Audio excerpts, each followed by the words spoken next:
Good morning, honorable members and our guests.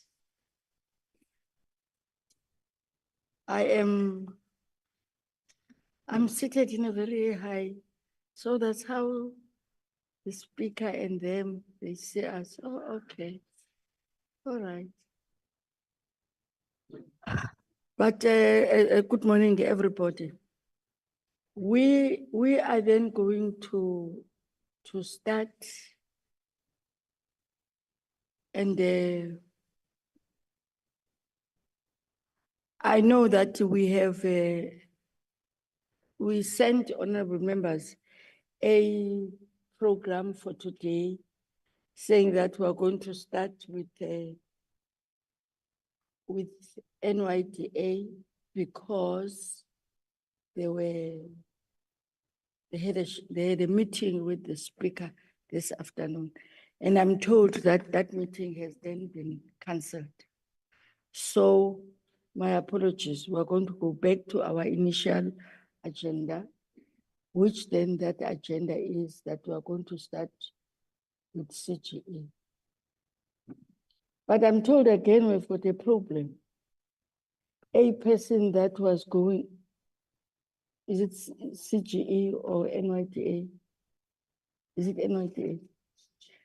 Now, a person that was going to do whatever for us to be able to see the CGE presentation is stuck in traffic. So we are back to NYDA.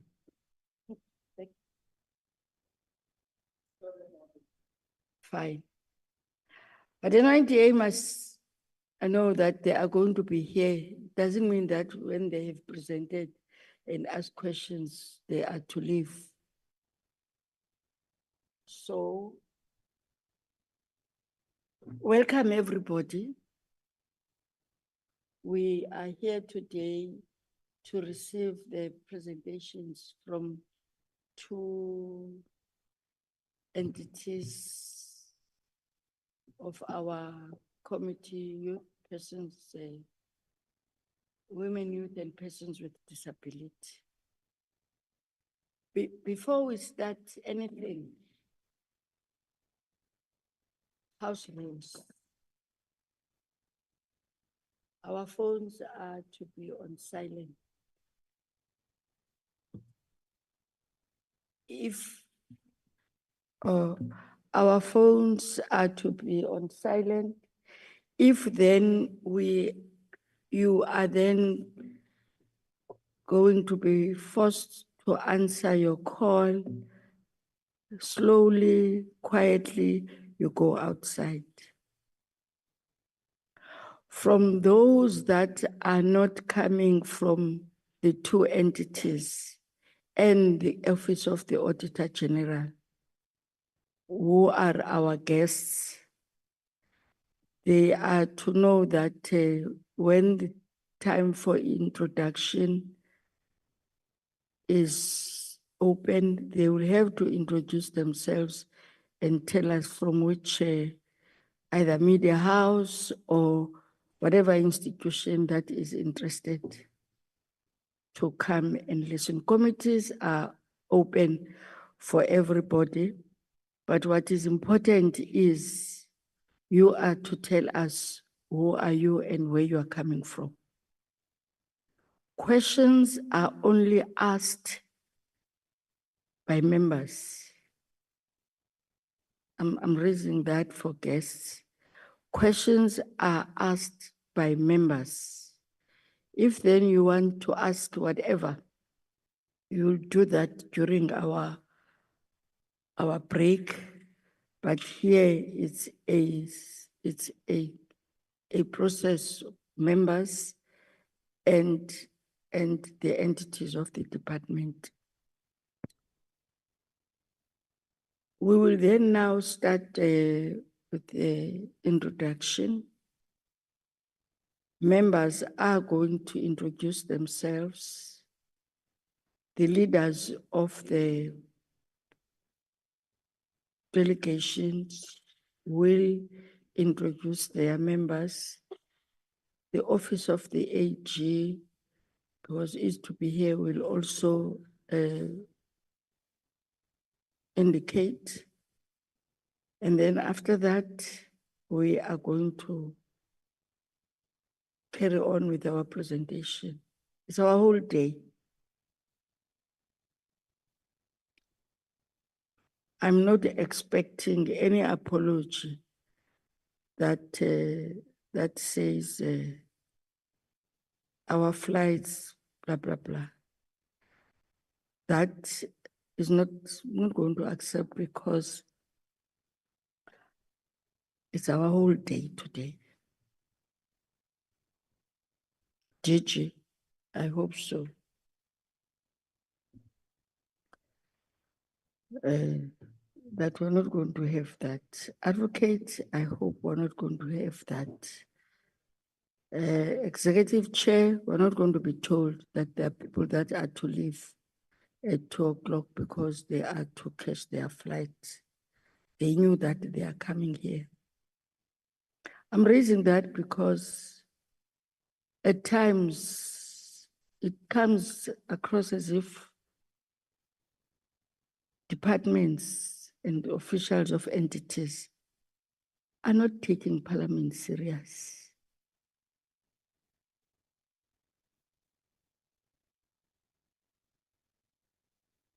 This is we are representing a very serious institution, good people. So it must not come across that they're going to ask questions and we leave, and at times they ask things that we don't understand. We are foot soldiers. We may be, at times we may be asking things that a bit, but it's not because of anything. It's because we're foot soldiers. It is that context that I hope executive chair of the NYDA, that all your managers from provinces are here. Because that's what we put across last time. But in our meetings, in moving forward, if CGE is to come and present, whether virtual or whatever, commissioners, managers of provinces must be here. Because we are asked difficult questions and we are to then request you or ask you so that you assist us in responding to those questions. Because we are representing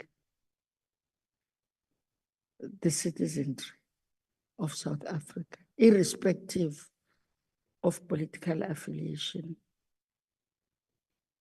Having said that, my name is Lindelwa. My surname is Dunjwa. I'm the chairperson of the Portfolio Committee on Women, Youth, and Persons with Disability. On my left is Ms. Nobatana, who's the committee secretary. On my right is Ms. Abrams, who is our content advisor. On my extreme right is our researcher,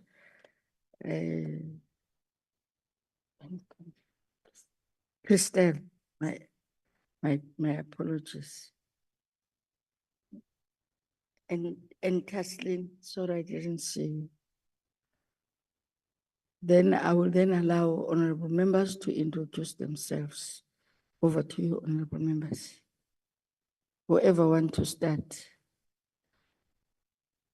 Honorable members. So members are not here. Can somebody, or do I have? Oh, okay. Good morning, Chair, and good morning to everyone in the House. I'm Fisani Shabangu. I'm the member of this committee. Thank you.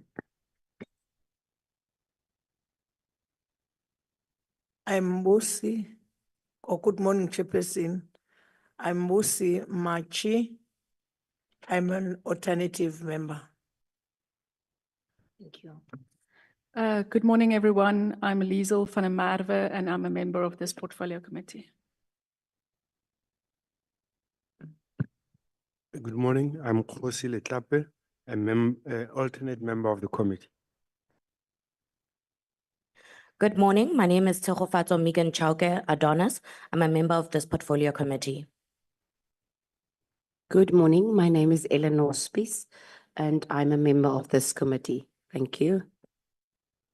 Good morning, everyone. I'm Nompumele Logasa, and I'm the member of this committee. Thank you. Good morning, everyone. I'm Jason Peterson, and I'm a member of this committee. Thank you.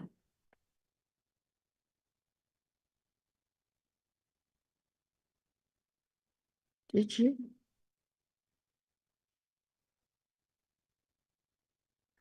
I'm Mikateko Maluleke, Director General, Department of Women, Youth and Persons with Disabilities. Good morning, Honorable Chair, honorable members, good morning, DG, colleagues from the NYDA. My name is Emmanuel Hanaha. I am from the Department of Women, Youth and Persons with Disabilities, Director for Youth there. Thank you. Good morning, Chair. Good morning, honorable members. Good morning, everyone. My name is Ntabiseng Sipanya Mokhale. I'm the chairperson of the Commission for Gender Equality. Thank you. Good morning, Chairperson and honorable members and commissioners. My name is Dennis Matatoka. I'm the CEO of the Commission for Gender Equality. Thank you.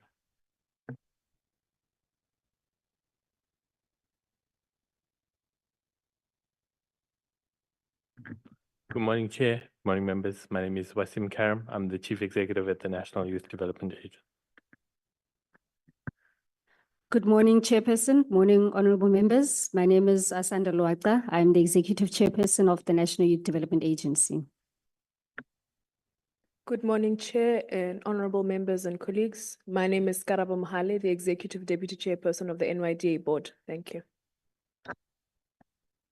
Good morning, Chair. Good morning, colleagues and honorable members. My name is Tuli Sandlela. I'm a member of the Board of Directors of the NYDA. Good morning, Chair, honorable members, DG, colleagues. I'm Advocate Rosie, and I'm a member of the Audit and Risk Committee for the NYDA. Good morning, Chair, honorable members. Apologies for running in late. I'm Pearl Pillay, and I am a board member at the NYDA.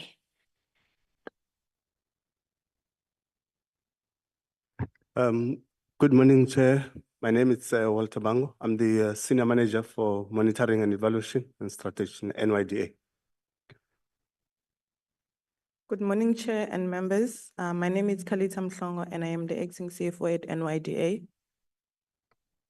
Good morning, Chair and honorable members. My name is Mafigi Duma. I'm an Executive Director responsible for corporate services at NYDA.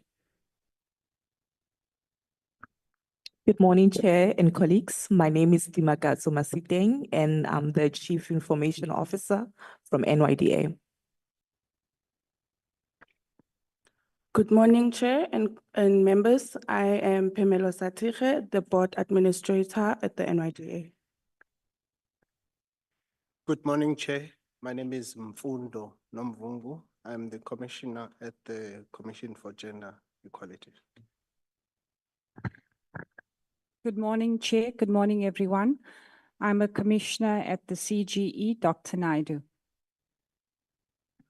Good morning, colleagues. I am Commissioner Leanne van der Merwe from the CGE. Good morning, Chair. Good morning. Sorry, can you speak to the mic? The lady next to you, yes. Commissioner van der Merwe from the CGE. Good morning, Chair. Good morning, honorable members and colleagues. I am Commissioner Her Royal Highness Princess Eureka Mohane from the Commission for Gender Equality. Thank you. Good morning, Chair, all members, colleagues. My name is Kamolo Rodintele. I'm the newly appointed Commissioner for Commission for Gender Equality. Thank you. Sawubona sihlalo kanye namalungu committee kanye nabo bonke ubuholi be my organizations zethu igama nguSibusiso Khoza ngisebenza e-ofisini lika Deputy Minister Letsike. Thank you.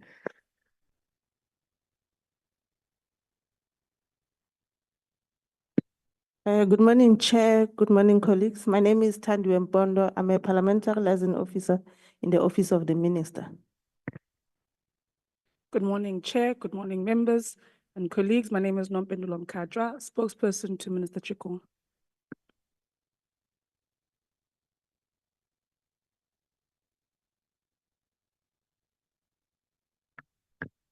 Good morning, Chair. I am Attorney Sheham Samai. I'm also from the Commissioner Attorney Sheham Samai from the Gender Commission. Thank you. Good morning, Chair. Good morning, honorable members and colleagues. My name is Matlakane Ramabuya. I'm the Senior Manager from the Auditor General responsible for the portfolio. Good morning, Chair. Good morning, colleagues. I'm Thabo Ntuli from the Auditor General. I was responsible for the audit of CGE and NYDA. Morning, Chair and members. My name is Eben Kabende from NYDA Internal Audit and Risk. Good morning, Chair and honorable members. My name is Ayanda Konzi. I'm the Specialist Parliamentary Liaison in the Office of the Chair. Thank you.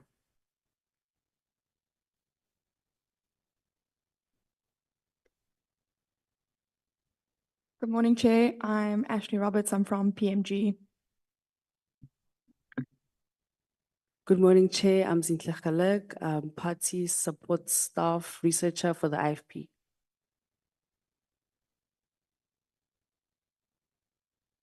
Okay, thank you. Thank you very much.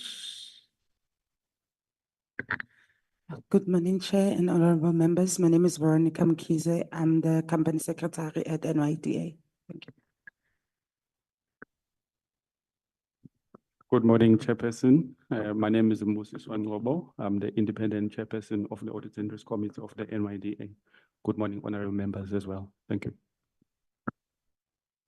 No, thank you. Thank you very much for that, so that we know, except for one anomaly, and the support, the office has then apologized for that, because I was also expecting to have chairs of provinces from NYDA. Unfortunately, I took it that in moving forward in this term, when NYDA is called, they are to log in so that they also understand, but it's fine. In the next meeting, that is then going to happen. And the reason is that questions are going to be asked. The board is not everywhere, but managers are in provinces and on the ground, so they are then able, as much as the buck stops with the leadership of the entity, but provinces are also too. It is in that context that we also requested to have our commissioners, because there were difficult questions that were asked. There are issues that are being raised by members, and commissioners are to be here. Everybody is to be here to have an understanding and the feel. So it's not only the DG and the chairs of the commission and the board that are to answer. They are to answer questions. But this process is not them and us. I want to put it straight. It's not them and us. We are complementing one another. The questions that are going to be asked may are going to assist you in moving forward. The responses that we will get from you, we will then learn from them. And the reason that we have invited the Office of the Auditor General is because, and the Risk Committee, Audit Risk Committee, is because you have been audited. You are going to respond to questions. You have responded to them when they audited you. So it's important that they are here. Not that we don't trust what you are going to tell us, but we want them to, because we did ask questions from them about the outcomes of the audit that was conducted by them in your institutions. So that's why they are here. And obviously this, we're preparing for the PRRR. What we'll do, we'll request the Audit and Risk Committee to just take us through, and then after that, the NYDA will then present. Can I check from members, just a process point? Should we receive all presentations, or should we receive all presentations and you ask questions? Or after each presentation, you want to ask questions? Can I get that? But which one is, it's much better for you? I'm just the captain of the ship, so I must get a GPS correctly. Comrade Fisan.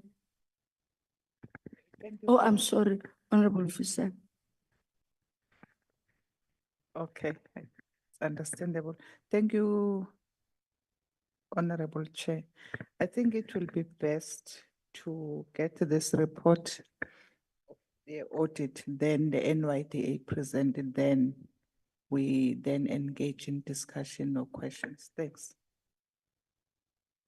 Any second to that, I find Honorable van der Merwe? Good morning again, Chairperson. I think I would like to support the proposal that we take the first presentation in the NYDA and then we ask questions, because I find that sometimes when we lump the presentations together, some of our questions are not responded to. Thank you.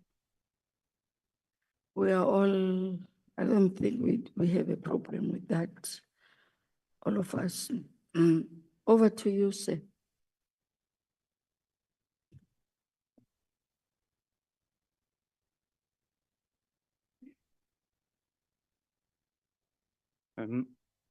Once again, good morning, Honorable Chair.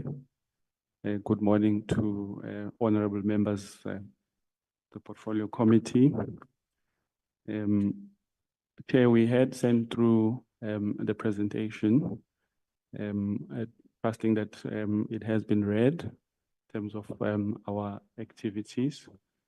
Chair, I would like to begin by acknowledging you as the chair, honorable members, the minister in absentia, and the deputy minister in absentia, the director general and the directorate of the department, the members of the board of the NYDA, led by the chairperson and the deputy chairperson, the members of the NYDA board, the members of the management of the NYDA, the Auditor General, representatives that are also part of this meeting, and other invited guests. Chair, I'll begin with the report, and company secretaries assisting me to beam the report. If you can then move to the first slide. Chair, this is the background and the tables of contents of our presentation.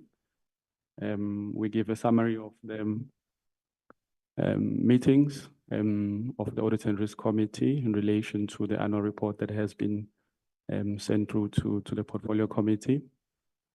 And then we give overall report on the Q1 performance of the entity in terms of items that have been highlighted to us, as well as the overall report on the NYDA's activity, or rather the Audit and Risk Committee's activity in relation to the annual report.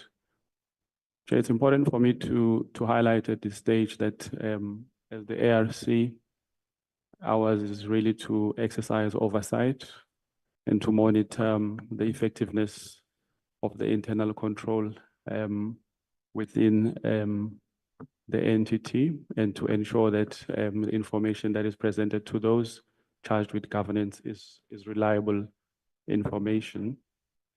Therefore, our activities have mainly throughout the year under audit related to the financial management of the entity, the performance management, as well as compliance, but also the risk management activities in relation to compliance, as well as risk management. Our oversight on fruitless and wasteful expenditure.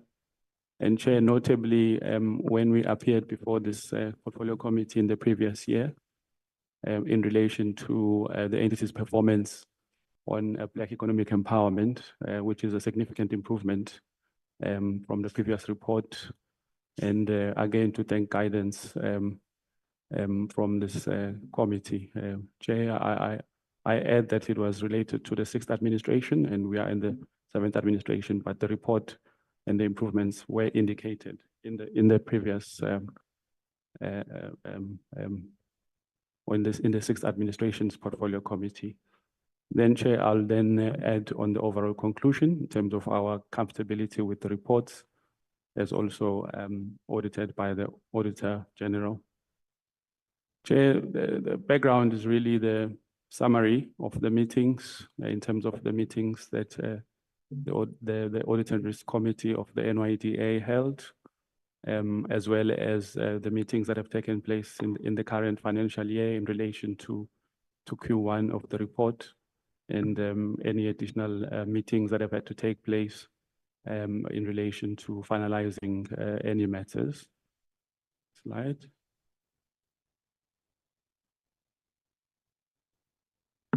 Next slide, Kose. Chair, maybe before I move to this slide, it's also just important to acknowledge the contribution by the members of the Audit and Risk Committee of the NYDA, which are the independent member, Advocate Rosie, as well as the board member of the NYDA, Ms. Ndlela, who is also a member of the Audit and Risk Committee, and their contribution also in terms of the activities of the ARC have been very fruitful and supportive of management as well as the committee's work. Chair, just on the key responsibilities, the Audit and Risk Committee derives its mandate from the PFMA, is also informed by the Treasury guidelines, and furthermore, in terms of the King 4 report. During the year, in relation to this annual report, there were engagements that happened or interactions that happened between the Audit and Risk Committee, as well as the Auditor General in relation to the audit relating to the results that are going to be presented today by management.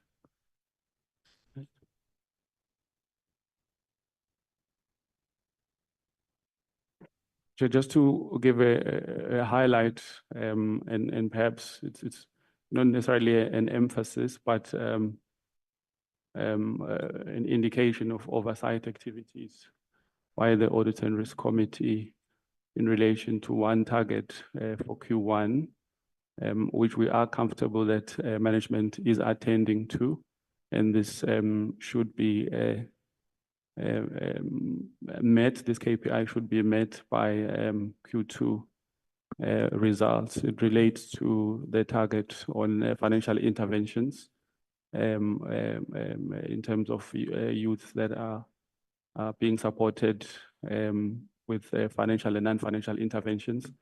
The Audit and Risk Committee did emphasize the importance of meeting this target as it's meant and suggested on the recommendation there by the Audit and Risk Committee. Next slide.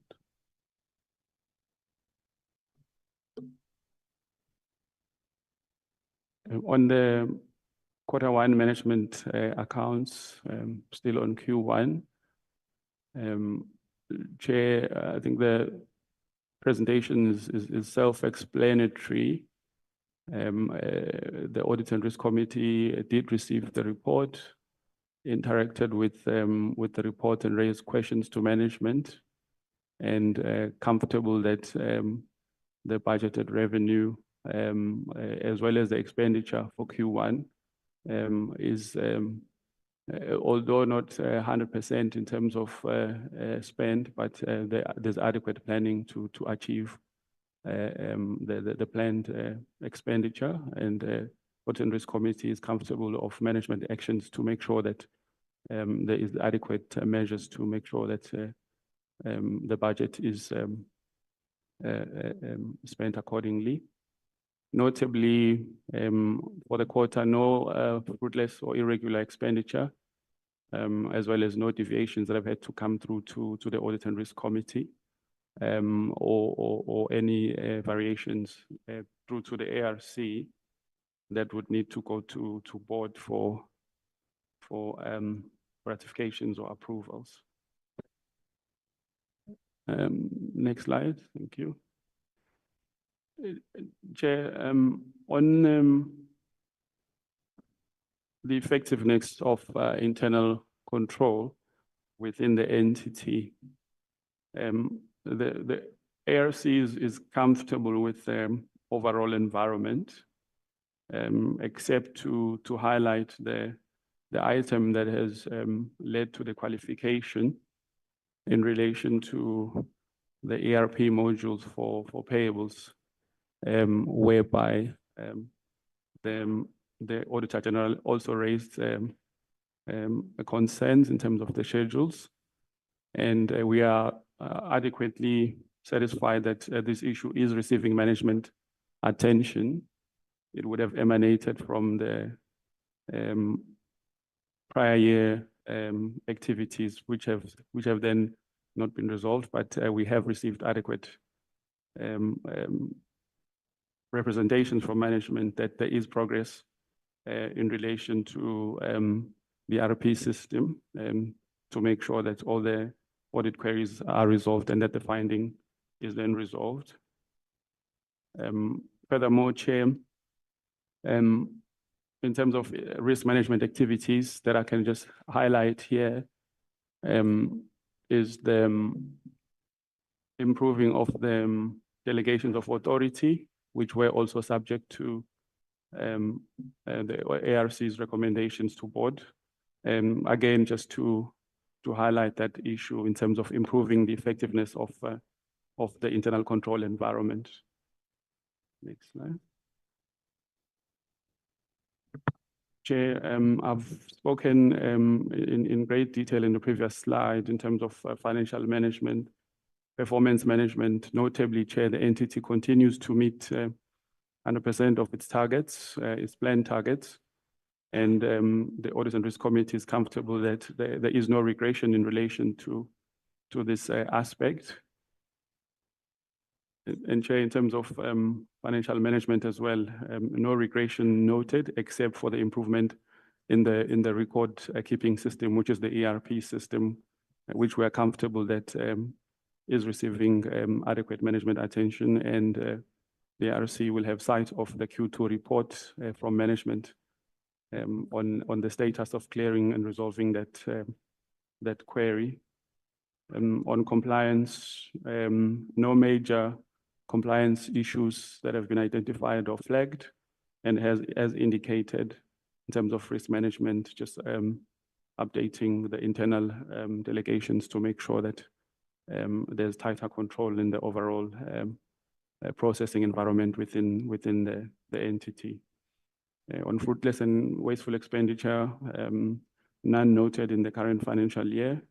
So we're comfortable with that as well, Chair.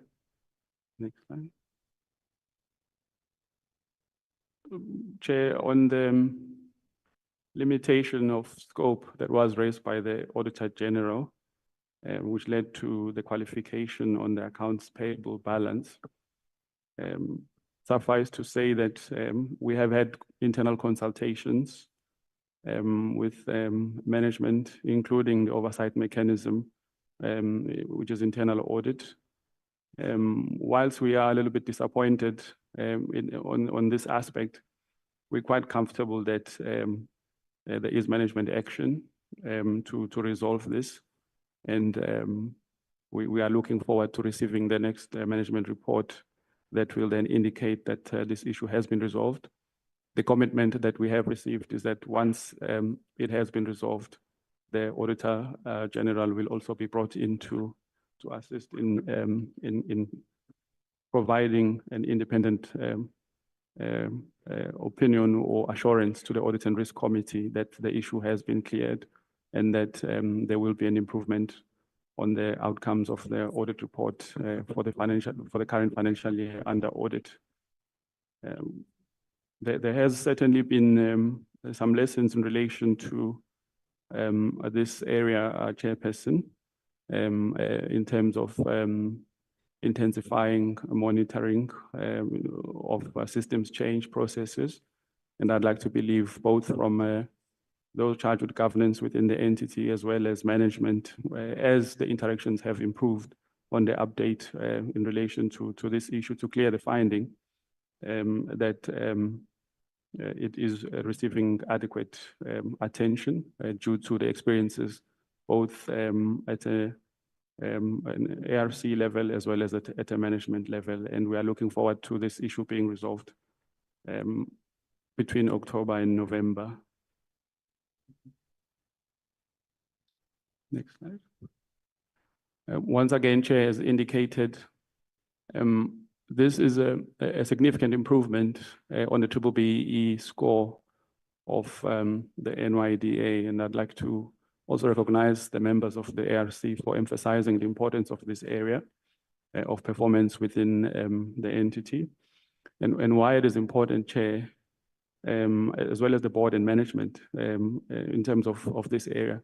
It also assists to improve the entity's ability to partner with both private and public sector to augment budget activities in relation to this issue. So it's a significant improvement. The entity achieved level 4, but discounted to a level 5 due to some performance that's still required on supplier development. But we are comforted that the plans that were put in place are yielding results, as we can present here confidently before this committee that there is improvement in this area, and that we are trusting that this will certainly improve the partnerships within government entities, but also within the private sector.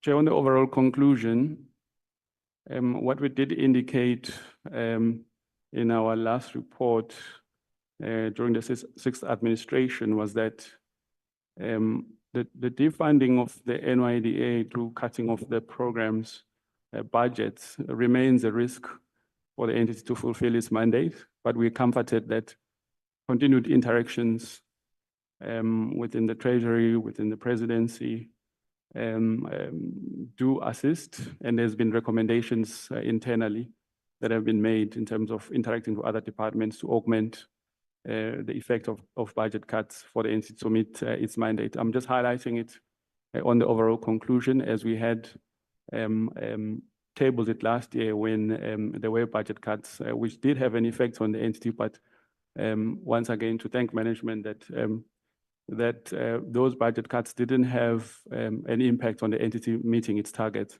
Once again, to thank management for the entity in making sure that there are other measures to to mitigate against budget cuts for the entity to meet its targets. I think on the issue that's been highlighted on the annual report, which led to the qualification,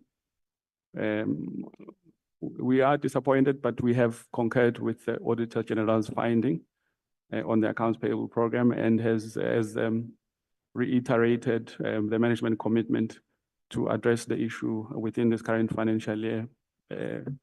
By Q2, we are comfortable, Chair, that this is receiving adequate attention. Chair and honorable members, I think it's significant to note with a number of activities, even through budget cuts, the entity is still able to meet its planned targets. In terms of the issue that has been raised, it is being adequately attended to. Maybe just 2 points before I hand over back to you, Chair, as some of the notes that I've made here.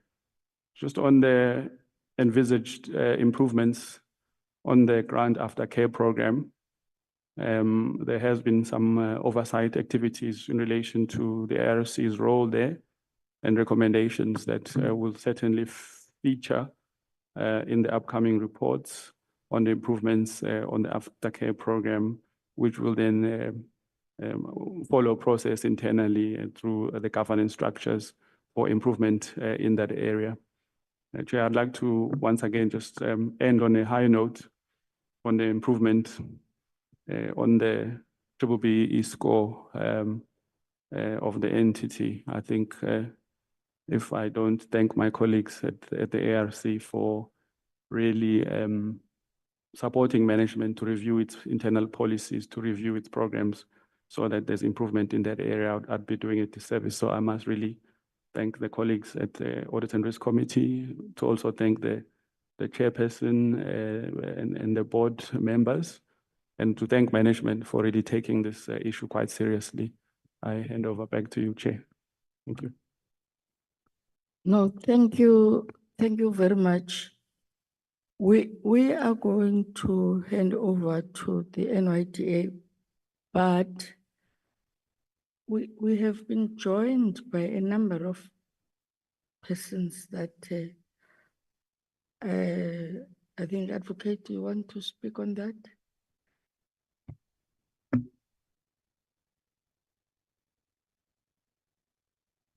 Thank you, Chairperson, and sorry for the disruption to you, Chair and honorable members. These are our commissioners who come from the CGE. They are Commissioner Bongani Ngomani, if you could just raise your hand quickly. And then there's Commissioner Subraya Naidu. And then there is Commissioner Mulalo Namataheni. Could just indicate with your hand, thank you. And then there's Commissioner Thando Gumede. Thank you. And then, no, she was here, she introduced herself. And then we have our ARC chair person at the back there next to Mr. Ngomani, Mr. Mashabane. Sorry about the Chair, it's traffic delays that held them up. They're from the airport. Sorry about that. No, thank you. We have also been joined by, from the committee section, Ms. Silly, Secretary to the Office of the Chair, and Ms. Landu, the media person deployed in the committee. There's some. Apologies for the disruption as well, Chair. My name is Nontsikelelo Makaula. I'm from the National Youth Development Agency, and I also experienced challenges with traffic. Apologies. No, thank you. Thank you very much. Just for the benefit of everybody who may not understand why we are a bit about the introduction, it's because we want to know who's here, so that when we are asked somewhere or by media or whoever, this is what was said in your committee, and by whom. So that is what those are the protocols. We must have an understanding who is here. But before we allow the presentation by the NYDA, can we briefly then allow the executive chair to just give us a brief overview, not a state of the nation of NYDA. No, thank you. Thank you very much, Honorable Chairperson and honorable members and colleagues. Good morning once again. Chairperson, indeed, I will be as brief as possible without necessarily giving a state of the youth reflection. But really, honorable members, it's to appreciate the time to present our annual report. As honorable members would be aware, we are presenting our annual report this morning against the backdrop of the growing numbers of youth unemployment. We are presenting our annual report against the background of young people who are in what we term the NEET category, who are not in education, who are not in employment or training. And so our annual report would really be a reflection to resolve the multiple challenges that young people are faced with. I think it's also important, Honorable Chairperson, to reflect or reiterate the reflections made by the President yesterday during the reflections of 100 days of the 7th administration, wherein the President would have lamented to the fact that the majority of South Africans are accepting the government of national unity, and that from the level of government, there is a recommitment towards ensuring that youth development becomes a focal point for the 7th administration.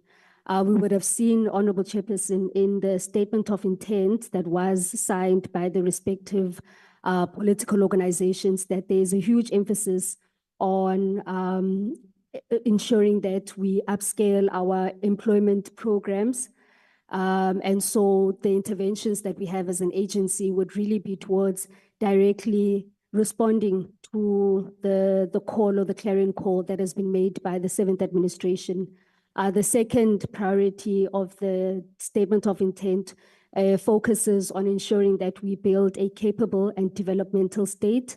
And so through our governance structures and our governance interventions, the agency prides itself in being an agency that ensures that we are able to use taxpayers' monies in an efficient and an effective manner, and in a manner that really inspires confidence amongst young people and society at large. And so really the presentations this morning would really just underscore those fundamentals. I think it's also important to note to the honorable members that we are also an agency that listens. We're a listening agency. And so some of the comments that were reiterated by the honorable members are reflected in our annual report. Comments around the need to expand our footprint and ensure that we have a priority or emphasis on young people that are residing in rural areas and areas that are disadvantaged and marginalized. We would have also heard the sentiments from the honorable members around ensuring that we are an inclusive agency. And so on our part, we have ensured that through the work that we undertake, that we are an agency that reflects the homogeneous group of young people, so that we are an agency that is able to respond to the needs of the LGBTQI plus community, the youth who are living, or rather young people who have disabilities or differently abled. And so our product offerings are guided in such a manner that we are able to then proactively respond to those challenges and ensure that we really make an indelible mark on the lives of young people. So with that then, honorable members, I will hand over to the CEO, who will take the honorable members through the presentation in relation to our annual report. Thank you very much. Thank you. Over to you, CEO. All right, thank you very much. Good morning, Honorable Chairperson, honorable members, and all other members who are present here today. We can move there. It's really a pleasure, an honor, and a privilege to be able to present our annual report for 2023, 2024. I'm more of the coordinator here today, so I'll be just introducing the presenters as they go along. But we intend to take honorable members through the corporate governance report, our performance information for the financial year, our human resource outcomes, our financial reports, our audit outcomes, our information communication and technology report, the report from our executive chair and deputy chair, as well as how we are accounting for the prior year's budget review and recommendations report. Chair, just so I manage time, what time would you like us to conclude the presentation?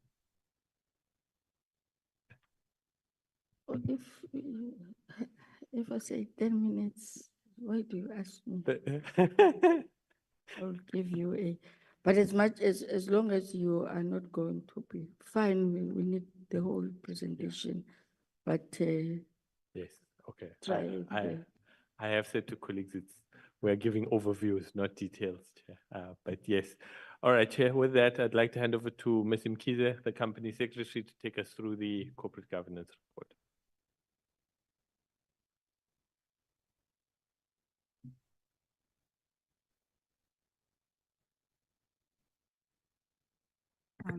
Thanks again. Good day again, Chair and the honorable members.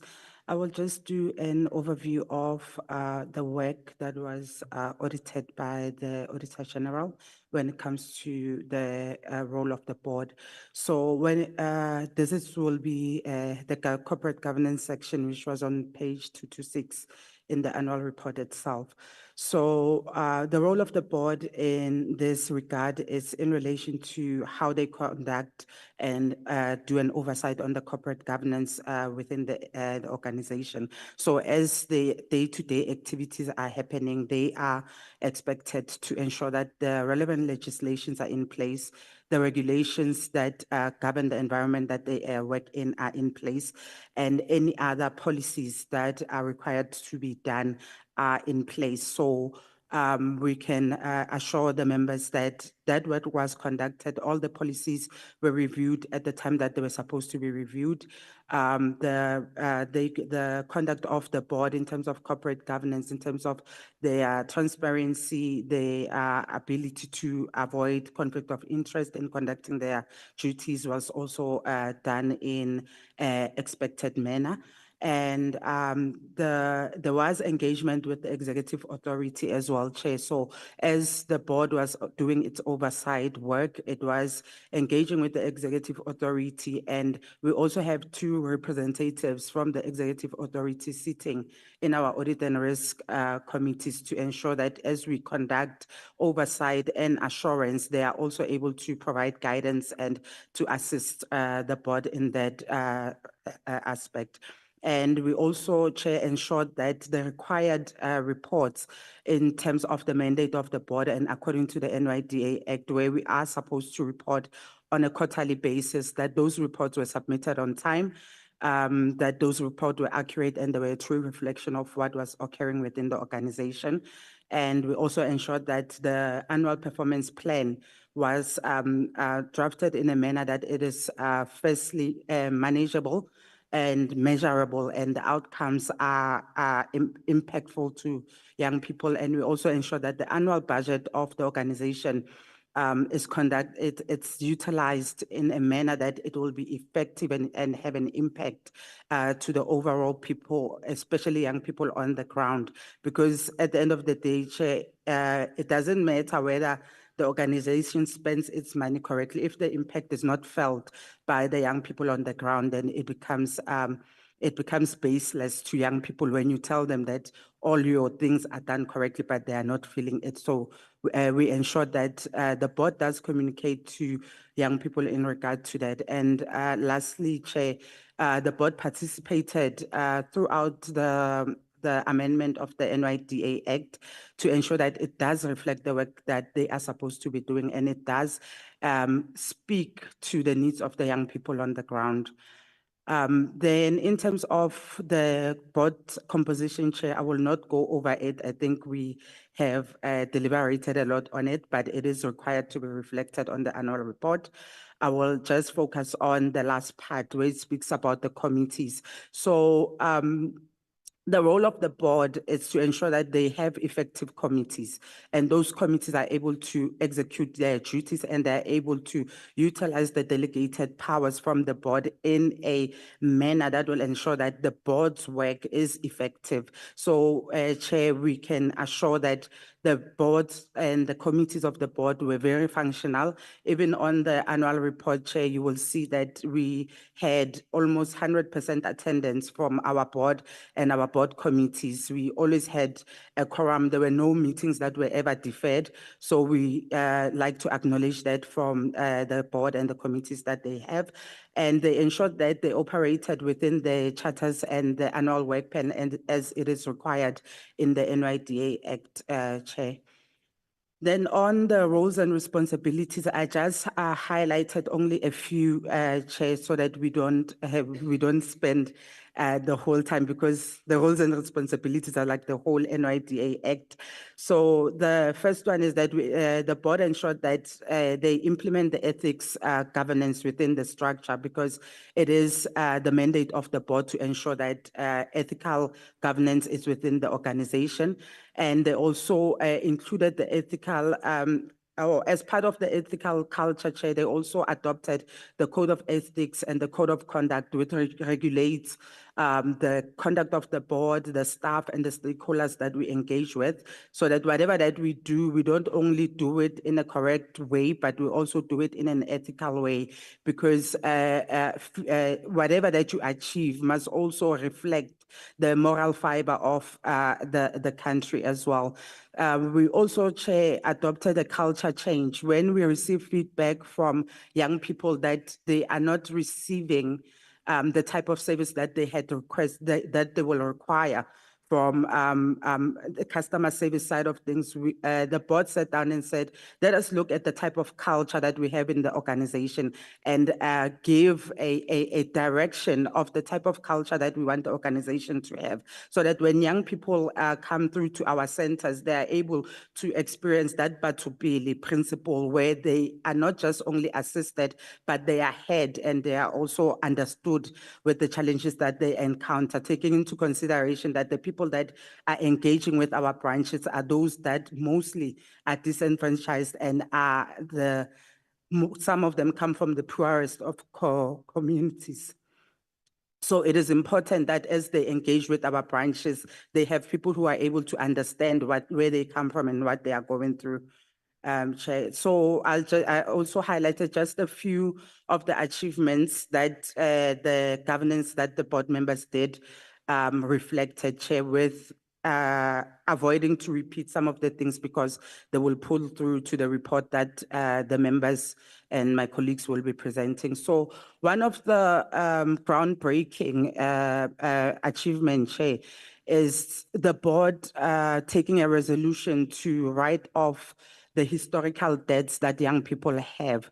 As we know, when you start a business and you have debt that is on your shoulders and you need to maintain and manage that debt, it becomes a burden to the work that you're trying to do. And you're already starting a small business, and it's the first time you're starting a business, and we're dealing with young people who are, some of them are as young as 18. So, but they already had debts, because initially the organization was offering loans, but as we went along, then it moved to grants, but the historical debt was always on the books. So the board was able, Chair, to write off all the debt of young people. So now their focus is only on their businesses instead of servicing the debt.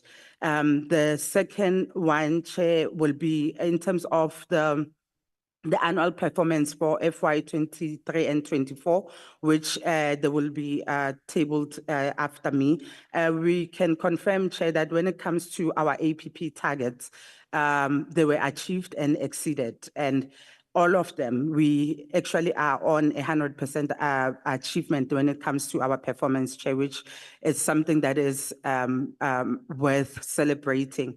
Then, Chair, we'll skip the other ones on the achievement, or I'll go to the last one, Chair, which was something that the the previous committee had highlighted a lot, the portfolio committee, to say, young people are saying they are not hearing you. Young people are saying they are not seeing you. Young people are saying they do not know where the offices of the NYDA are at. So the board came up with a customer service strategy as well as a communication strategy. And if you follow our pages, I think you will see that there is a whole lot of a difference. There is responses to young people, there is engagement with young people. Even our customer service strategy introduced things like your automated WhatsApp chats where young people can engage with us in real time instead of sending an email and waiting for it to be responded in 3 days or 4 days and so forth. And we also are now having customer services doing visits to the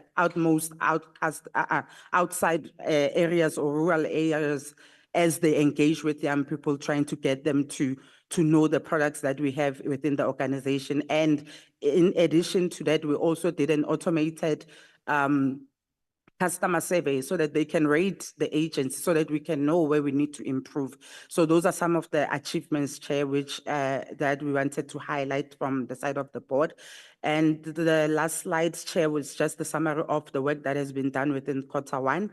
I will just give a high overview, Chair. So in terms of the compliance oversight that the board conducted, they made sure that there were revised ICT policies to align them to the changes of the ICT world. As cybersecurity is a major issue, we upgraded our systems to ensure that we do not get cyber problems or cyber attack problems. We also revised the supply chain management policy, Chair, to align it to the amendments that were made to the Preferential Procurement Act. Because the Preferential Procurement Act came out with a clause that emphasized that there should be reserved procurement for SMMEs and special interest groups. Those groups speak directly to us because most of the people that own SMMEs are young people. So we ensured that we change our policy as early as possible so that we can be able to benefit from that amendment for the Procurement Act.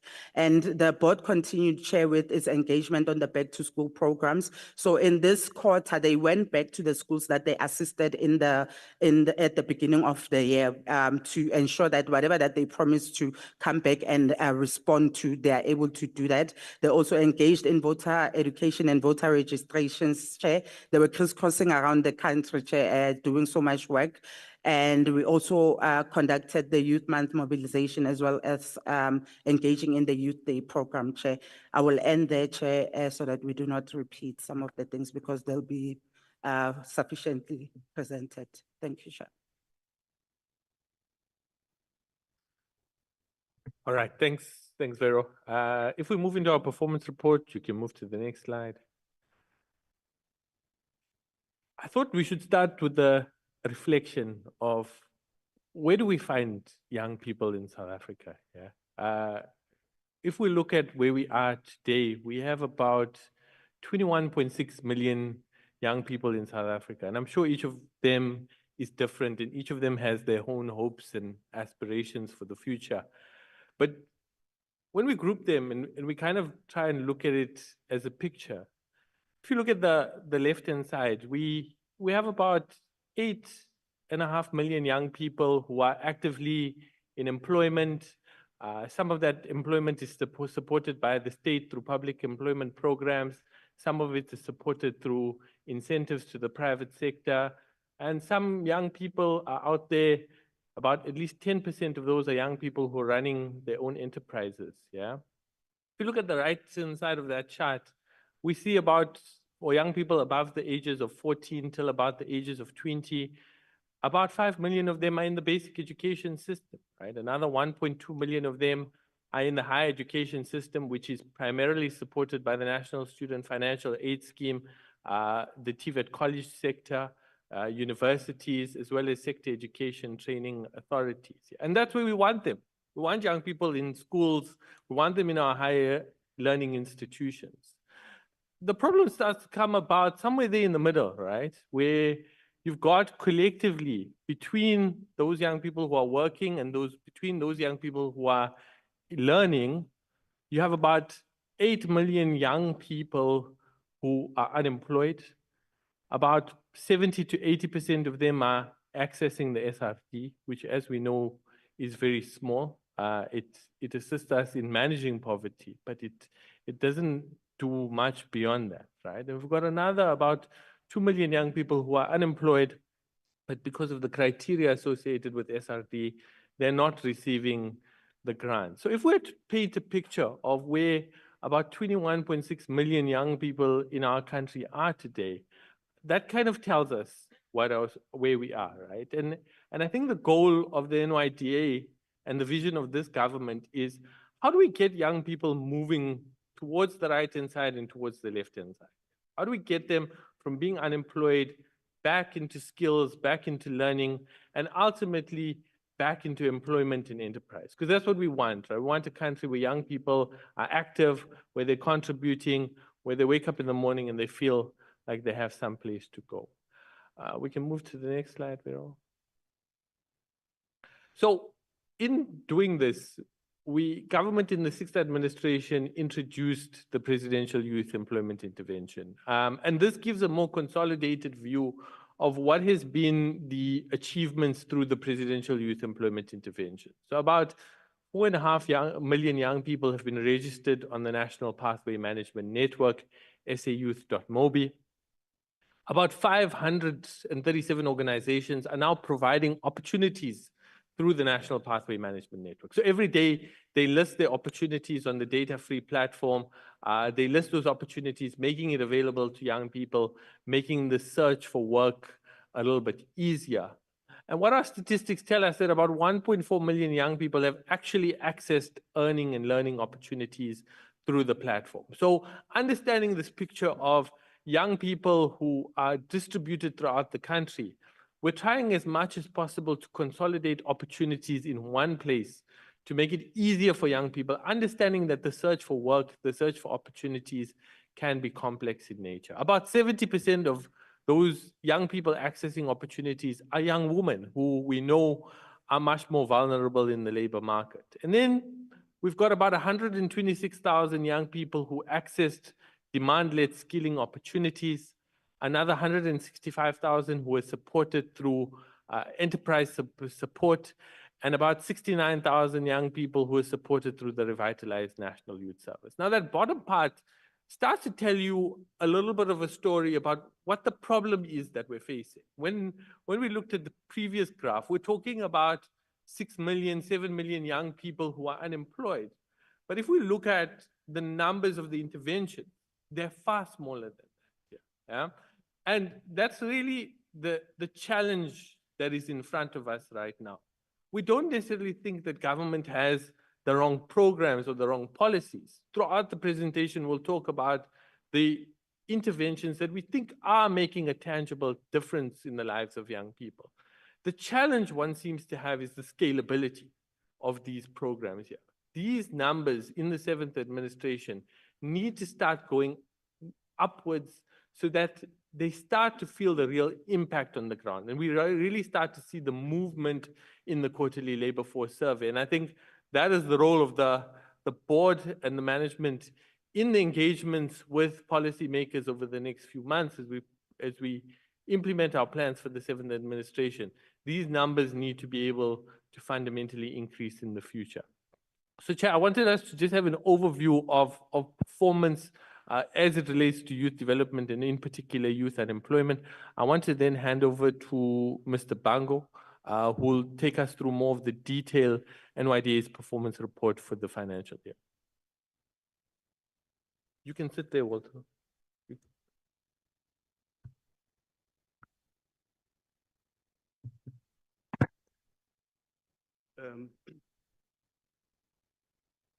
Good morning, Chairperson, once more, Honorable Chairperson and honorable members. And thanks, CEO, for the high-level overview. So from my side, Chair, what I'm going to present, it's the overall annual results in terms of the APP. So our APP as the NYDA, it's categorized into 3 programs. So the first program, it's support program, which we call it administration. where we had about 11 targets, which is the program that I'm going to start with. But I think as it was highlighted earlier on, Chair, it is safe also to say that in terms of the annual report performance, we have achieved all our targets as committed in the APP. Well, of course, the first target that was committed in terms of administration was around the issue of ICT, ensuring that we review our ICT strategic plan, and that work has been done and the target was met. We also expected to review and implement the integrated communication and marketing strategy, which that strategy was reviewed and well, of course, implemented.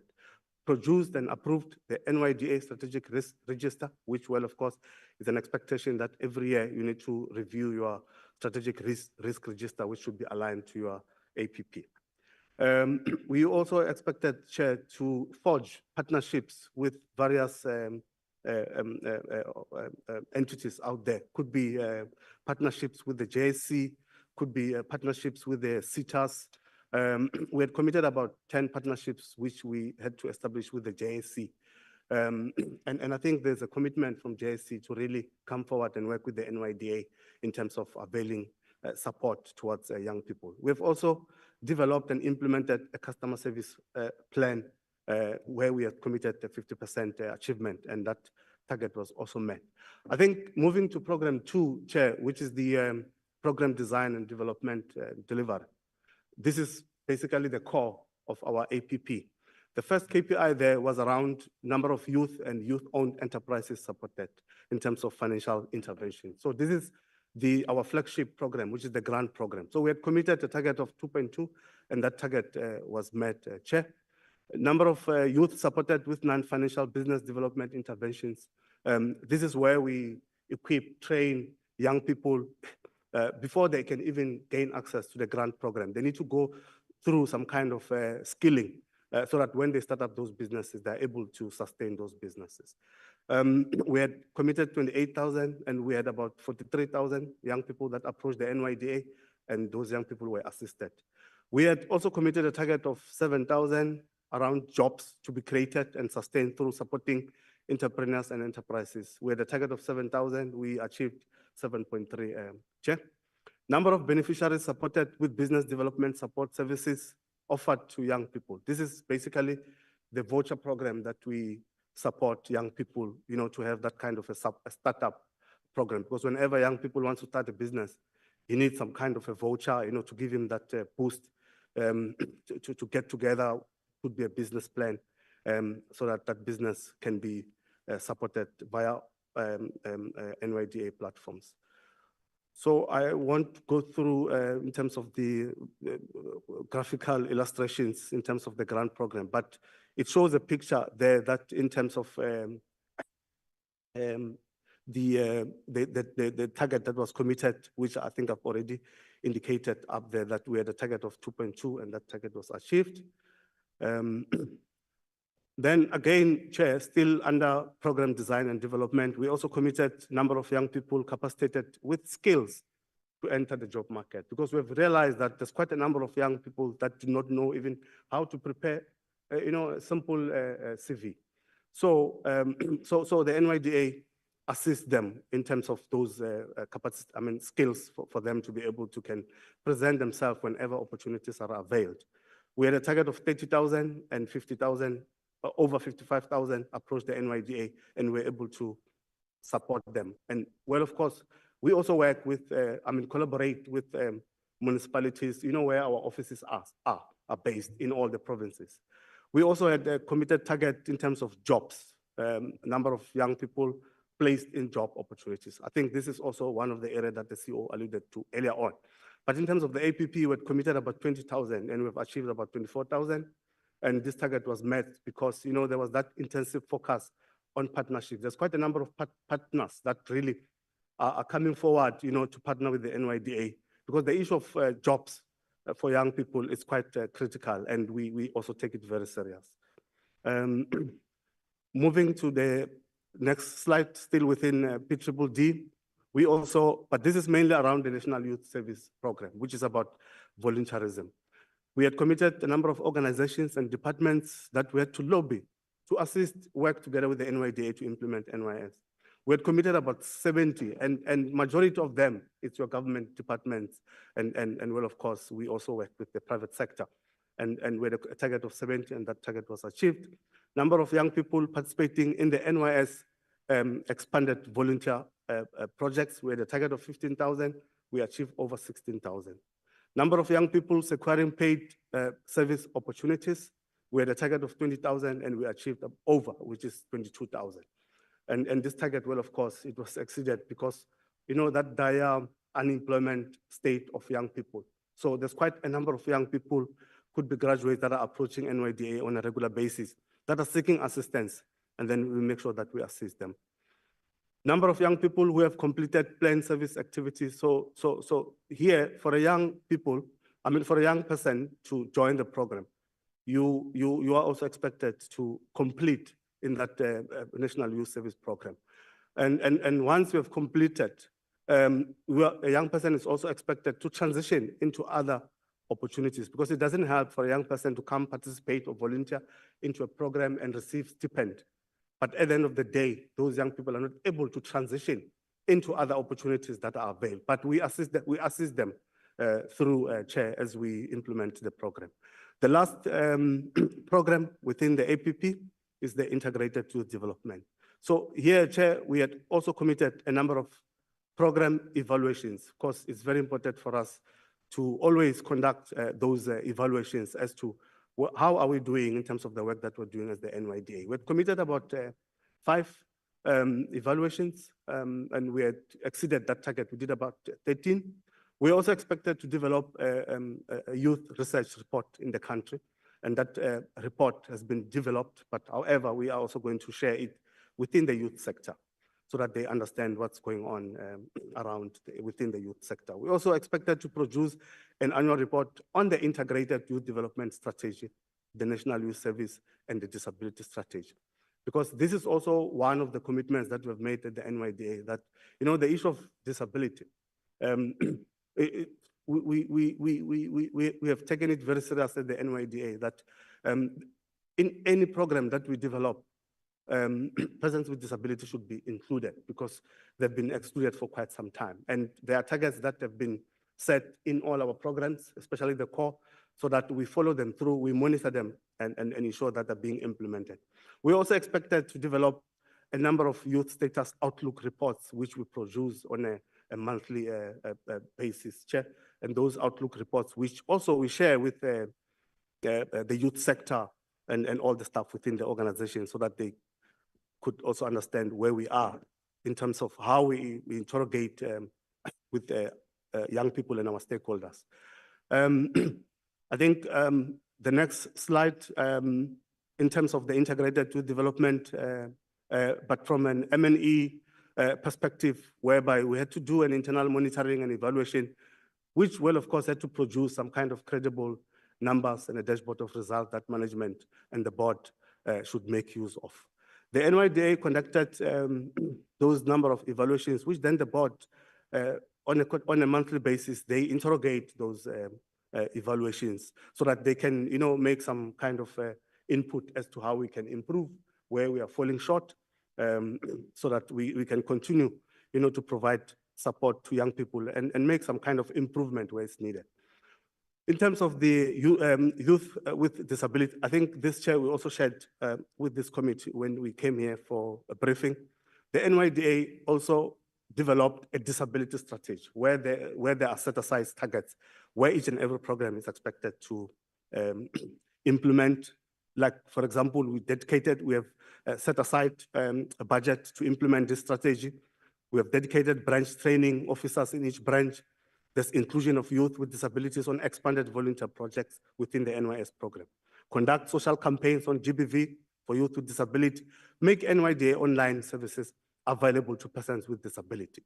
We also made a budget available for printing on training manuals in Braille and for sign language interpreters. In terms of the last part of this presentation, I think it's around the integrated youth development strategy, Chair. We had, subsequent to the approval of the National Youth Policy 2020, the NYDA was also instructed to go and develop a strategy that will assist to implement the policy. And we went to cabinet and cabinet approved that strategy. We have since started implementing that strategy, but that strategy is also informed in terms of the NYDA Act to say the NYDA should develop a tool that will be implemented to support the national youth policy in terms of implementing youth programs. Because we also realize that as the NYDA, we cannot implement youth programs alone. I mean, there's quite a number of departments, like your Department of Labor, your Department of Health, your Department of Agriculture, but we make sure that we collaborate and assist them. I mean, some government departments did not even have a youth strategy to support young people, but I think we are making strides coming to that, Chair. I think in terms of the annual results, that's the end, Chair. The next one, I think, is the Q1 performance. Okay, so to proceed, Chair, in terms of Q1 performance 2024-2025, I think the chairperson of ARC highlighted a bit on that, but just to give a high level again in terms of administration, we had committed a number of quarterly management reports, which is your non-financial performance reports, your financial reports, your internal audit reports, and we make sure that on a quarterly basis that has been done and submitted to the minister. We also had to continuously review and implement the ICT strategic plan. So during the Q1, the progress report was submitted in terms of the review process that ICT has done. Again, in terms of partnerships that we forge with our stakeholders out there, which we call it a value fund sourced from public and private sectors. We had for this quarter, for Q1, Chair, we had not committed any target, but however, we went beyond and achieved about 353 million. But again, this is due to the partnerships that we forged on the ground with other stakeholders that are also willing to partner with the NYDA. Number of SETA partnerships established also, we had committed this target in Q2, but however, we had engaged with PSETA in terms of partnering with them to assist young people, and that partnership was agreed upon amongst the NYDA and PSETA. Number of partnerships signed with technology companies. We had committed about 2 partnerships, and those partnerships were both agreed upon. Review and implement the integrated communications and marketing strategy. This is actually due by end of Q4. Produce and approve strategic risk register, also due end of Q4. Percentage preferential procurement spend on enterprises that are youth, young women, and disability owned, including young men. We have also set aside targets, Chair. For youth owned, we have set ourselves a target of 5%. For women owned, we have set a target of 10%. And for persons with disability, we have set ourselves 1%. And we have achieved 30%, 35% for youth owned, 71% for women owned, and 5% for persons with a disability. Just move to the next slide. Number of intergovernmental relations activities facilitated, because we also feel that it's also very important as the NYDA to continuously collaborate with other, could be government entities, could be the private sector, could be the civil society. We had committed a 2 target, and that was agreed upon with those stakeholders that we've engaged. Number of youth month outreach events implemented. This is about the June 16 events that we actually run, a full campaign, Chair, in terms of the June month, including the June 16 event. But working towards that, there's quite a number of activities where we encourage young people about opportunities that are available out there for them where they can take advantage of. Number of youth innovation initiatives facilitated. This target is due the next quarter. Number of youth and youth-owned enterprises. This is the grant target. We had a target of 500, but however, yes, Chair, we achieved 143. But this was due to some challenges that we had experienced in terms of compliance. But we have since resolved this issue, Chair. I think by end of Q2, this target will catch up. We have met the target. Number of youth supported with non-financial business development interventions. Again, this is our BMT, which is business management training, where we capacitate young people before they can receive a grant, they need to go through some kind of training. Number of jobs created and sustained through supporting entrepreneurs with a target of 100. We achieved 804, where also this target we anticipating to meet this because we didn't meet this target due to compliance requirements. Again, this target is linked to the grant target, but majority of it will be met by end of Q2. Number of beneficiaries supported with business development support services. I think I also alluded to this one earlier on. It's about the voucher, where the target of 300 and we've achieved 394. And this was due to the partnerships and service level agreement that we forged with Facet to implement the voucher program and the demand for vouchers by young people across provinces. Number of young people capacitated with skills to enter the job market. We had a target of 5,000 during Q1. We exceeded that target. I think there's about over 13,000 young people that approached NYDA and they were supported and provided with those particular skills that they require. Number of young people placed in jobs. Again, we had a target of 5,000. We surpassed that target. We're sitting over 5,000. Let's move to which is still in program 2, National Youth Service Program. We had committed number of government departments implementing NYS programs in partnership with the NYDA. We had committed one target and that partnership was agreed upon. Number of government departments working together with the NYDA to capacitate and implement NYS across the country. This target is due in Q3, Chair. Number of young people securing paid service opportunities. We had committed a target of 5,000, but however, this target to date, we've achieved 562, but this target is committed to be reported during Q2. Number of young people who have completed the planned service activities. Here we've committed 3,000, we have surpassed the 3,000. It's about 3,212, but this target was met and exceeded. And again, this is a reflection that, the unemployment state of young people across the country. So the NYDA is always available to make sure that these young people are supported so that they can acquire any opportunities that are availed for them. Number of young people transitioning out of the National Youth Service Program into other opportunities. This target is due to be reported Q2. I think the last slide from my side, Chair, it's around program 3, which is the integrated youth development. Number of impact programs evaluation. This target is due Q2. Produce annual report on the integrated youth development strategy, NYS and disability, due Q4. Number of youth status outlook reports. We had a target of 1, the target was achieved. Develop a status of the youth in the country. As you know, Chair, that in terms of the Act, the NYDA, it says every 2 years, the NYDA, once in every 2 years, the NYDA must produce a status of youth report, and that report must be submitted to yourself, Chair, together with the President. Thank you, Chair. I think that's the end of the non-financial performance slides. Thank you. Thanks, Mr. Bango. Chairperson, Ms. Mafiki Duma, the Executive Director for Corporate Services, will take us through the human resources section of the report. Thank you, CEO. Thank you, Chair. I will provide a brief overview on the organizational structure as at end of 2023-2024.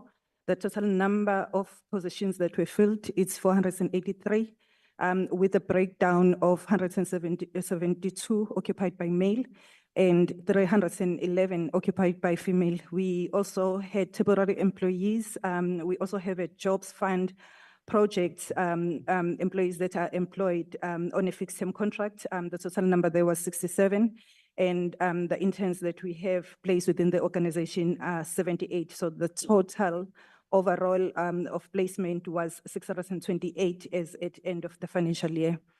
In terms of the breakdown of annual personnel costs per program, if you look at the program of Executive Chair and Deputy Chair, we spent over 13 million. Office of the CEO is about 19,800,000. HR and legal services is over 15 million. ICT and communications, over 9 million. Finance, over 28 million. Operations and NYS, over 137 million. Then when we talk about terms and the project that I was referring to on the jobs fund project, The total expenditure there was above 7 million. Interns is also above 7 million. But just to bear in mind that our internship programs are funded by PCETA. So this is just an adjustment because they pay a stipend of like 6,000, and as an NYDA, we beef up 2,000 per learner, which amounts to 8,000 per stipend. Moving over to the salary cost per occupational level, the total expenditure there for top management was over 17 million, senior management 12 million, general staff 212 million, and the total amount of expenditure was over 241 million. Then looking at the staff movement to 2023-2024, we unfortunately had 2 deaths within the organization. And the total number of terminations were 46, 17 being resignation. We always conduct exit interviews just to get the reason why employees are resigning from the organization. So from that report, some of the reasons that were written is career growth, better prospect, or they would like to enhance, or they're looking at opportunities outside because of the salary or benefits that the market is offering out there. We had 2 dismissal that was due for misconduct. One was for sexual harassment, and the other one was due to absenteeism. And then the 23 was the contracts that we had that had expired. And then we had a total number of 4 employees that were on suspension during the period under review. 2 of them resulted to a dismissal, and 2 suspensions were actually lifted after the disciplinary hearing, and because the employees were found not guilty. I'll skip this one, number of employees per program. I think we have spoken to that. The total is 268. Then zoom into the first quarter report. The total number of positions that we have within the organization is 618. The total as per quarter that was filled is 471. We have also highlighted the salary levels. So if you look at executive management, we use a Peterson grading system. So it's between E1 up to E5. Senior management is sitting between D4 and D5. Middle management is sitting D1 to D3. Specialists are sitting between C4 and D1. BDAs are sitting at C2, our frontline officers or intermediary are on C1, job officers are on C1, outreach officers on C1, trainers are sitting on C2, head office officers are sitting between C1 and C3. Branch administrators are between B4 and B5. So as the head office administrators, receptionists are on B4, housekeepers and security officers are sitting on A1. In terms of the vacancy rate, it was sitting at 14.9%. Reason being, it's a little bit higher because beginning of financial year, we always use a structure that has been reviewed, and there are certain positions that were created. So our target will be to reduce the vacancy rate through the remainder of the financial year. And then we do have positions that are occupied by interns, especially administrative positions. There were about 50 interns at end of the quarter. Then in terms of if you can move to the next slide, the gender breakdown, top management and senior management, we had 64.3% being females, 35.7% being male. And then the overall gender equity for the whole organization, 62.6% it's female, and 37.4% it's male. And then lastly, we didn't have any dismissal or suspensions during the quarter under review. Thank you, Chair. Thank you, Ms. Duma. Chairperson, Ms. Mhlongo, the acting CFO, will take us through the financial statement. Thank you, CEO, and greetings to Chair and members. Looking at the overview of the financial report for the financial year 2023-2024, Chair, the NYDA was able to implement and meet its targets as presented by Mr. Bango through the use of the funds allocated for that particular financial year. We started with a budget of 867 million. We did have budget cuts of about 30 million, which subsequently led to us having to adjust our budget down to 821 million. We had a special allocation of around 250 million, which was for the implementation of the Presidential Youth Employment Intervention through the NYS program. The agency also earned interest of around 8.5 million, which was coming from the positive cash balances throughout the financial year. Similar to the 100% performance, we were able to spend all the funds that were allocated for that particular financial year. The cash position as at the end of 31 March was sitting at 26 million, while the total current assets was 92 million against the 94 million for current liabilities. We did not make use of any consultants during the financial year under review.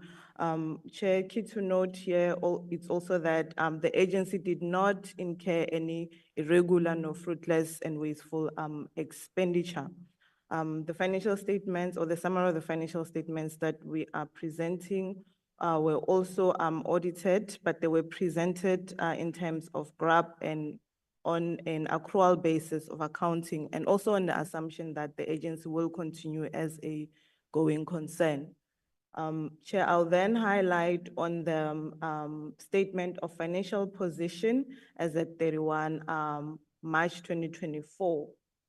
Just on the high level, the statement does present a breakdown of assets as well as liabilities. Under the assets, we have classified current assets and non-current assets. In terms of non-current, or rather current assets, we have reported receivables from exchange, and those are presented under Note 2. We had a slight increase as we compared to the previous financial year. But while we look at receivables from non-exchange, mainly consisting of funds that are owed to the agency by donors and staff loans, we have managed to recover or collect some of those amounts, then resulting in a decrease from 77 million to 57 million, Chair. In terms of cash and cash equivalents, due to budget cuts and also having managed to utilize all the funds that we would have been allocated, the cash and cash equivalents were sitting at 26 million as at the end of the financial year. Property, plant and equipment has also decreased when we compare to the previous financial year. Similar to the intangible assets, we had to do a reclassification of some of the ERP research and training costs, which also resulted into a decrease in that line item. When we then look into the second part of the financial position, which covers your non-current and current liabilities, in terms of payables, there was a slight increase from 56 to 59 million. We also had a decrease in terms of employee provisions, mainly due to the budget cuts, which resulted in decrease in the provisions for performance bonus in that regard. In terms of deferred income, Chair, as at the end of the financial year, we had new donors, but however, there was increase in that line item due to some of the donors who would have, transferred funds to the NYDA for implementation of projects that we now carrying out in the new financial year. Moving into the statement of financial performance, which highlights revenue and expenditure, and also reporting on the surplus or deficit for the year. The revenue was made up of grants income, which we receive from the National Treasury. We also have donor funding income, which we earn or receive from the partnerships that the NYDA work with other government entities. And those donor funding income are also disclosed under Note 23. And as indicated, we do earn interest income as well as project management fees from those partnerships. In terms of expenditure, we are reporting donor funding disbursements. These are also linked to donor funding income as outlined in Note 23 of the annual financial statements. In terms of grants disbursement, although there would have been budget cuts, which would have resulted in the expenditure in that line item decreasing, the agency was able to leverage partnerships and be able to continue to support the grants program. And you would note that under the donor funding disbursement line item, there are some donors who would have contributed to that program. And then in terms of the overall expenditure, this has decreased from 1.2 billion in the prior year to 814 million. Chair, in the previous financial years, we had unspent surplus funds of 420 million, which were rolled over then and were subsequently utilized the following year. However, in this year, we also suffered budget cuts, which would subsequently, reduce the total expenditure when we compare to the previous financial year. The next slide just highlights what I've already reported in terms of your approved budget versus the actual expenditure. This slide, which also give detail of the various partners that we have that also fund our programs. I will not necessarily go line by line. Those are also reflected in the Fs under Note 23. As at year end, we also closed off with capital commitments of 5.3 million as compared to 18 million in the previous financial year. But we also had contractual commitments, which was consisting of licenses as well as the PYAI project disbursements of 58 million. The next slide, Chair, is to reflect on the contingencies as well as irregular, fruitless, and wasteful expenditure. As I have indicated, there were no irregular expenditure, no fruitless incurred in the year 2023-2024. The agency also did not have any surplus funds which had to be surrendered to the National Treasury.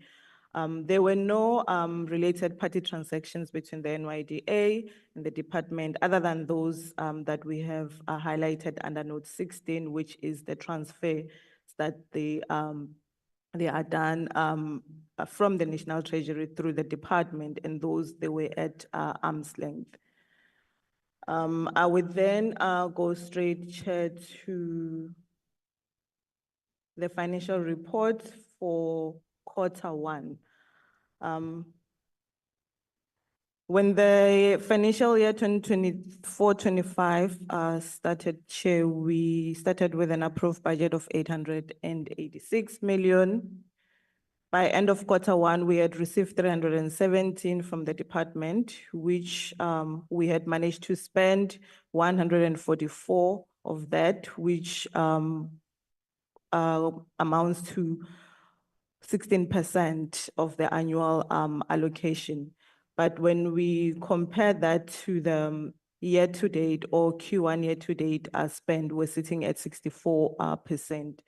In terms of employee costs, that spend was sitting at 95% against the year-to-date budget, while also representing 24% of the annual budget. On the capital expenditure, Chair, by end of Q1, we had spent 63%. However, majority of the spending and CapEx are normally once off, and as the year proceeds, the spend often normalizes. In terms of donor funding expenditure, we're sitting at 14% on the annual budget, while we were at 52% on the year-to-date budget. We had managed to disburse a total of 169 grants equivalent to 5 million by end of Q1, while that 169 million grants was made up of 63 new approvals and 106 were coming from the prior accruals. Again, during the end of Q1, we had not incurred any fruitless nor irregular expenditure. This next slide, I also just give a detailed breakdown of our revenue in terms of actual receipts versus what would have projected to have received by end of the quarter. And in total, we had received 39% of the allocated budget of 885 million.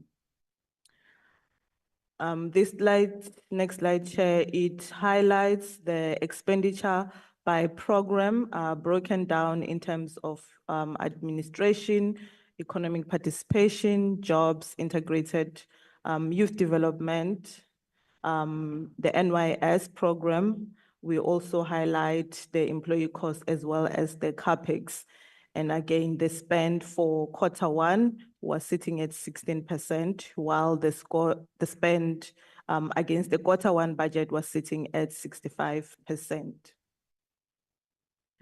This final slide, Chair, it also gives a detailed breakdown by expenditure by nature, highlighting the operating expenses, which are your administration and overheads, communications and ICT, audits, legal and travel and workshops.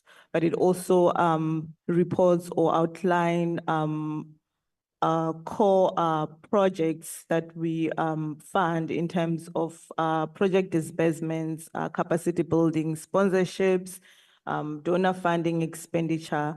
It also reflects grants and voucher disbursements that were done during the first quarter.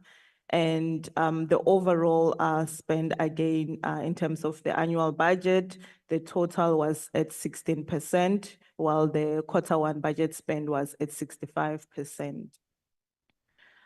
This slide gives a detailed breakdown of some of our donors and the expenditure as well that would have incurred during Q1. And in total, the spend would have been sitting at 20 million against what would have projected by Q1 to be 38 million. Chair, I will then hand over to the CEO. Thanks. Thanks, Mr. Mhlongo.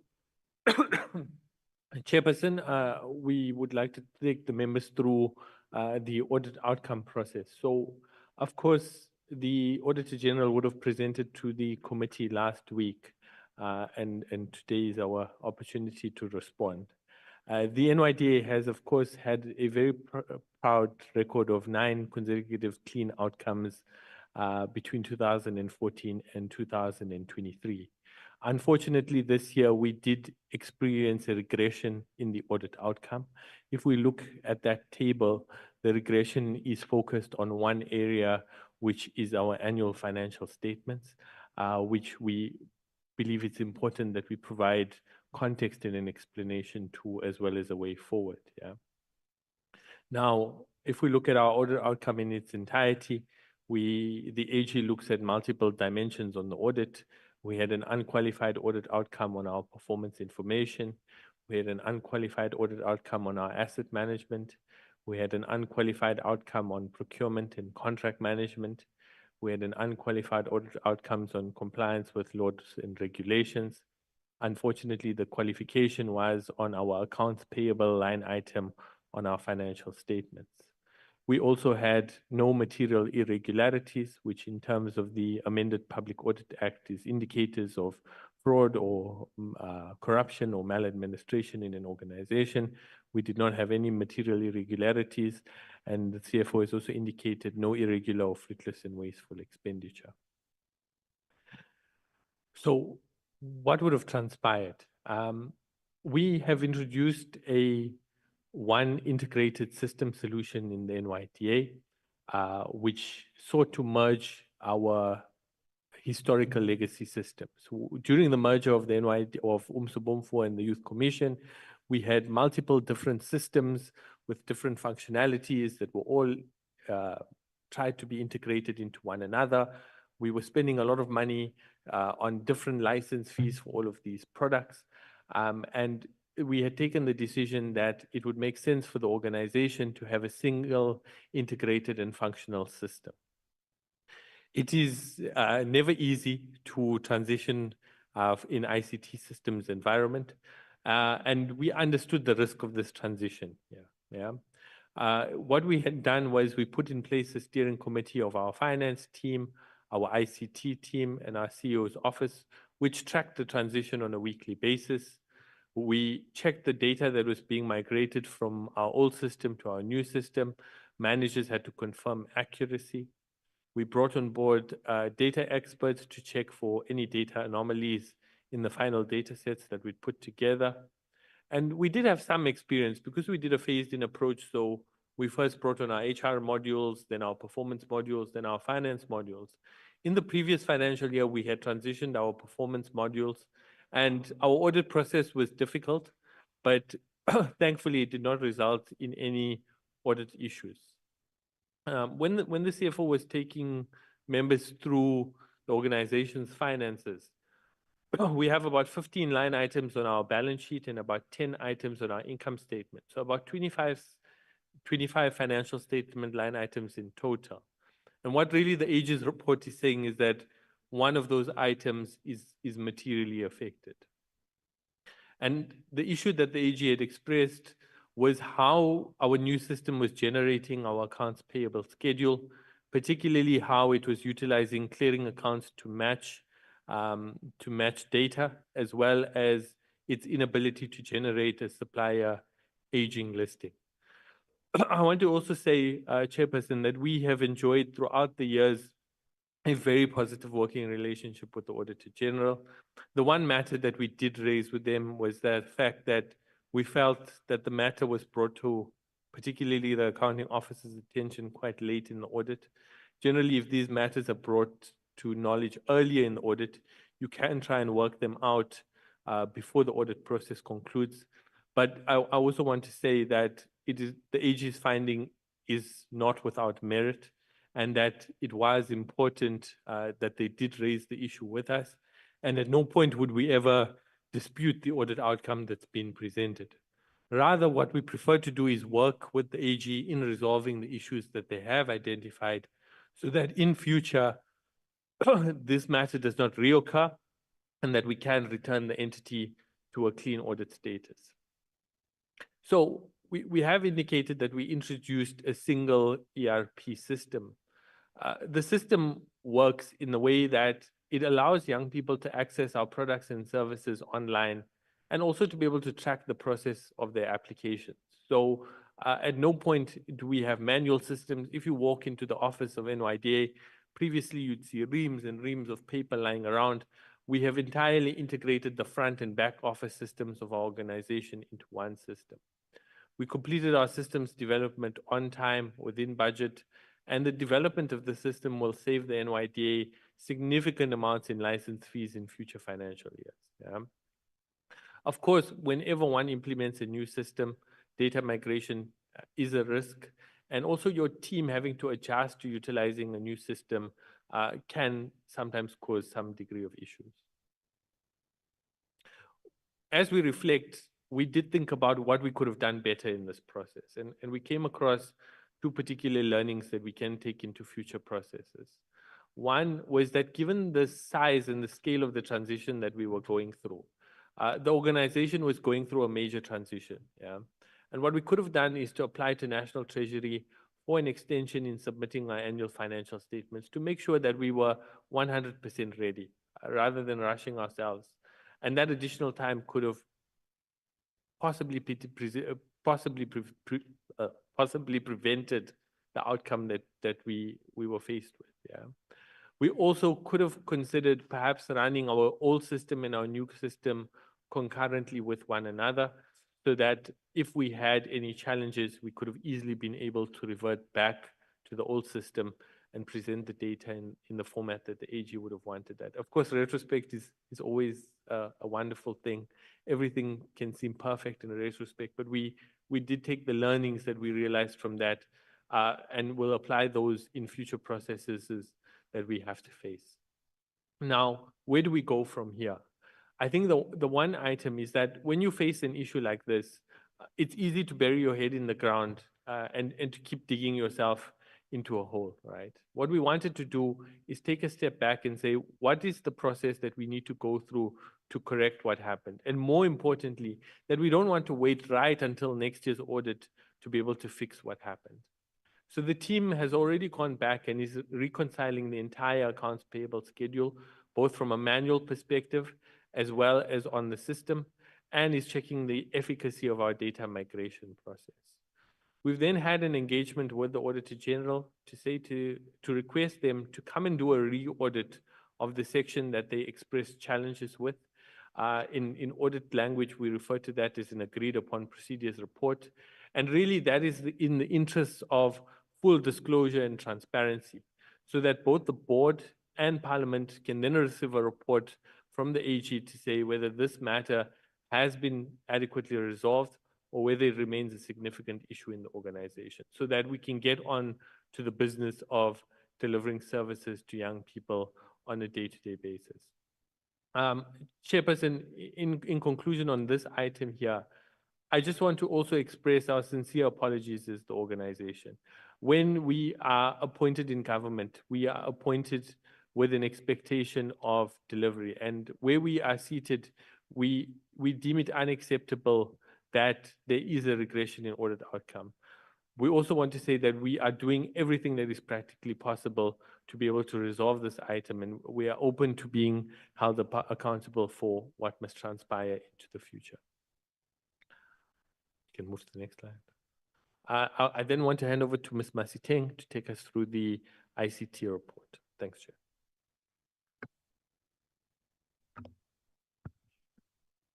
Thank you very much, CEO. Good morning, Chair and colleagues. Kosek, if you can move to the activity slides, please.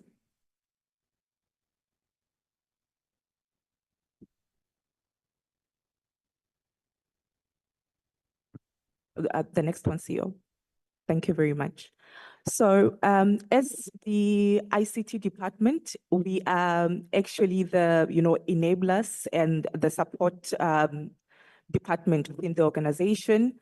Our role really is to ensure that we provide colleagues with the technology that can make them be able to deliver to the young people of South Africa. So as it has previously been reported that our target as ICT for 2023-24 was to review and implement the ICT strategy. So the reviewal of our ICT strategy was to align with what business was seeking to achieve, which is to be more flexible, to be able to respond quickly to young people, and to be seen and also to be credible.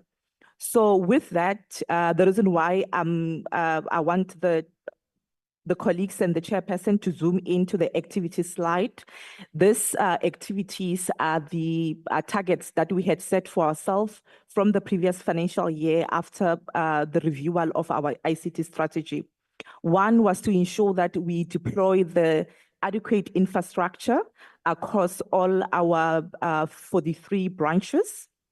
And then two, to ensure that colleagues have, relevant tools of trades to ensure that they provide the necessary support and processing of our product and services.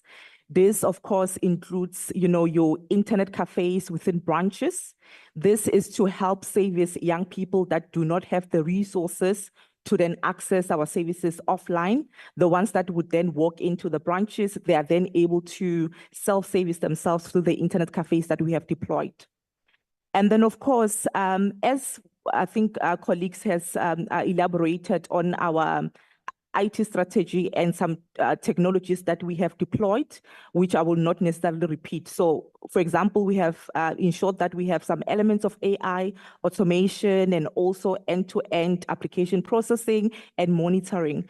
So with becoming less with moving from paper to more digital, we are then also more prone to cybersecurity risks.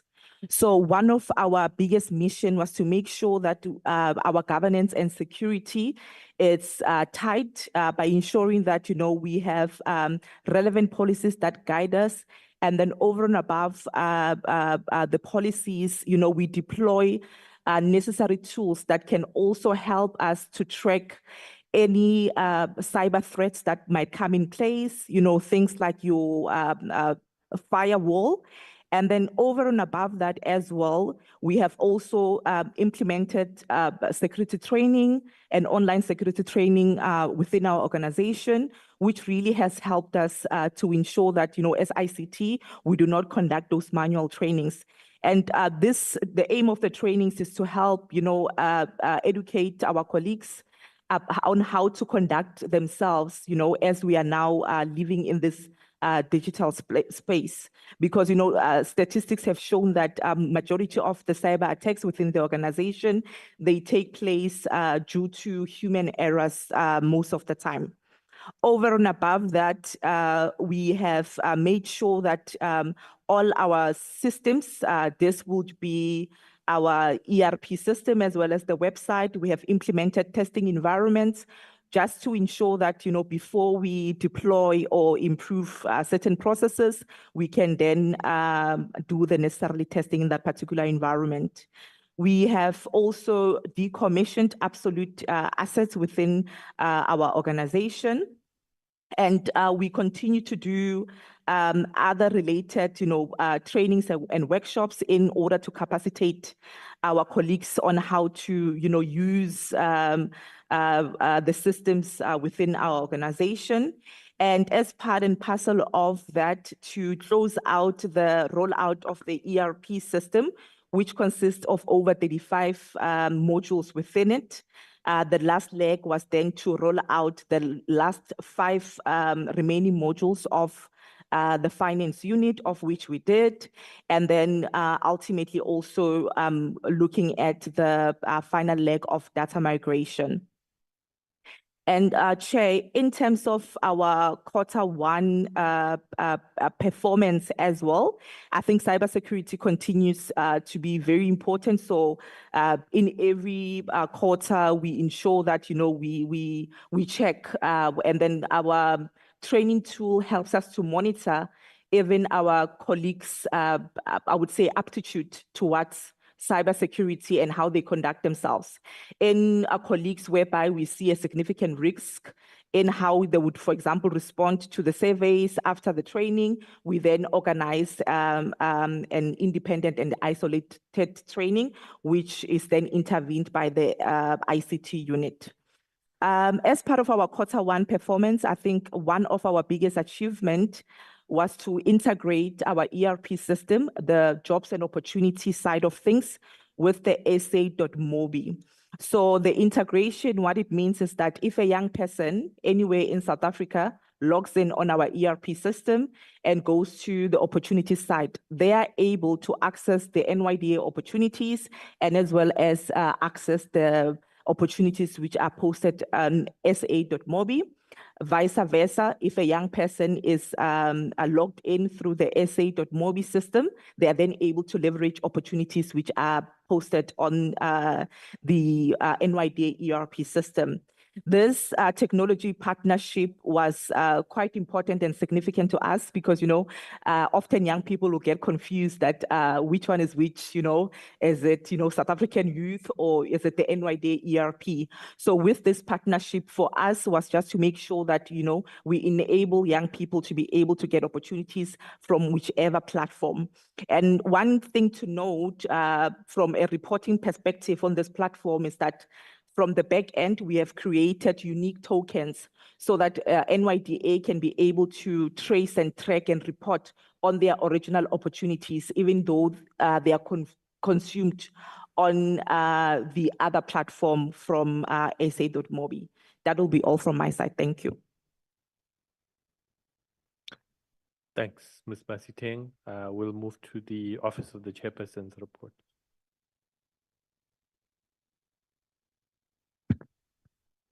Thank you, CEO.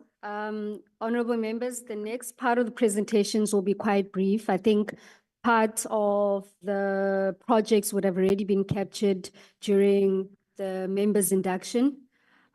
So really, the next segment would be a reflection on the work that is undertaken in the Office of the Chairperson, and the programs and initiatives are anchored around 4 pillars. The first being empowering the girl child, the second being improving the agency's access to rural and township communities, the third being ensuring the agency advances inclusivity, and the last pillar focuses on international work.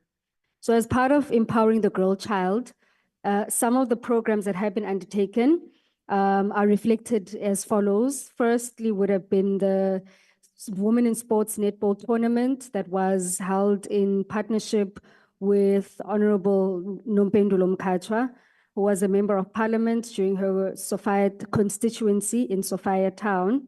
And this would have led to a partnership with the Premier of Gauteng, Premier Panyaza, who arranged for the teams that participated in the championship to attend the 2023 Netball World Cup that took place in Cape Town. This was also supplemented by activities, including a tour to Parliament, a trip to Sutherland for stargazing, a train ride to Kalk Bay, as well as a fan park where the young women streamed some of the games where the South African team was playing. The next was the Executive Mentorship Program, where in the first cohort, I mentored 9 young ladies, and in the second cohort, we were able to increase that to a total of 16 young ladies. This includes young business owners in the areas of manufacturing, agriculture, to be able to offer them the necessary mentorship and provide them with the product offerings of the agency. The third was the Young Women in Cooperatives Summit. This program was to commemorate the life and time of the former Deputy Minister, Ubavelile Songwa, wherein we would have conducted a session to empower young women residing in rural areas of KwaZulu-Natal to be able to start or maintain their cooperatives. We also successfully held the Women of Firsts high tea, wherein we were roping women who have been first in their respective fields, and for them to be able to commit to working with the agency through mentorship programs, through employment programs, and the list is endless. Then, as a way of ensuring the agency advances inclusivity, the agency would have been the recipient of the Feather Awards, which are the biggest queer award ceremony staged in South Africa.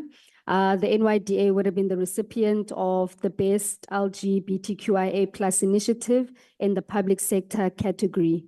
We also held a Disability Career Expo in Johannesburg, wherein we brought in learners who are differently abled and exposed them to the various opportunities that exist for them post the secondary education sphere. And lastly would have been the induction of the members of parliament, where we participated as part of the Office of Institutions that are supporting democracy.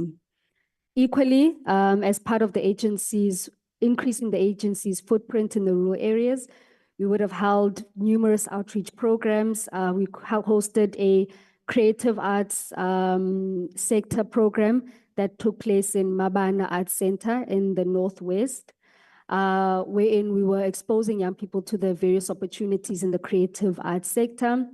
We hosted a career guidance program in Tafelkop in Limpopo with former Member of Parliament, Honorable Colin Malaji.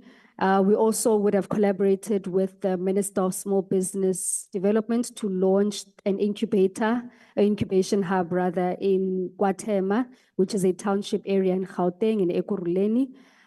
We hosted numerous career expos and voter registration drives in Philippi, which is here in the Western Cape.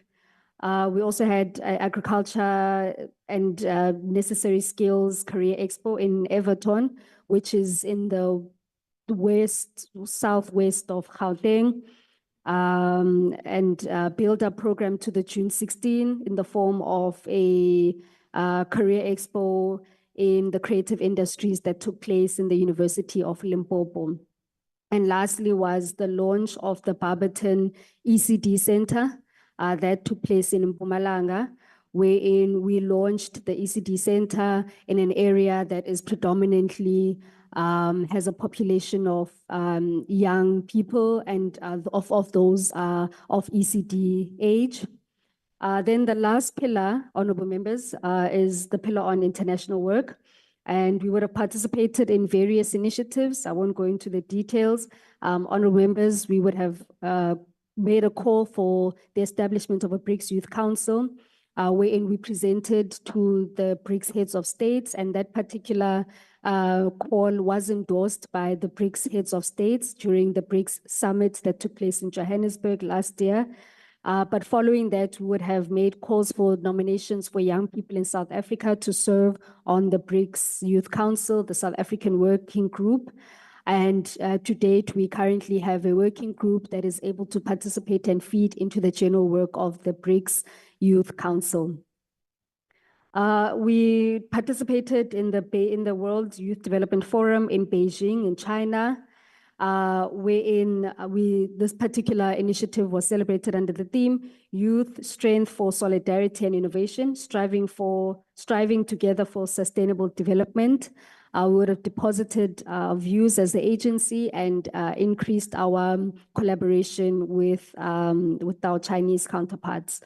We participated in the Democracy Works Foundation and the Club de Madrid organizations, as well as various consultative forums that focus on youth councils across the AU, as well as part of a build-up to the G20 summit that will be taking place in Brazil.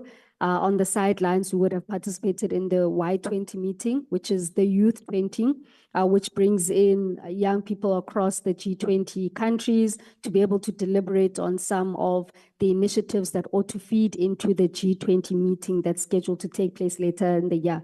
Honorable members, I will park it at that and through you hand over then to the Deputy Chairperson to take the honorable members through the projects in her office. Thank you.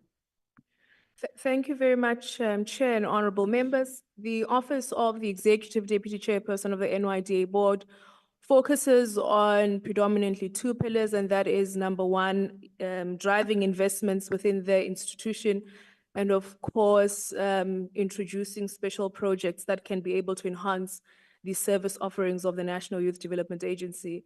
In the year 2023, the office declared it a year of trade, in trying to emphasize the importance of integrating young people into both domestic and international trade systems as a means to foster entrepreneurship, create jobs, and of course, drive economic growth. The year 2023 saw South Africa being a chair of BRICS, and the work that we're doing were aligned to the 5 BRICS priorities, which were developing a partnership towards an equitable, just transition, transforming education and skills development for the future, unlocking opportunities through the AFCFTA, strengthening multilateralism and reforming global governance, and the last one would have been fostering inclusive economic growth and investment collaboration. Our strategic focus areas were to ensure that there is access to global markets and ensure entry to emerging markets for MSMEs, to ensure access to funding and investments, to ensure that there is encouragement towards economic diplomacy and global engagement, and enhancing regional integration through leveraging the African Continental Free Trade Area, and strengthening partnerships to ensure that we create platforms for cross-pollination and skills development. One of the biggest projects that we've been leading as the Office of the Deputy Chairperson on behalf of the board was the Investment Roundtable. This is a simulation of the presidential investment conference that takes place annually, led by the Department of Trade, Industry and Competition. In the previous year, we're focusing on unlocking investments in human capital for an inclusive economy. The Investment Roundtable was led by the Deputy President, and we received a special address from the former Vice President of the Gambia, and that is Her Excellency Dr. Isato Tore. And in this particular roundtable, we would have set an ambitious target of raising close to $500 million towards youth development priorities in South Africa. Would have been focusing on different national government engagements, would have participated in the National Dialogue on Coalition Governments, the launch of the South African National Human Development Report, which focused on harnessing the employability of South African youths, and of course, joined the Deputy President when he led the official state visit to Singapore. We'll explain a bit later in our work why Singapore, we found it as a very critical area for young people to be able to participate in. Would have also been engaging in other various multilateral platforms, the African Continental Free Trade Area Business Forum, which was hosted in Cape Town, COP28, which is the United Nations forum that deals with climate change. And of course, we joined the Deputy Minister of Higher Education and Training on a skills development visit to both Singapore and Vietnam. One of the achievements that came out of the work that we would have been doing would have been the launch of a 60 million rand youth fund for the youth of Gauteng in partnership with the Gauteng Enterprise Propeller. The fund is a hybrid financial instrument that supports youth-owned SMMEs in the Gauteng province. The fund will ensure that young people have access to blended financing for up to 1 million rand. The blended finance tool will be part loan and part grant. So if a young person wants to have access to 1 million rand, 500,000 will be a loan and the other 500,000 rand will be a grant.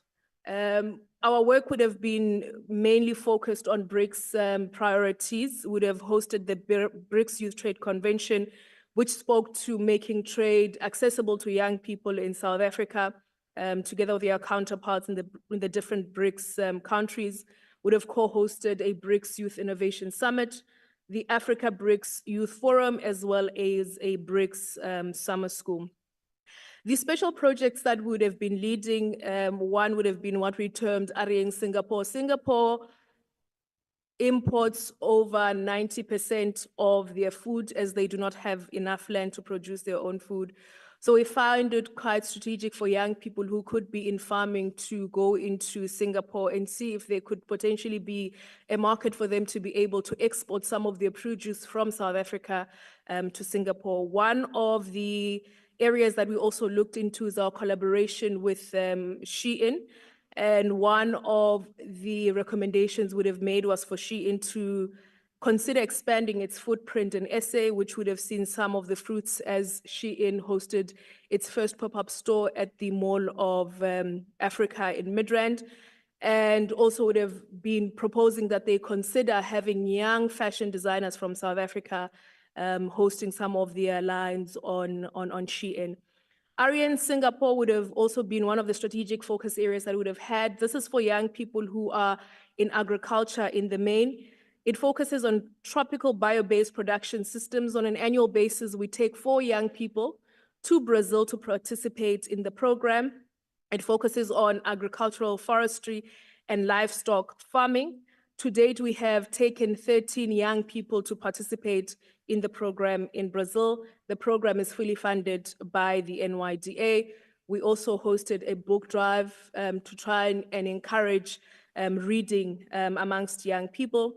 We also host what we call stay-lit sessions. These are sessions that we ensure that young people get access to information on different opportunities. One of the major programs that would have been around international scholarship and introducing young people to the different scholarships that are available for them to be able to study abroad. Insofar as community outreach is concerned, we try to endeavor that at least on a monthly basis, we visit different communities in different parts of South Africa. An overview of our Q1 report. 2024 would have been the year that would have been celebrating 30 years of democracy, and we found it important for us to be able to look into how we can invest in young people who are in the arts to ensure that we promote nation building and democratic engagement, to professionalize the arts, to contribute towards economic empowerment, and of course, fostering innovation and creativity amongst young people. We hosted the Democracy and Development Dialogue in partnership with the Pan-African Parliament. The President of the Pan-African Parliament opened the dialogue. We were honored by the presence of Minister Dr. Naledi Pandor, Minister Marupin Ramokgopa, and Minister Ronald Lamola, and we had a special address from the Deputy Minister of Youth from Namibia. The high-level interventions that would have been focusing on would have been the Mzansi Young Farmers Indaba, which brought young farmers from across the length and breadth of the country to be able to engage on the agricultural landscape in South Africa and how they can be able to share best practices amongst one another. We hosted SANSA Technical Visit, which is the space agency. We've been trying to encourage young people to go into the space economy, and these technical visits ensure that there's some exposure for young people to understand what the space agency does and what the space economy could look like. We had a collaboration with the South African Defence Force around careers in the Defence Force. We co-hosted an Amapiano Summit, which brought exposure to the trending music genre in South Africa, which is Amapiano, and of course, the University of Sao Paulo Agricultural Summer School. In terms of the different stakeholder engagements would have been leading in terms of voter education programs. And we had a netball outreach where the office played netball against professional young men and women in Tembisa. We are in the process of concluding an MOU with Mr. Price Foundation around various collaborations that we can be able to have for young people in the main. And we continue to have various school outreach programs across the length and breadth of South Africa. Thank you. Thanks, DC. Chair, we are on the last section of our report, which is prior year's budget review and recommendations. We can move, Kosek. In the prior year, the committee had requested us to start aligning with the fourth industrial revolution. As we have presented today, we have transitioned almost into an entirely digital system. We are revamping our call center to be the central point of contact. In both basic and higher education, we are monitoring the progress in terms of reform of the curriculum to adjust to 4IR, and we are collaborating for an increase in the number of digital skills interventions. The committee was also of the view about how NYDA was measuring the impact of its programs. We have provided the committee with 4 external evaluation reports on our products and services. The committee was further concerned about provisions for young people who were living in shelters and the issue of homelessness. We are working with the 6 metros where homelessness is most prevalent in implementing programs to support young people in difficult transitions in their lives. The committee was also of the view that businesses that are being supported by the NYDA need to be provided with access to preferential procurement. Through our market linkages program and youth entrepreneurs database, we are vigorously opening up access to market opportunities. The committee was concerned when they visited our offices that we were just collecting CVs and that we needed to do more. As we presented during our presentation, we are actively working with the private sector, the public sector, employer working groups to develop tailor-made recruitment solutions following a demand-led strategy. We work closely with the CETAs to be able to fill skill gaps in societies. As always, the committee was concerned about our presence in rural areas. We continue through community radio, outreach programs, as well as collaboration with local municipalities to address the rural-urban question. And then the committee was concerned when they did an oversight visit about a beneficiary that had experienced a lack of support. In that regard, the NYDA has taken steps to strengthen its aftercare program, providing more ongoing support to beneficiaries. In conclusion, Chairperson, I think today has been a heavy array of statistics, figures, graphics, and I think sometimes lost in all of that becomes the stories of young people. So we thought to conclude with the story of Teboho Serupeng, who is a 34-year-old from Sharpeville in the Vaal South in Johannesburg, who has always had a passion for the arts, but has not had the opportunity to fulfill that passion. Teboho was placed in the National Youth Service Phase 2 program in the arts, culture, and entertainment sector, where he taught primary school children acting, poetry, dance, and singing. In March 2024, Teboho landed a role in the Netflix series Ululwane. Recognizing his dedication and talent, Netflix asked him to recommend extras for that program, so he was able to take 16 of his National Youth Service participants to join the show for 1 month. That opened up doors for them for future acting gigs. Teboho is now filming season 2 of Ululwane. With the help of his National Youth Service stipend, he managed to start TS Vaal Casting Agency, which now has 97 members, which includes 60 youth. His play, which was Molo, made it to the top 4 of the Market Theatre's annual Zwakalala Festival out of 240 entries. Top 4 contenders received a 3-month incubation contract with Market Theatre, involving script development, technical assistance, and rehearsals. If Molo wins, it will have a professional season run. Teboho's journey came full circle when he was absorbed as a full-time arts and culture facilitator after completing the National Youth Service program. I think we sometimes underestimate the impact that giving a first opportunity to young people and opening up a door for them can have. And I think a big part of our role today and into the future involves giving young people as many first opportunities as what we can. I thank you, Chairperson. No, thank you. Thank you very much, Executive Chair and your Deputy, the CFO, and all your staff members that have made presentation. Before I then open for members to ask questions, there are areas in the presentation. In fact, the presentation is good. It's good, but the presentation is not talking to us within the context of we are in a new normal.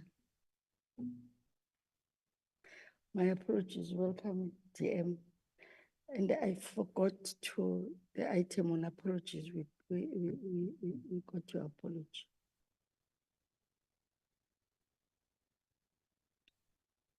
And the new normal one is the outcome of our elections, which is 40%, which that is a reflection of a number of factors.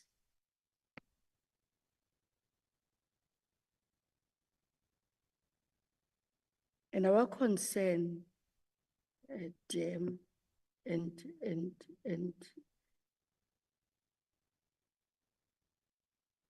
the DG will always be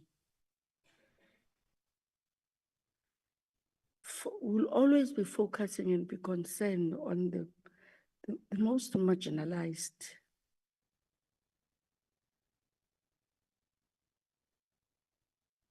Executive Chair and your deputy, the most marginalized. Personally, maybe this is not I'm forever, and maybe until I leave Parliament, as young people always say that We must go and look after our grandchildren. I've always have a concern with a presentation that is generic. Maybe it is the nature of how presentations are to be structured. And they then trigger, when they are generic, they trigger questions, difficult questions. At the time that I am to ask questions, I will reflect why. And I'm seated here, I'm a bit frustrated.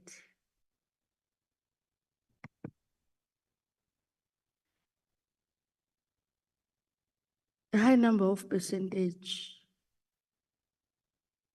of unemployed persons here in our country is young people. A high number of persons that are vulnerable to drugs, crime, are young people. And at the time, I'm going to reflect, where are these young people located? So my consent to M and DG and to the executive leadership of the NYDA is that we are to do things, we must be seen as doing things differently. And as we will be conducting our oversight, we will then have to make sure that you really begin to then say things are not normal.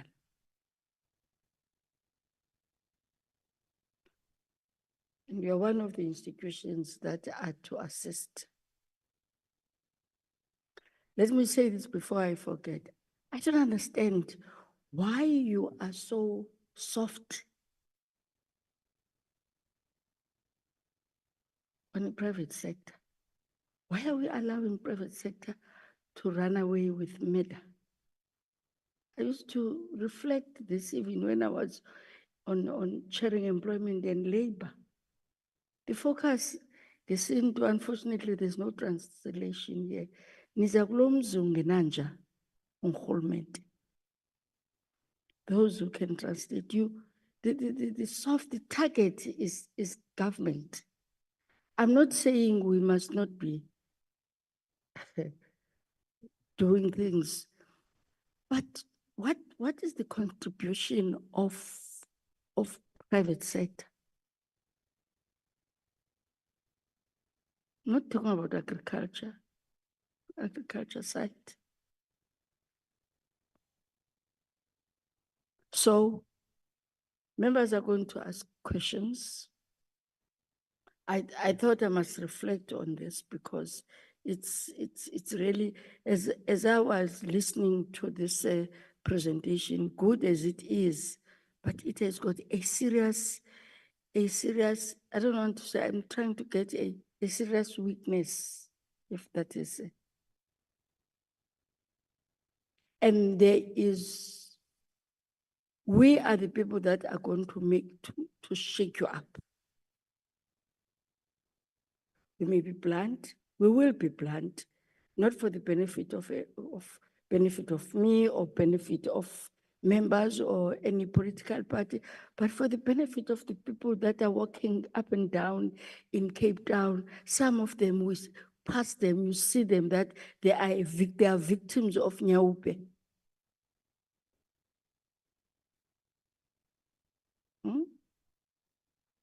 For crying out aloud, there are sectors, I mean, where majority of workers there are foreign nationals, young.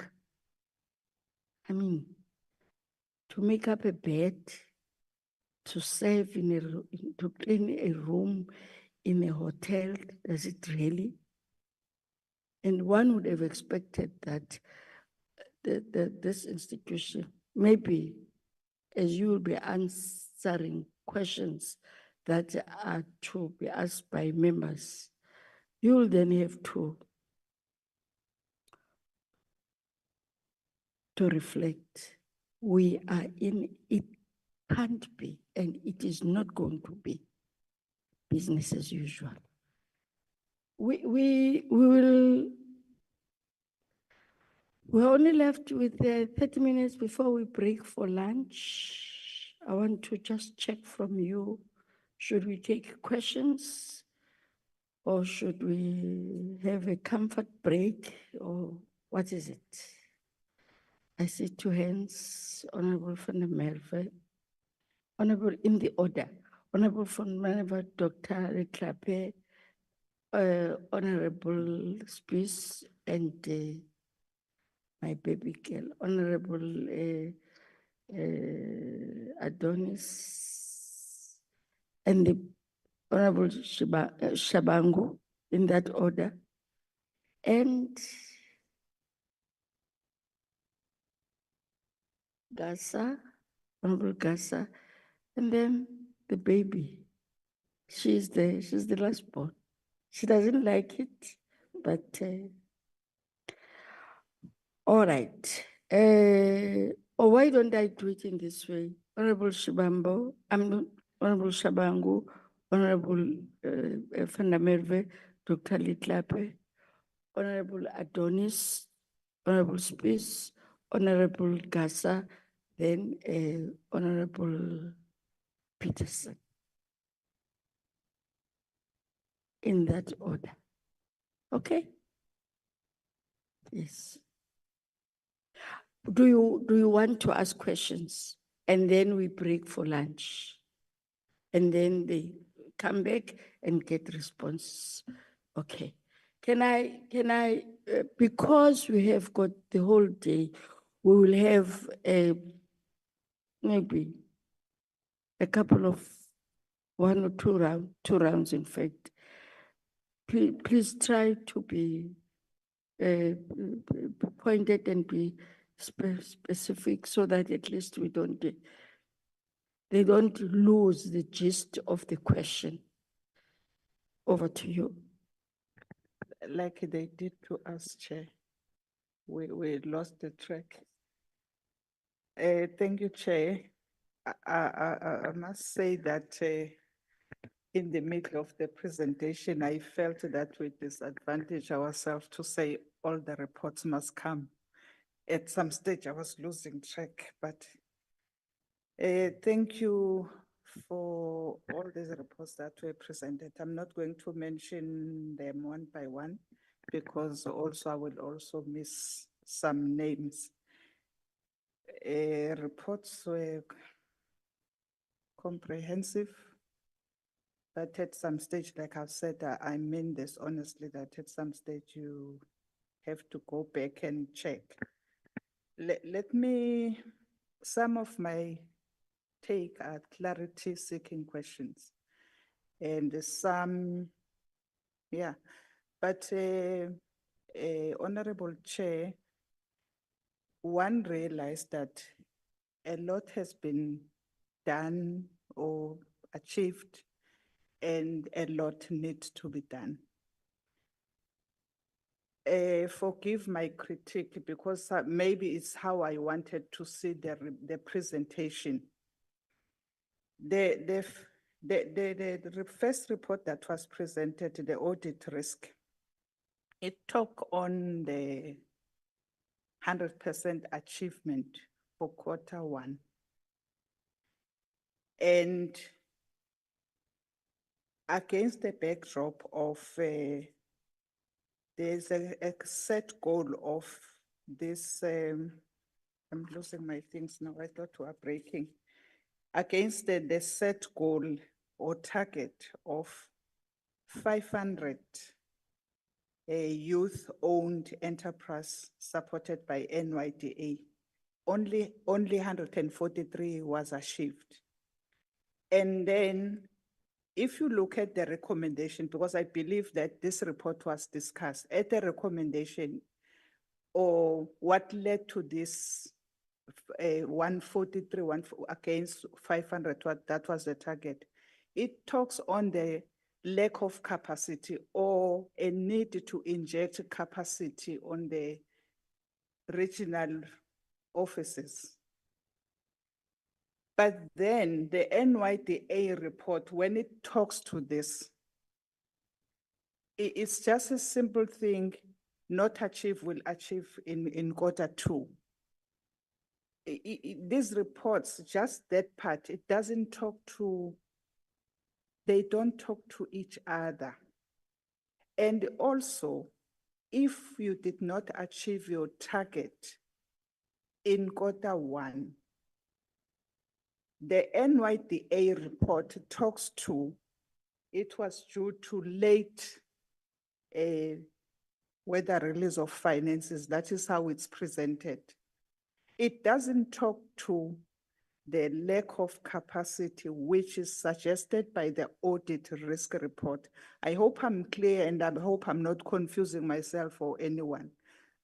For me, it's a bit concerning that this report, they don't talk to each other, of which I will also say that if I'm correct, what I've picked up, that it cannot just be a presentation, then questions. This report, they must put us in the picture. We must understand what is happening. You did not achieve Q1. What were the reasons? What are you going to do going forward? Because now we don't want to be getting reports like this, did not achieve, will achieve in Q2, while the other report is talking about the capacity.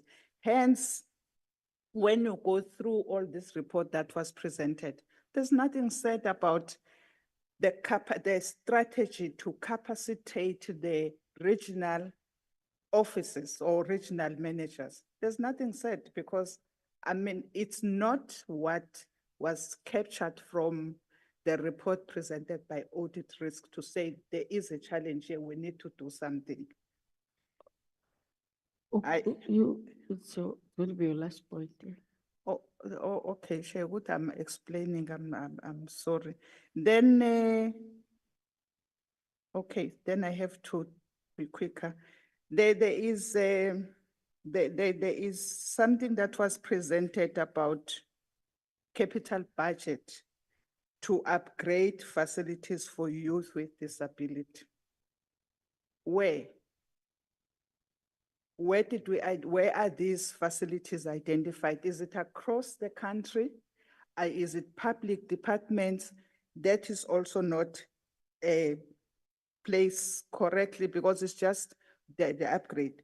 The last one, Chair, is on the office of the chairperson, the report of the chairperson that was presented. I think it's the chairperson, I don't know where, NYDA. This report is talking to empowering the girl child. I listened to this report, the things that were done, your high tea or whatever. Was it planned or is something that happened spontaneously? Because there was no presentation of these are the strategies to develop a girl child. And this is what we've done. It just came as there was a high tea, there was this sports, there was that. That is why I'm saying maybe it's not how I expected to get this report. These were strategies, this is what we have achieved. For me, it looks like it's something that just happened spontaneously. There was no plan. Let me pause there, Chair, before you cut me off. Thank you. Thank you. I will for the Merve. Thank you very much, Chairperson, and greetings to our Deputy Minister and all the colleagues. I can see you want us to be a little bit brief, so I'll try and move a little bit faster. But I think I want to start with what you had mentioned in the beginning, Chairperson, or just now, your reflections. I think what worries a person is we are sitting here, we are looking at presentations. It says 100% of targets achieved.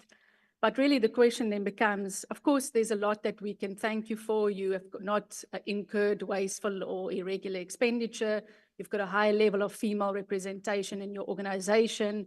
But then the question becomes, when we talk about a youth unemployment crisis that we're facing in South Africa, and you look at a presentation that speaks to 100% targets achieved, the next question becomes, as we have said before in our meeting with the Auditor General last week, there seems to be a disconnect between the presentations that we receive and the lived realities of the people on the ground that we service as members of parliament.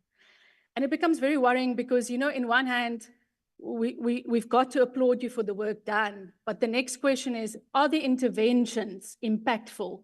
The Honourable Member speaks about a high T. That is an intervention in the office of the Deputy President, Deputy Chairperson. It is listed as a success, but was it impactful? Did it make a difference? Is achieving 100% of our targets resulting in the change that we want to see? And I think that is what you were addressing, Chairperson, that we want to see an urgency. If we talk about a youth unemployment crisis, we want to see an urgency in the way we address matters, because we can look at all the beautiful presentations, but if they don't actually result in the change that we want to see in the next 5 years, then that will be problematic. But I want to zoom in on I heard what the CEO said about the audit findings of the Auditor General. And yes, I mean, we did get an apology and we thank him for that. But the Auditor General says for the first time in 9 years, the entity was not able to submit its financial statements on time. In addition, the submitted financial statements contained mistakes or material misstatements. This resulted in inefficient checks and balances. Now, then the question becomes, for me, there was an audit risk committee in place that met and met regularly, even had additional meetings. You had an executive management committee that oversaw the work. You had data experts coming in, and still then the data migration is not successful. So I think I want to ask why was it left so late? Why did we not act timeously in making sure that these issues were addressed? And also it says the NYDA had 15 line items on the balance sheet, and 10 items on the income statement. The Auditor General South Africa expressed an issue with one of the line items. So what was the issue, or what was the balance sheet item that led to this finding? And why was the supplier aging list not generated? And what was the issue with the employee costs? On one of the first slides, we talk about the board resolved on writing off historical debts acquired by young people in the pursuit of running startup companies. I wanted to get the total sum of historical debt that was written off. It also speaks to one of the successes of the board was that the agency responded to the cries of young people to ensure that the agency is more accessible.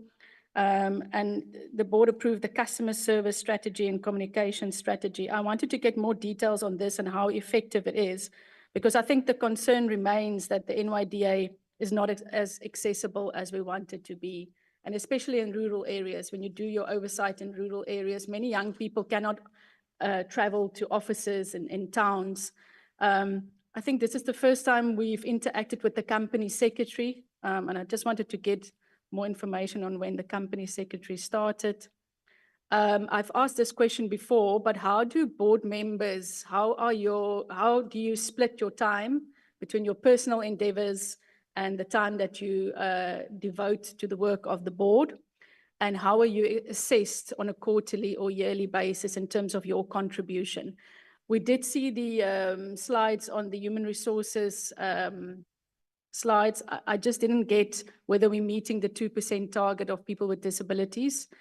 There was a main... Can it be your last one? Oh, I've got many more. Okay, I will come back. Okay, I'll come back. Thank you. Sorry for that, because I want all of us to have an opportunity now, so that you are definitely going to come back. The Honourable Letlape. Thank you, Chair. And firstly, to express gratitude to the report.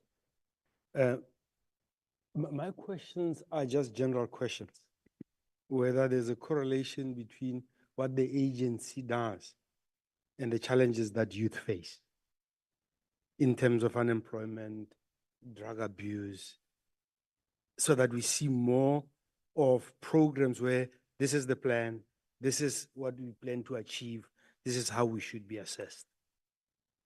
We have a values crisis in society across all levels. And what I see is our youth wanting to arrive, but not being prepared to start. So they don't want entry-level jobs. We've got lots of youth unemployment.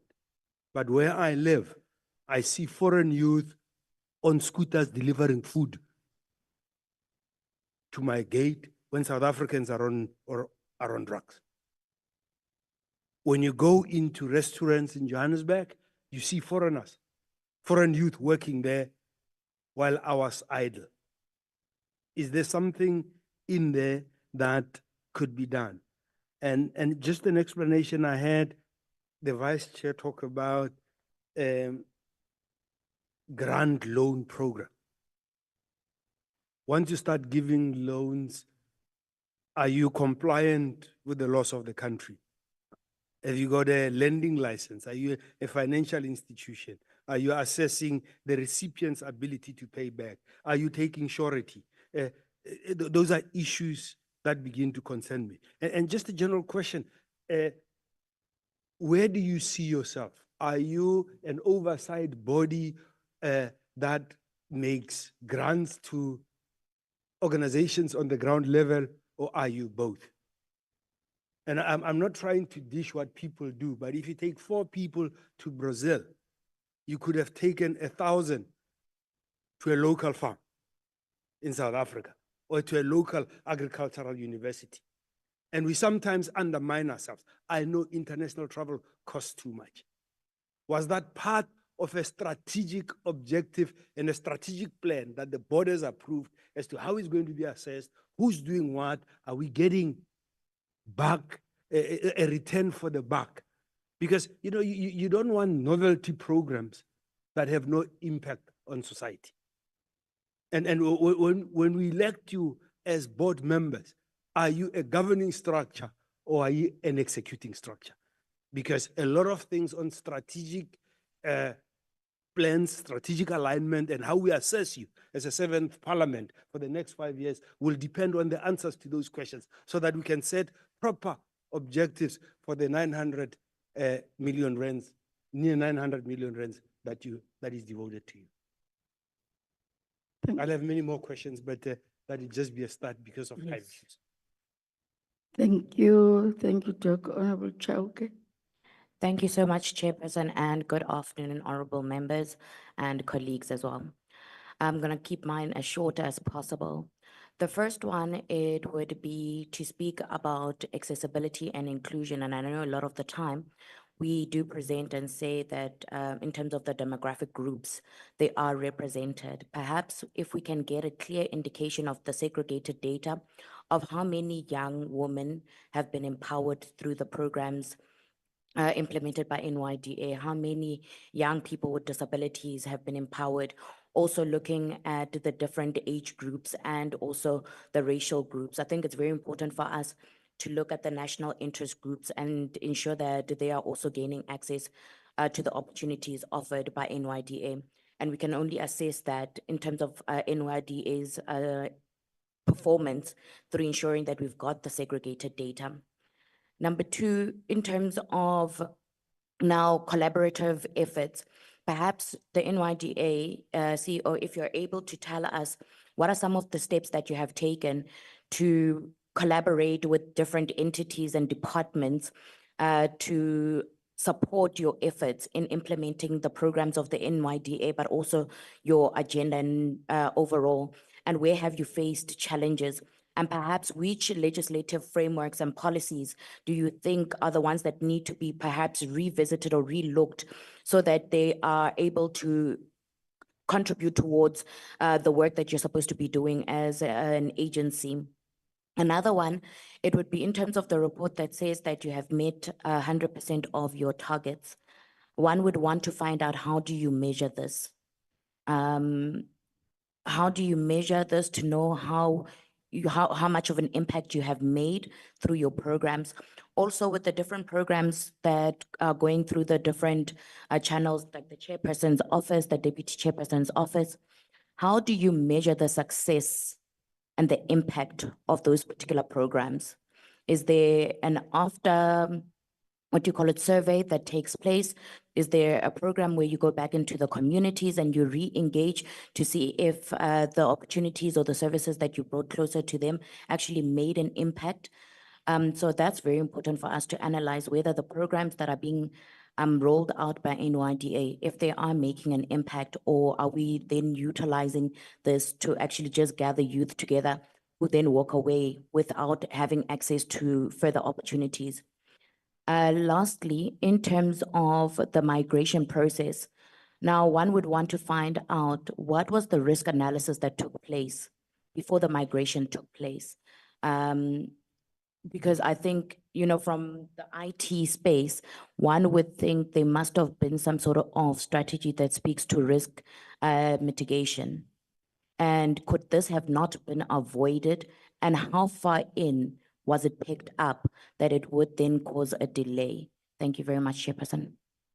Thank you, Honorable Spees. Thank you, Chairperson.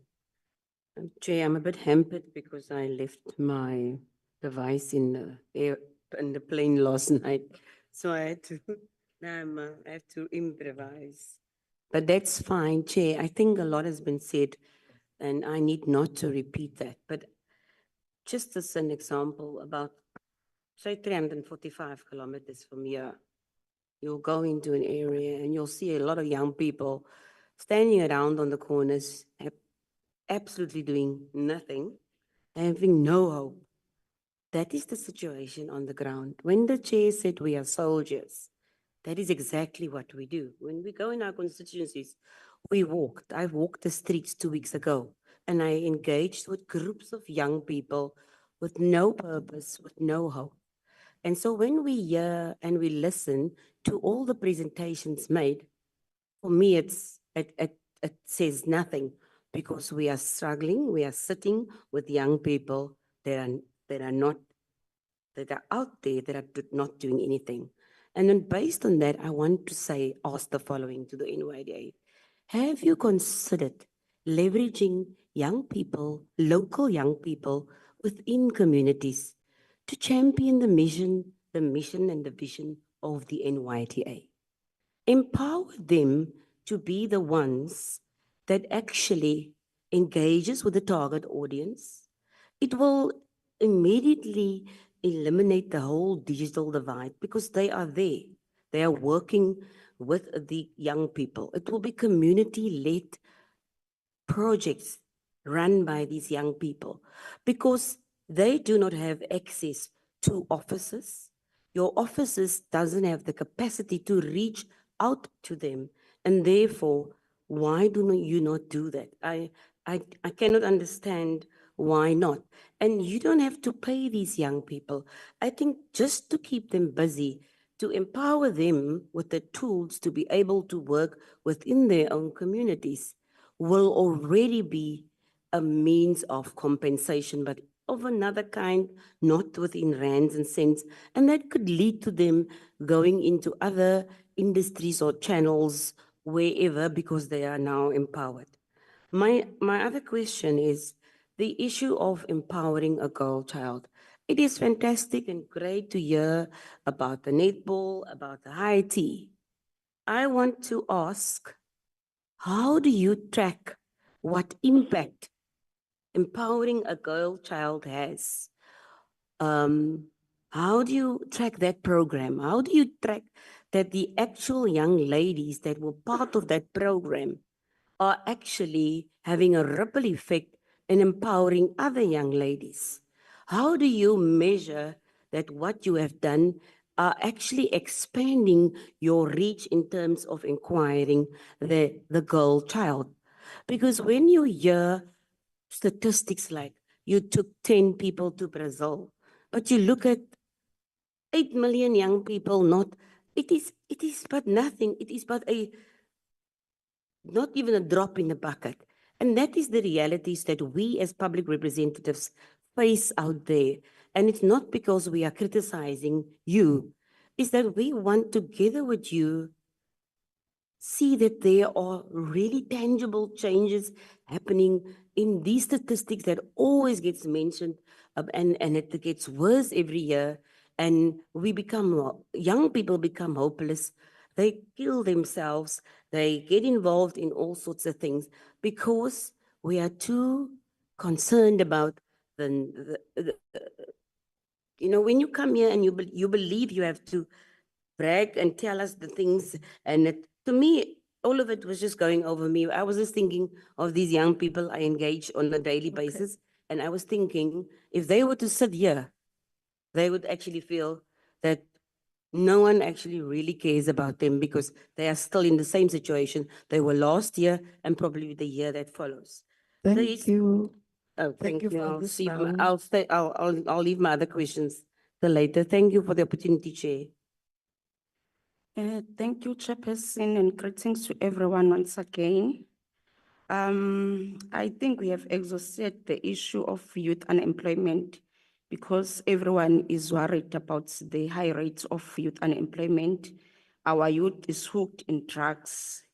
But however, I see there are so many activities on paper that are designed for the youth out there. So maybe if someone can zoom in and check the local municipalities that NYDA has partnered with, maybe we will get some idea where are these programs are taking place, because really, as where I'm coming from, I have never heard anything about these programs.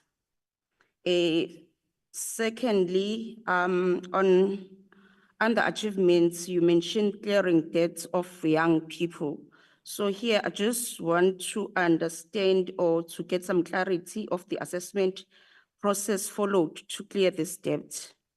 It is crucial to ensure that taxpayers' money is not being used to support like some sort of lavish lifestyle, because I think no one knows what was perpetrated to end up to those, debts. And just to check what preventative measures are in place to ensure that this process is transparent and beyond reproach. Secondly, I just want to check, why does the NYDA appear to be the top heavy with a significant portion of salaries allocated to top management instead of creating more jobs for employees and optimizing the use of taxpayers' funds? Lastly, I just want to check if it's possible to provide the expenditures that you are using in rural areas, particularly in KwaZulu-Natal and the Eastern Cape, and what percentage of your total expenditure has been directed towards these regions? I thank you. Thank you. Thank you, Chair. I think my questions, or rather, I share the same sentiments of Honorable Spies and the rest of the honorable members, acknowledging that the board has improved the customer service strategy. I would like to know, has the board considered once again the young people living in rural areas that have no access to WhatsApp or internet? And because these are the very same young people who make up the number of unemployment. And of the 55,459 young people capacitated with skills to enter the job market, how many of those young people come from rural areas? Thank you. No, thank you. Thank you very much. My question, as we will be breaking for lunch, the criteria you use to identify people to go with you to Brazil, whatever. the breakdown, would like to get that criteria. It's quite very important. And in terms of training young people for skills, yes, you traveled with DM Manamela, was, I think, delegated to TVET, but I don't get you here saying how do you partner with TVET in terms of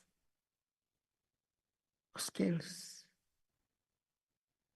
As we'll be parting, I once, in my other deployment in the last term, went to speak with young people, a hall full of young people, whom I asked, how many of you here have done plumbing, bricklaying, electricity? None. Except for one who did public admin. And DM, I asked a very crude question. Uzopangelapi in this day and age, doing public admin, who's going to employ you? Other one did fitting. And I then said to them, you know, these skills, trade skills that the importance of them, you having to learn is that, you know that when you phone and your kitchen drain is blocked, that person who is going to come in and block it, the first thing, who is trained, a qualified artisan, is going first, before doing anything, is going to tell you about the call-out fee, which is between 500 to 800 rand. He hasn't done anything yet, but he's telling you call-out fee.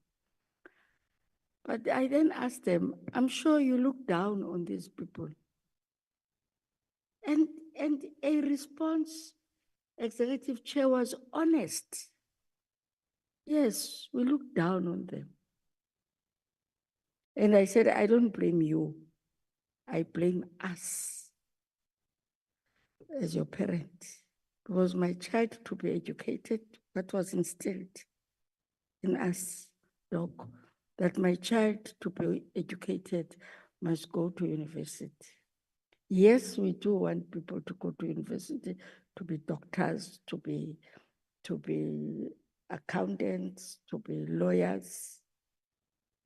But the trade skills, I'm raising this because you working together with higher education and labor, you are to ensure that these sit as your stakeholders. So we are going to break for lunch. I hope lunch is ready. You are going to divide yourselves, who is going to answer what, but in the center, cleaning a hotel, serving food. Huh? Packing groceries. It can't be that when we go to these places, and I don't think we are, and now I'm saying it without any fear or favor. There is not a single country that doesn't have a foreign national right across the globe, right across. But it can't be that our young people are standing deputy chair in street corners and asking for 2 rand. As Dr. Klapper have said, a foreign national is driving a scooter delivering. What is it that we have missed? And what is it that we are missing? You are fortunate. You are young. we are beneficiaries of of government. They've got skills. Tell us, is it us that is missing something? And we're going to tell you what you are missing. I hope, because I don't want responses now, because you are to, we are going to break, take a comfort break whilst we are sorting out what lunch, but I think it is ready. Comfort break, and we come back at, we're going to come back at 14. There's a hand. Person, thank you, Chairperson. I would like even this question of mine, maybe, if it can't be left behind when the other questions are being answered. This issue, it's a concern, maybe they will elaborate. Chairperson, it's really a concern when it comes to this sending taking the girl child to work program. I don't see it working. Maybe if they can elaborate extensively, because it started, I think it was in 2003, but it doesn't seem to be minimizing this issue of unemployment of youth. The only thing that they used to say is that it's motivating a girl child. To what? Because they are there, they're not working. They are sent to the places of work. If you are taking them from high school, maybe from grade 7 up to grade 12, you take them to a certain institution where they've got to observe. Maybe they're given some job to do. Thereafter, they're going back. They are finishing their education. They're sitting back at home. Thank you. I'm told lunch is ready. We will then be back at 2:15. Thank you.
Can we, honorable members, Chair of the CGE, when the chair speaks, you're continuing with your chair. You know what's loud. Are members in here? When they say time is the greatest enemy, it means it's what I'm going to. We will, what's the DG? Who could put DGTM?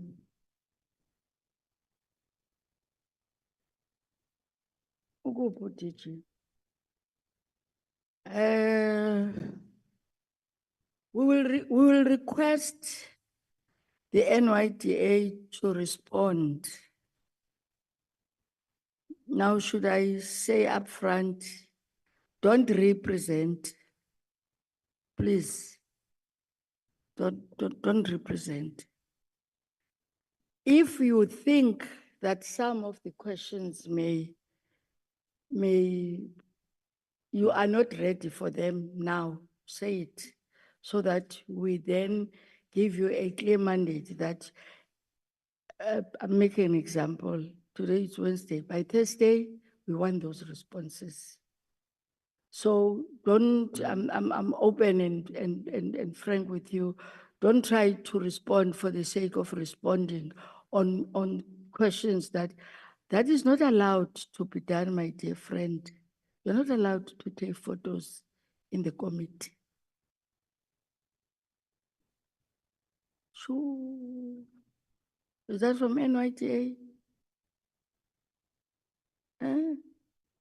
Asanda, you were here, you know that is not being done. We don't do that.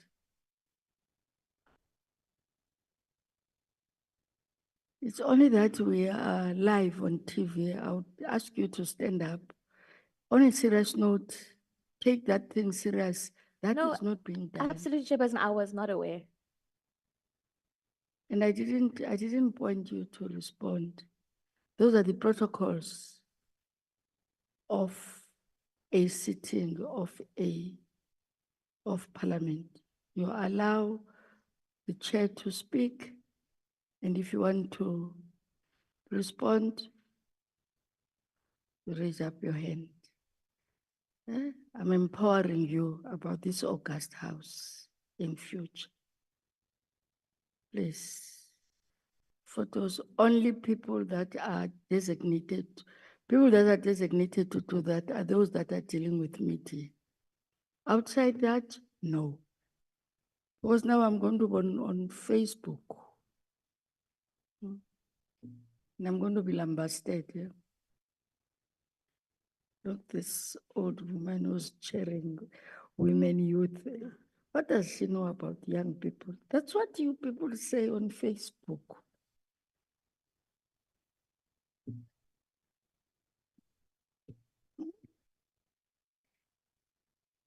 Yeah.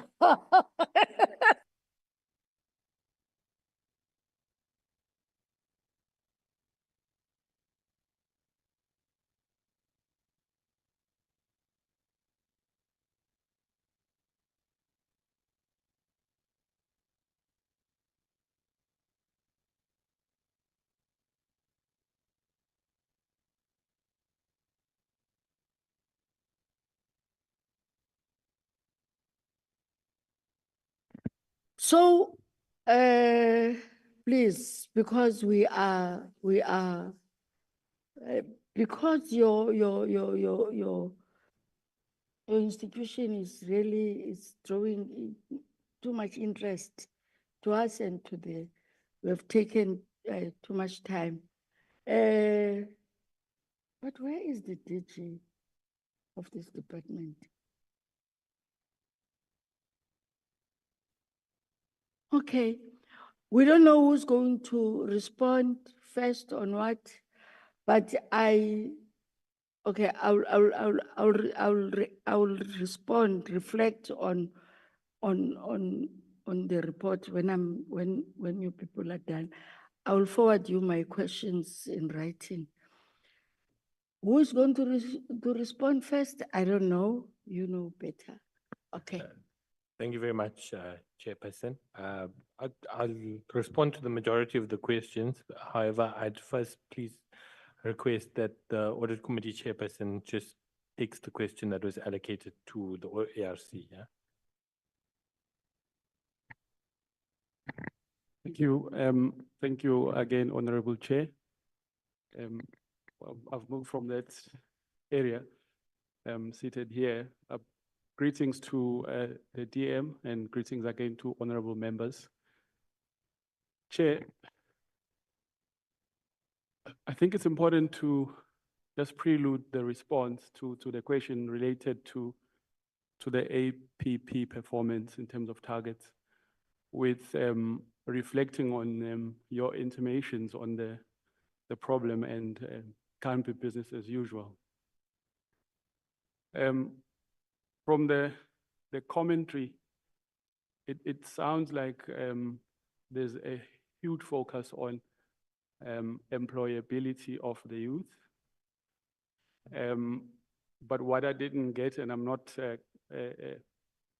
posing the challenge to the portfolio committee on this, but more on what we are doing as the advisors to the entity from an audit and risk committee perspective.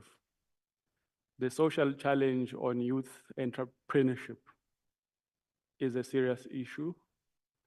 And perhaps that is also where a lot of resources need to go to improve the entrepreneurship opportunities for young people.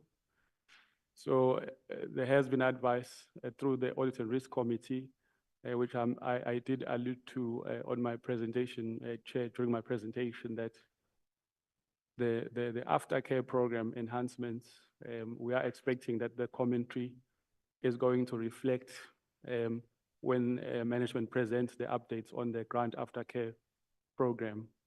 So that's where we're also seeing interventions quite critical and higher impact on entrepreneurship as well as job creators. So I just wanted to give that sense that the agency is looking at both ends of the equation, employability, but also on entrepreneurship. And we are comforted that that is getting a lot of management attention.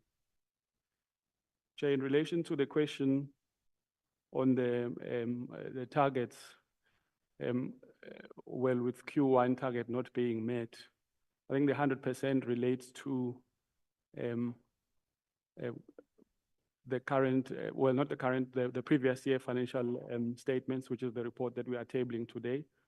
And through you, Chair, we're comfortable that that has been audited and the entity did get 100% performance on the annual performance plan, and that has been verified by the Auditor General. Perhaps just to assist the honorable member, the unmet Q1 target, we did get management feedback as the Audit and Risk Committee in that there were still internal quality control processes that had to be followed before those grants are then dispersed.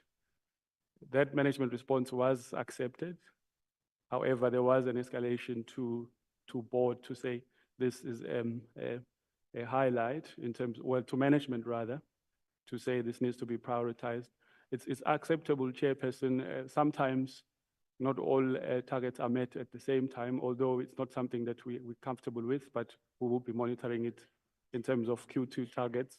The management commitment is that that target will be met by Q2. So when the Q2 results are presented, the Audit and Risk Committee is going to be looking into that. Thanks, Chair. Okay. All right.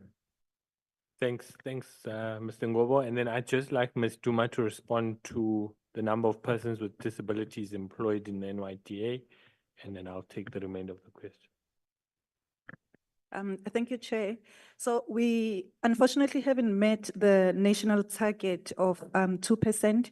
However, currently we're sitting at 0.5%. It's a reflection of 3 employees that are living with disabilities. But then we are expecting to increase that target to 1.1% as at end of second quarter. Reason being, we have employed 4 more people that are living with disabilities. So it will increase to 1.1, but we have set a target of 2%. And we are trying to meet that target. Hopefully we'll meet before end of our financial year. Thank you, Chair. All right, thanks, colleagues. Chairperson, I will start with Honorable Shabangu's questions. So I'll start on the issue between what the ARC report says and what the management report says. I think I hear what Honorable Shabangu is indicating, that the reports should talk to one another.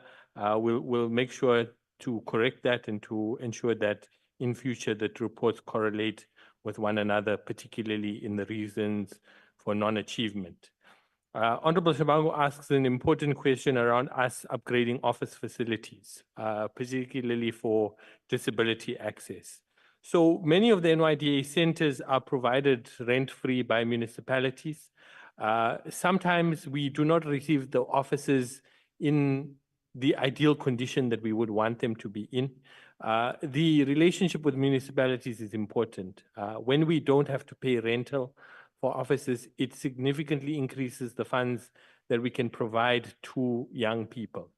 So sometimes we have to invest in upgrading these facilities. What you might find is that they, for example, don't have a ramp to allow for disability access for young people. We use our capital budget to upgrade facilities over time. So we have a 3-year plan in terms of upgrading of facilities. So we look at the NYDA having about 44 facilities, and we do about 15 per year in terms of upgrading, in terms of refurbishment, in terms of a staggered approach, also to match with the medium-term expenditure framework facilities. We can give a breakdown of the facilities that are identified for upgrade in the current financial year. I think Honorable van der Merwe asks an important question, is to say, of course, when we show the work, it showcases the day-to-day interventions that we're making on behalf of young people, right? And you come here and you say that, we say that we've achieved 100% of our target. But what does that mean when every quarter unemployment increases for young people? What does it mean when, of course, as MPs, you have to interact with young people who tell you they are despondent and they are hopeless about the future? So it takes us back to first principle, right? It's to say, why do we have so much unemployment in South Africa? Yeah, is that the private sector, who ideally we would want the private sector to employ everybody, the private sector is not generating sufficient employment for everybody to be employed in the country. Yeah. Does that mean the state is sitting back and doing nothing about it? Absolutely not. The state, as we know, has introduced a number of interventions, amongst them the Youth Employment Tax Incentive, the Expanded Public Works Program, the Department of Small Business Development, the National Youth Service, and a number of other interventions. Now, I think the first question that we need to answer amongst ourselves here is to say, do we believe, and I think this came from a number of MPs, is, are we of the view that the interventions that are in place have merit and are working for the people that it actually impacts on? Yeah. And I think MPs to some extent need to help us answer that question, because sometimes MPs interact with constituencies that we may not interact with. Yeah. So it might be that we feel that the interventions are working, but that's really not what young people on the ground want from the state here. Yeah. We do believe that programs like the National Youth Service and the programs that we showcased, the Youth Enterprise Support Program, are working for the young people that we are able to reach, right? Which brings us to the second point then, is to say we are involved in a process with National Treasury to say, we think that the policy environment is not necessarily wrong, and the program environment is not necessarily wrong. What we need is a radically scaled up intervention of what is actually happening.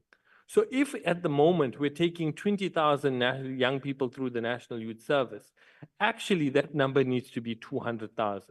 And within the scope of the budget, we need to be able to find that money so that when we come to this forum, and Honorable Spies tells us that in the constituency in the Western Cape, 300 kilometers from here, young people are despondent. We can actually reach them with meaningful interventions that impact on their life.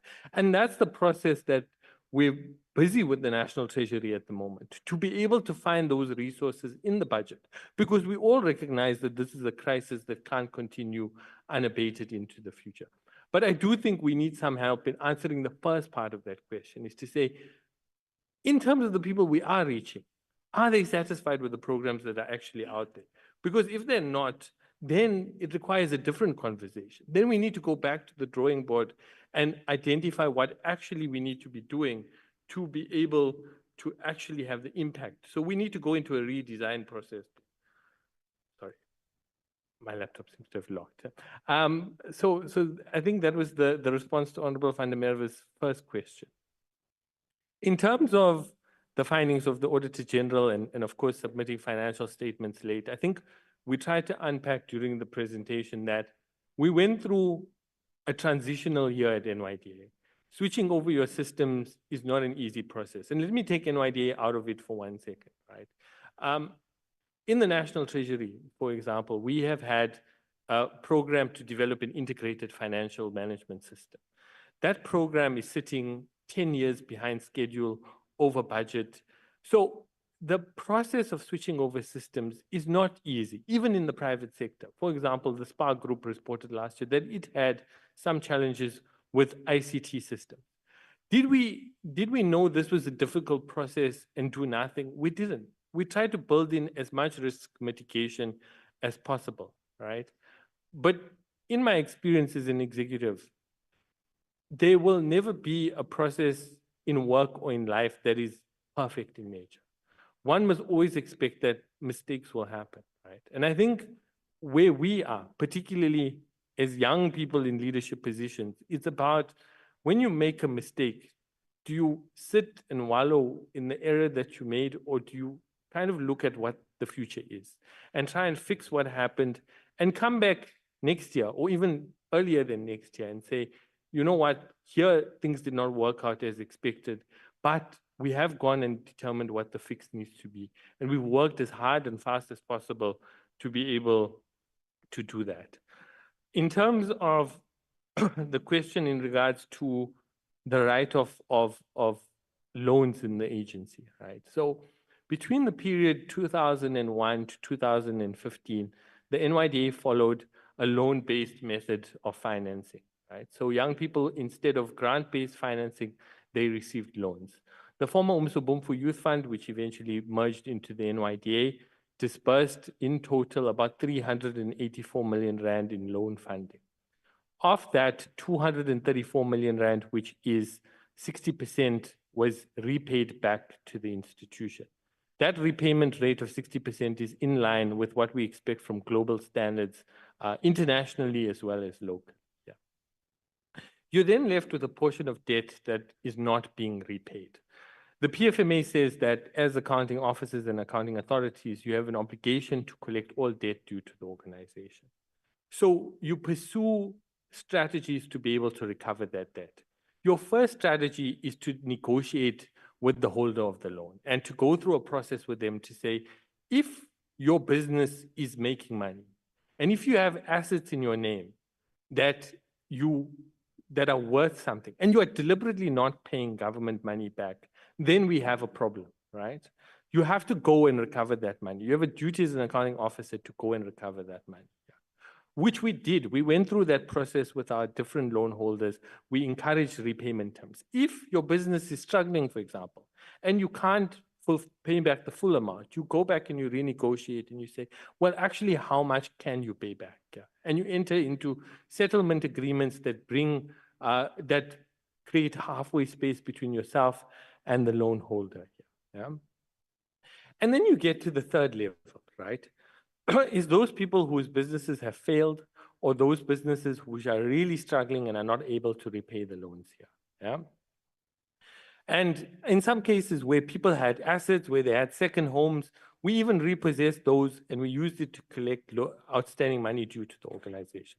The only principle we adopted developmentally would say we would never take anybody's primary residence, right, away from them. But then you get to the point where a person genuinely cannot repay a loan, yeah, and where the cost of what you are spending to be able to recover that money in legal fees and collection fees actually exceeds the benefit that you're going to derive, yeah? And you get to that point, and at that point is the point you reach where you say, all right, in this case here, we've reached the point of write-off, yeah? And we take it through different delegations and different committees in the organization. So it's not one person unilaterally making this decision here. That is, it's subjected to the necessary due diligence, and of course that the process is entirely audited by the Auditor General of South Africa as well. I think Honorable Lehlape also asks an important question about what is the correlation between what the NYDA does and what young people actually want. And I think, again, it's a critically important question that MPs need to be able to help us answer. The one thing I'll tell you that I pick up working with young people is that young people in South Africa don't want to stand in a queue and collect a social grant every month. Yeah? Young people don't want to be hopeless about their future. In fact, I don't think that they're hopeless about their future.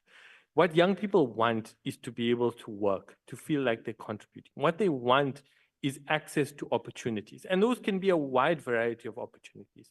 Some young people want to start their own businesses. Others want to be on the internet creating content and selling it on YouTube and TikTok. Others want to work in national youth service programs. Some of them have aspirations to go and work outside of the country. But we really see our role as the NYDA as creating as many opportunities for young people as practically possible. Yeah? First-time opportunities that enable young people to have an opening of a door that enable them to improve their lives. We really see no benefit in us simply paying young people a social grant every month here because it doesn't add value to our country and doesn't necessarily add value to society. I think there was quite a considerable amount of comments made in relation to foreign nationals versus local employment, right? And I think this is a very sensitive and it's a very nuanced topic that we need to deal with. And it's not the sole responsibility of the NYDA, right? Foreign nationals working in South Africa has a number of elements attached to it. For example, it has a foreign policy element attached to it in terms of what is South Africa actually agreeing to in terms of people who have refugee status and people who have abilities to work legally in South Africa. It has implications in terms of home affairs and how we control our borders in South Africa. It has a Department of Labor aspect attached to it in terms of the inspectors that we hire, right? We know that there's a huge issue with even exploitation of foreign workers in South Africa, yeah? And how they may be underpaid and used to increase profits of private organizations, yeah? So I think this is a highly sensitive and nuanced question. The NYDA's important role that I think we play is we have to work closely with the private sector. The conversation we have with the private sector on a daily basis is to say, what do you feel is holding you back from employing young people in your organization, in your business, in your division, in what you do? And how do you think the NYDA can help you to hire young people? Some of them come back to us and say, you know, we just can't find young people. We work in rural areas. Give us access to these young people. Others say to us that when young people come into the workplace, they may be disruptive in nature, yeah? And they need better soft skills, in which case we are able to better train them, better prepare them for the work environment. Sometimes they might be lacking technical skills required to do the job. So we see our role as the NYDA as being a bridge between the private sector and young people, connecting young people with opportunities on a day-to-day basis and making sure that they are ready for those opportunities, yeah. Why don't we, because I think it will be unfair for CGE in terms of time.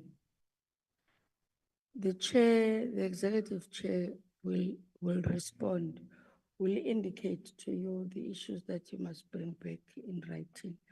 I just want to check if the chair and her deputy have issues to raise, sweet and short, precise, so that we are then able to give the time to the CGE.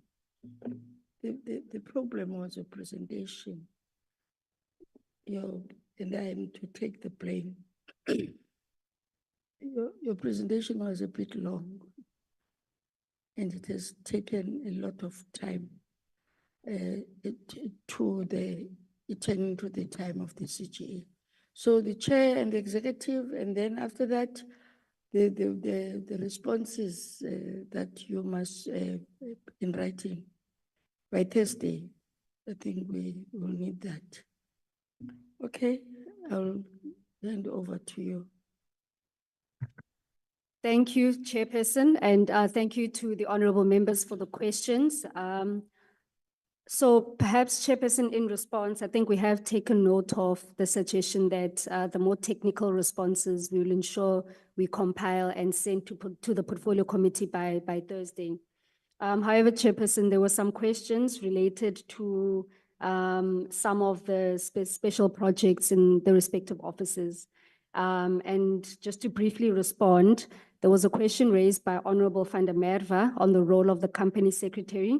So Ms. Mkhize assumed office last year in October, and perhaps the reason why the honorable members are interacting with her for the first time is that according to corporate governance, the company secretary would then report the performance insofar as corporate governance is concerned in the annual report.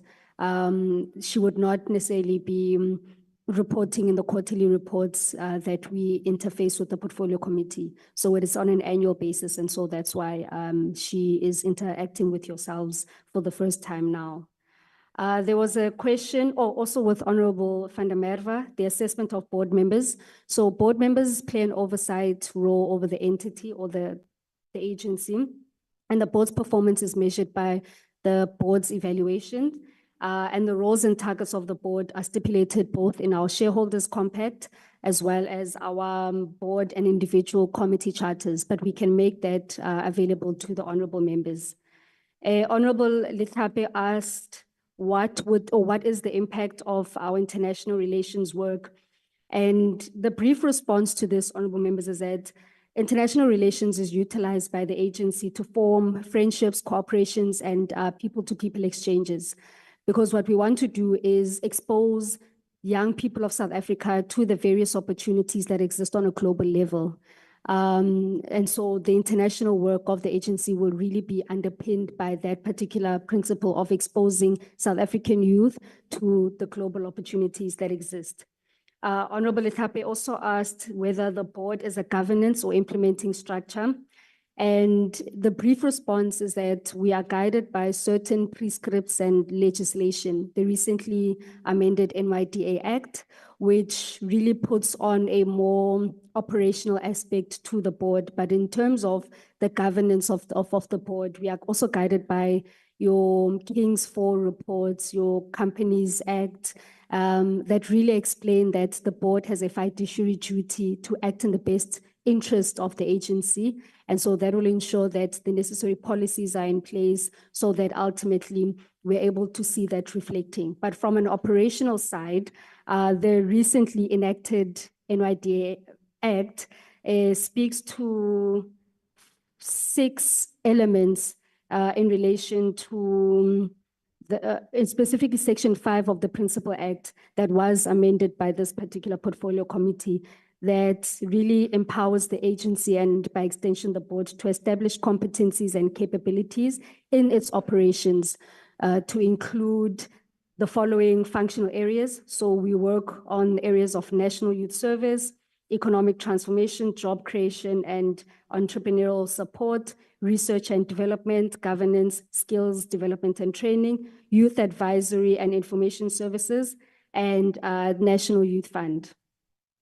Then there was a number of questions that were related to the impact of the programs, particularly in relation to empowering the girl child, as well as the programs that we do have that speak to that.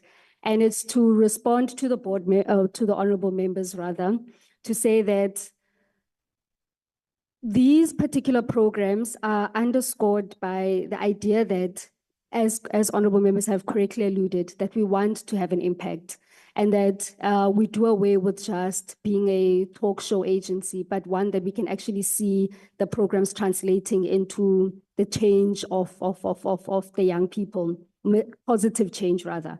And so what we've seen as some of the tangible impacts that have culminated from these programs that specifically target the girl child is that some of the mentees or some of the young entrepreneurs are in the process of being handed over to one of the SETAs that we work with, the Agri-SETA, upon their graduation of the executive mentorship program to be able to create a wider market for their respective products. So the young people that are trading in the agricultural sector, we will ensure that, you know, there's the necessary market linkage. We also have young women who have been the recipients of the grant program of the agency. We've had young women who are also then mentoring other young women in industries like your construction. So some of the young women have been able to work with our NYS, our National Youth Service, for the skills development in youth in the areas of construction. But I think probably one of the more tangible that we are able to see is that what has culminated from these programs is that some of the recipients and invitees have been able to plow back and pledge their support to assisting other young women. So what that does is that it creates a ripple effect insofar as their respective industries. And I'll make just one example. We had invited the public protector advocate to Koleka Kaleka to our programs, and she had committed to mentoring Wits Law School students. And one of her or some of her commitments towards ensuring that there is this ripple effect is that one of the key outcomes of this particular partnership is that we're able to see an expanding access to justice. And what we mean by this is that through the collaboration between the NYDA and the Public Protector, as well as the Wits Law Clinic, the Public Protector's Office will work closely with the Wits Law School to extend its reach, particularly in underdeserving and rural communities where legal support is often limited. The other commitment that we've been able to see is that we would want a greater student involvement. Can I interrupt you? On a serious note, is that some of the things, please put them in writing. Because we are really running out of, we've taken much of the time. But I want the Deputy Chair, just in 1 second, the criteria you use to identify. The reason is that there are young people in rural areas, and we know, I know seated here, those are the most marginalized.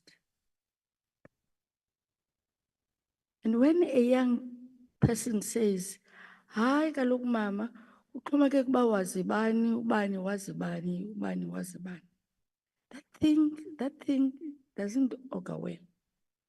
So that's why I'm asking you about the criteria a second, so that we allow CGE to, I can see the body language of the chair of CGE that is telling me that, okay. Thank you very much, Chair, for the question, and I'll try to be as brief as possible and just request indulgence that I just send the full report of the agricultural summer school. But the program was a university program designed by the University of Sao Paulo. So the program in terms of the criteria is set by the university. So it's for MSc students and those that are undergraduate students in different universities. And the process would be that the application comes to the NYDA just for funding purposes. So we don't necessarily select the students because the students are selected by the University of Sao Paulo. The only thing that we do is to fund the young people who are going to be going to the University of Sao Paulo. The course was free. So the only cost that we incurred was only flights and accommodation, but the full criteria is available that the University of Sao Paulo uses to actually select the young people that are coming from different parts of the world. Is not only South Africa. South Africa only had 5 young people, but we'll definitely send the full report and the complete criteria. Thank you, Chair. Honorable Fundamelwe. Yeah, Chairperson, mine is just on a point of clarity now, not to ask more questions, but in the answers, because you are wrapping things up now because of our time challenges, some of our answers or our questions were not answered. So for example, I asked about the balance sheet item, what it amounted to and what it was, as well as the employee cost issue that was raised. So that this will mean that someone will have to give them all our questions so that they can respond in writing to all of them. Because now, because of our time challenges, they were able to pick some, but some important things were left out. So just my humble plea, Chair. I think the Secretariat will do that. The here, the Content Advisor, Committee Secretary, assisted by the researcher, will submit that. They're here. By Thursday, they must respond to those questions because we are to debate your vote. And we can't just debate your vote. The only shortcoming, a serious shortcoming, as I've said in this report of yours, is that you are very thin, and I'm still repeating this on a boy child. We can't in this day and age not balance. I know the response of the executive chair. We are now in another era where we are to ensure that we empower both a girl child and a boy child to have a citizenry that is going to understand the importance of this tool. So as you move forward, please try to, with that understanding. Secondly, you have everything on rural areas, you're general. When you come back, or when you respond, you'll check the question. Please give us the which area for instance, in the Eastern Cape, you are silent, you talk about Gauteng, you talk about Cape Town. The rural areas in Cape Town, where there are rural areas, there are farms, there are areas here, and I must not say rural areas, there are people that are in the farming community. How do you reach them? So your report, generally for me, it's more on the urban, cosmopolitan, if that's the correct word. The rural, our concern is the deep rural, young, male and female. That must come to your, yeah. We can't be. So please unpack next time which rural areas in a province. Thank you very much for that. You will stay because they have stayed also and listened to you. So, Advocate Chair, it's your turn.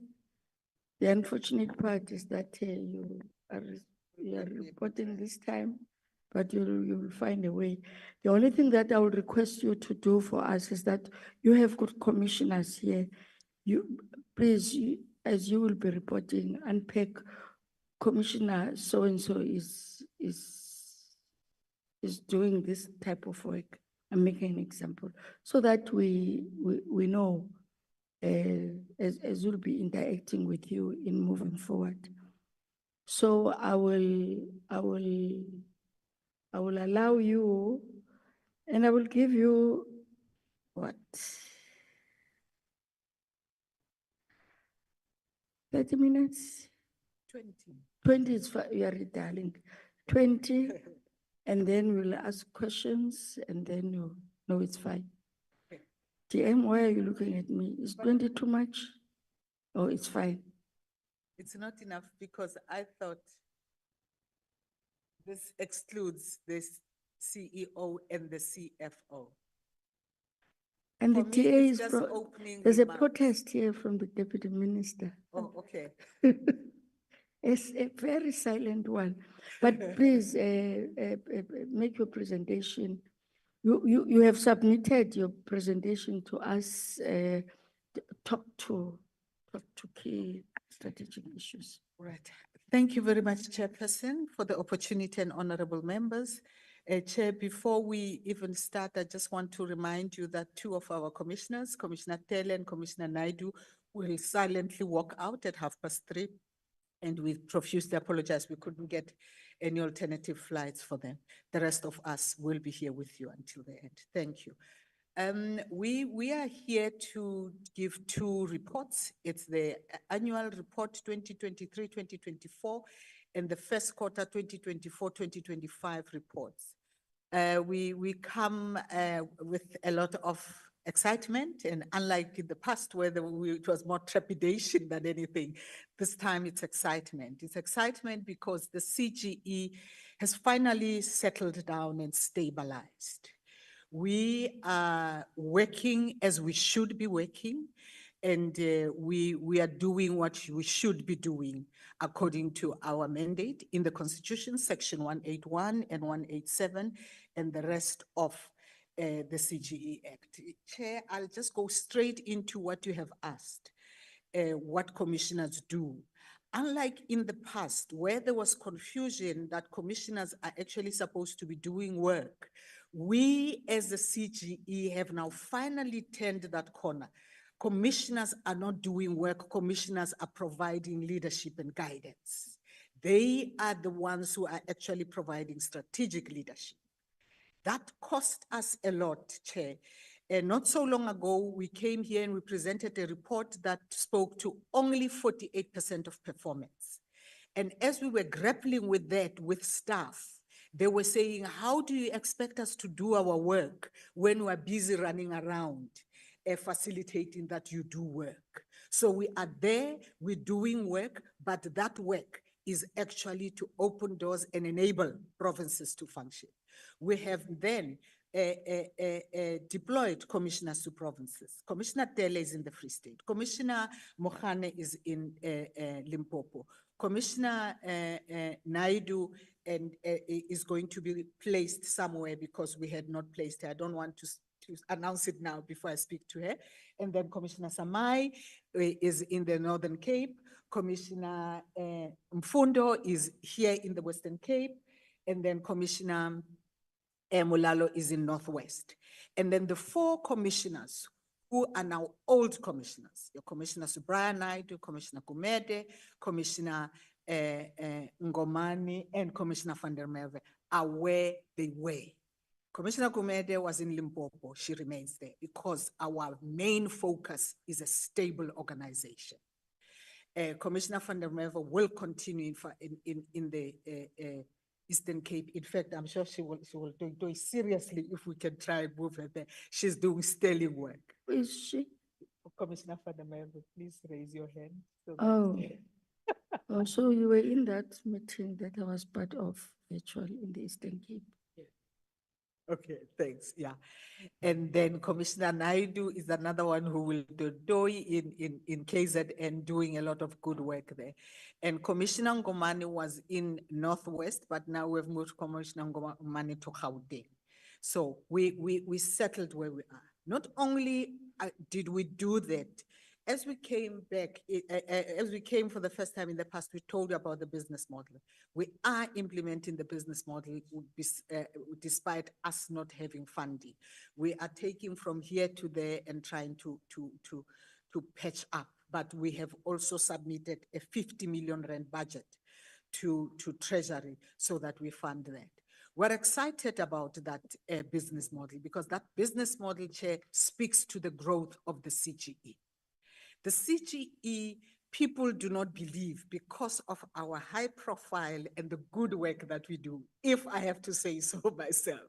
But the CGE has got one legal officer in the province, in a province, one education officer and one provincial manager and a support staff or two.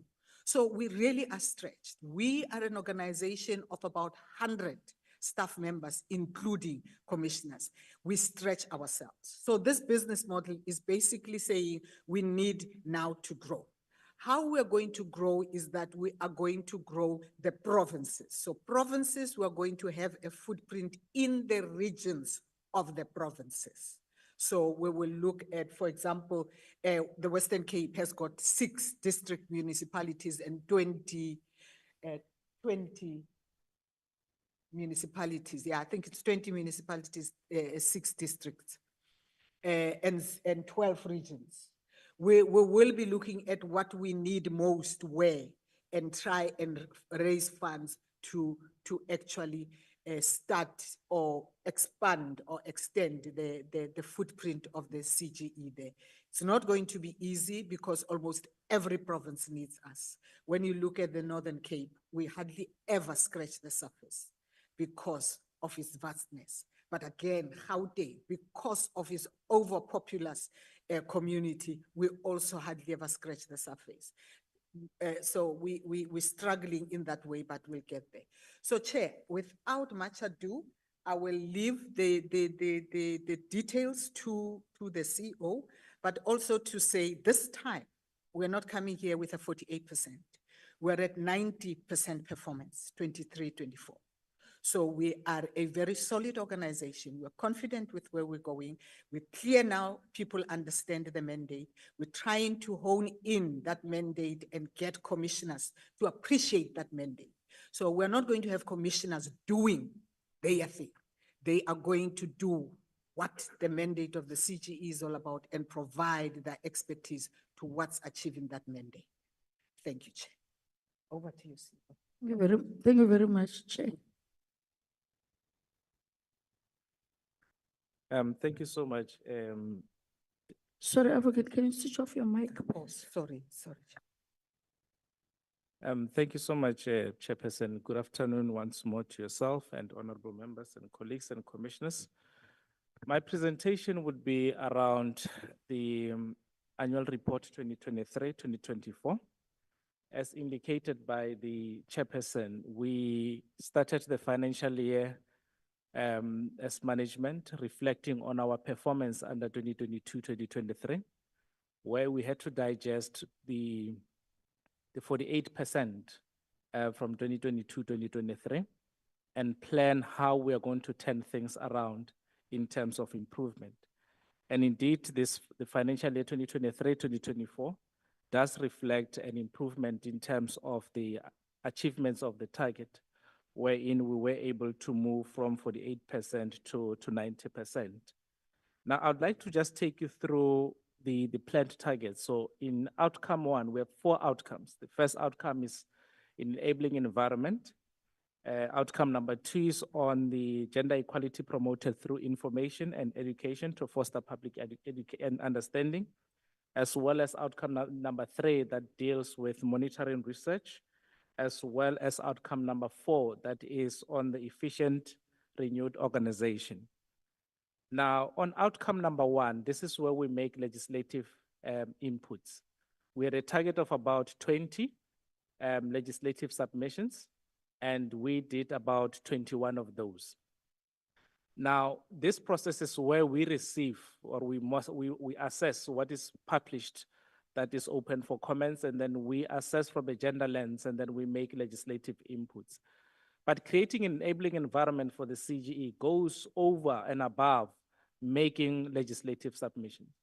It requires us at times to challenge existing legislation that discriminate unfairly against persons on the basis of their gender. Now, there are 3 significant things that we have done under that financial year, which we are really proud of as the CGE. The first one was challenging Section 7 of the Divorce Act, because we noted that in terms of Section 7 of the Divorce Act, it allowed the court to have a discretion in terms of allocating a redistribution order for marriages that were entered into before 1984. But post-1984, the redistribution order did not exist, especially for marriages that were not civil marriages. So we challenged that all the way to the Constitutional Court because we found that the current matrimonial system that was applicable, it discriminated unfairly against women because it failed to recognize, amongst others, the non-financial contributions that women are making in marriages that are in community of property without an accrual system. So we were successful in challenging that by ensuring that it's declared unconstitutional. By so doing, Chairperson, we say we have created an enabling environment, and women who were prejudiced because of that are now going to benefit a lot of that. And we went further to challenge Section 25 of the Basic Conditions of Employment Act. Because as a gender commission, we observed that fathers are given 10 days parental leave, but mothers have 4 months. And in an instance where the mother is actually a business person, is not able to even take that 4 months, the father is unable to take 4 months paternity leave. So we were able to successfully challenge that, and we hope we are going to get a favorable outcome because the SCA has agreed with us, but we hope that the Concord would agree with us in that regard. And then we are facing the scourge of GBV in the country. And as we are facing that, a lot of issues are emerging in terms of the interpretation of what consent is. And by so doing, we again created an enabling environment by challenging the decision in the Coco matter regarding what amounts to tacit consent when it comes to rape cases. And we got a favorable outcome in that regard. So over and above the targets that are reflecting here, that is 6, we have went above that, and then we've engaged different litigious matters so that we can make sure that there is no gender inequality in terms of existing prescripts that we felt that are a bit problematic. So we had about 6 transformation hearings in that particular financial year. And transformation hearings, we've called different sectors of society. We've called local government, we have called the mining sector, we called institutions of higher learning, we have called the healthcare sector as well. Now, with the healthcare sector, we looked at the state of maternity wards in the Eastern Cape. We've called Friede Hospital, we've called St. Elizabeth Regional Hospital, Dorangiza Regional Hospital, Livingstone, and then because of that intervention, we highlighted first and foremost the challenges in terms of the depleted structures, the lack of capacity of staff in the maternity wards. And because of that intervention, Chairperson, we are seeing, amongst others, renovations that are taking place at Friede Hospital in the Eastern Cape. And we are proud of that because when we identified this as an issue, we wanted to make sure that the marginalized are able to enjoy and realize substantive equality, especially in the Eastern Cape. We've called Collins Municipality, Greater Taung Municipality, City of Klosana Local Municipality, and Fetahomu Municipality. Now, when we engage those municipalities, one thing that was clear for us, and as well as other sectors, when it comes to gender equality, it is almost an afterthought. We have found, amongst others, I think it was Collins Shaban Municipality, when we raised the lack of inclusivity of LGBTI persons. The asked us, what is even LGBTI? So it told us that we are still far ahead in terms of policy development that are inclusive. Not only that, but when you implement them, they are able to benefit and realize the needs and interests of the stakeholders that you deal with. That is including the employees as well as service providers. With government, we've called the small business development, water and sanitation, as well as Clover. And what we observed is there is a slow pace of transformation in terms of representation of persons with disabilities at all occupational levels. We've also noted with concern that when it comes to sexual harassment, it is not treated as a mechanism or an issue that violates and take away the dignity of employees in the workplace. So we worked with these institutions to ensure also that we improve their regulatory frameworks so that when they do their workshops, the workshops are informed by existing and developed jurisprudence that we have in the country. We have called Sameco Mine, Anglo Ashanti, Wesizwe Platinum, Alexco, which are the specific mines that we engaged during the financial year. And equally, what we observed is the slow pace of transformation. And we argue in our report that the mining charter, it needs to be legislated. Because as long as we don't have specific targets within the mining sector, there will continue to be reasons why there's non-compliance. The EE, the employment equity in itself, currently, it gives a room for employers to just set out numerical goals. And even if they don't achieve those numerical goals, especially the mining sector, there is no punitive measure that is implemented. And we do know, Chairperson, that when it comes to transformation, there needs to be that intentional commitment. So what have we done since then? We have now set up a meeting with the ministry so that we can now action some of the recommendations to fast-track transformation in the mining sector. Similarly with universities, the Walter Sisulu University, Sefako Makgato, University of Fort Hare, as well as University of the Western Cape. We have interrogated their policies and we have noted serious gaps because most of them, they are a cut and paste. There was a specific policy, I think it was Walter Sisulu University, where their sexual harassment policy dates back to 1910, right? And we were concerned that it would seem that there is a cut and paste because rationally there was no way that you can have a policy in 2023 that has its genesis in 1910. So we could see that they are appointing service providers to craft these policies for them for compliance purposes. And that to us was defeating the objective of having transformation in the workplace. We had 2 systemic investigations that we completed under the financial year. In fact, I don't want to say completed, it continues to be monitored on our side. One is on forced sterilization, and the other one is on intersex gender mutilation. So when it comes to forced sterilization, it's at an advanced stage, but we're facing a serious hurdle with cooperation by the Department of Health. Because what we said they must do clinical assessment of all the women that came to the CG. So we've been going back and forth because that cooperation we are not enjoying from our end. And as a result, we're unable to close that investigation. We have strategized in terms how we are going to move forward. We are planning to, in fact, we've engaged the attorneys last week so that we can try to compel the department, to really do those clinical assessments so that those matters can be finalized once and for all. And similarly with IGM, there was outstanding information from different complainants. We are aware that from the report, they are continuing to engage the affected parties so that a report can be finalized. We had a target of 30 courts and TCCs that we monitored under the financial year in question.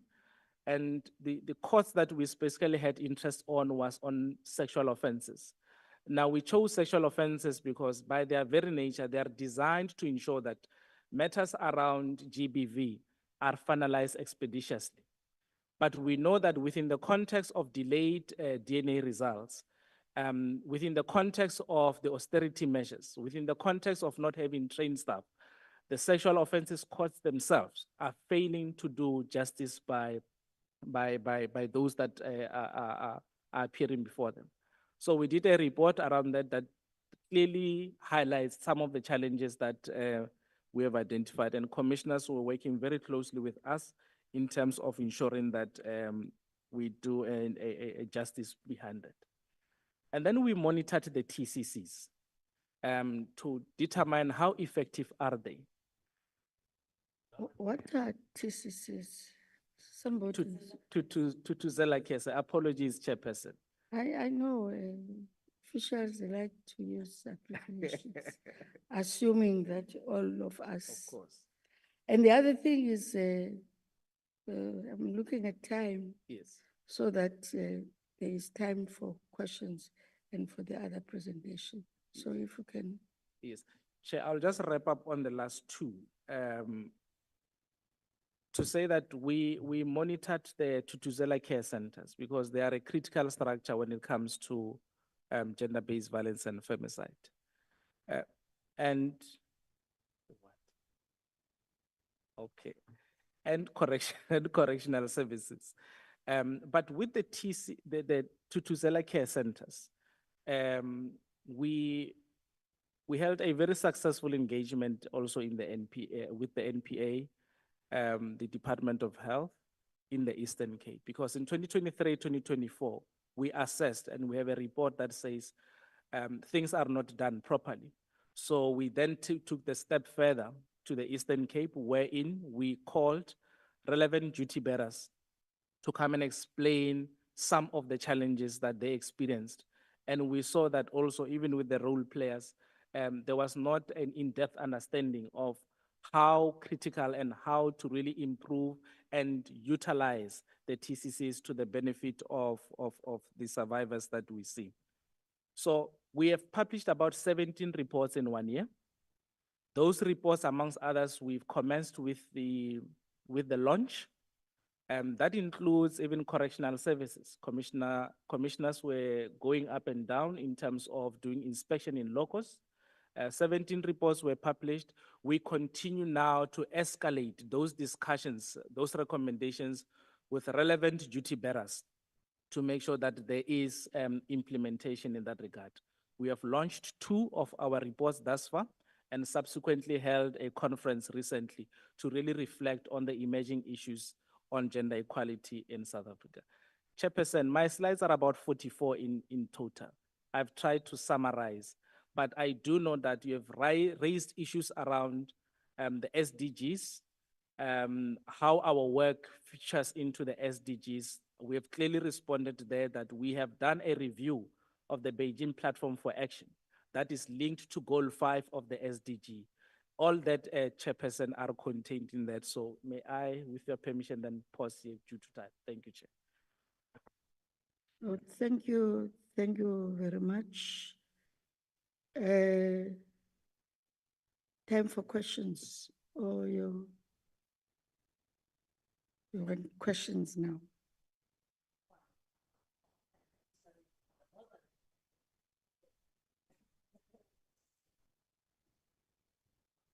Yes. Your audit and risk, can it?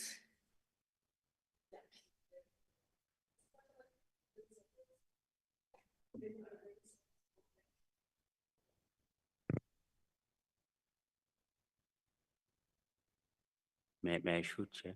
Yes, you may shoot, but not shoot from the hip. Okay. Understanding that we must also give, I'm not saying you must gallop, but members are eager to ask questions. Thank you. Thank you, Chairperson, and thank you to the members, and good afternoon to everybody in the House. I must be thankful for the opportunity that is given to the committee to come and share its assessment on the performance of the CTE for the year 2023-2024, and also submit our conclusion on that performance. We are of the view that the work that was achieved in 2023-2024 is tremendous. It was excellent compared to the previous financial year. We are pleased with the achievement. We are pleased with the rate at which the executive management, changed things around. We are also pleased with the intervention that was made by plenary, the governing body, in ensuring that there is stability in the leadership, and the focus is on delivering against the annual performance plan. So we are satisfied to that, and we also note the conclusions of the Auditor General, which we are accepting satisfactory. We note also that there are further engagements with the AG that are necessary to ensure that matters that are outstanding around irregular expenditure, fraudulent and wasteful expenditure are cleared. So that which we could not address as audit findings in the previous financial years is dealt with swiftly, and we are able to clear that part. So in a nutshell, Chair, we are pleased with the progress that the organization is making and is achieved. I think we are in a path now to build strongly on delivering against the outcomes rather than wrestling with administrative responsibilities and things like those. And also the progress that has been achieved in ensuring that the certain key positions are filled. I think that's also commendable, and we like to applaud the work that the plenary is doing in building up the organization and ensuring that the results that are desired are there. Though we note that there's still a journey ahead in ensuring that which is set as a mandate of the CGE is realized by societies in South Africa. The discriminatory practices that lives with us in South Africa, especially against those who are vulnerable, mostly our mothers, our sisters, and our daughters, still shows itself in different sectors, be it in the workplace, be it in social cycles and so forth. So these are things that are there. However, as a committee, we applaud the executives, we applaud also the work that plenary has put in place to realize the results that we are reporting on now for the previous financial year. Thank you, Chair. I think I've contributed well in time saving.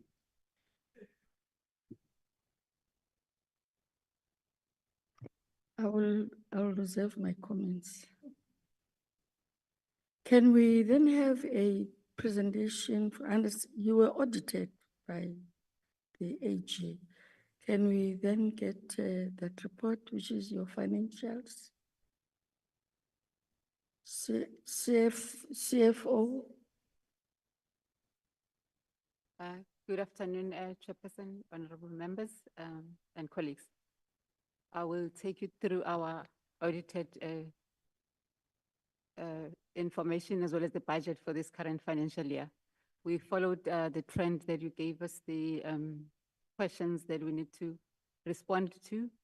In terms of our budget for this financial year, we have received 93 million, which is a reduction compared to the previous financial year because we originally got 94 million and it was reduced to 90 million in September 2023, and it was increased in the adjustment budget to 95 million in February.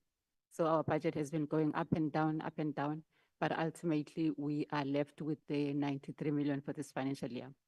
66 million, which is 71%, is allocated to programs where we run all our activities in line with the strategic outcomes, and 27 million, we use it to fund support services.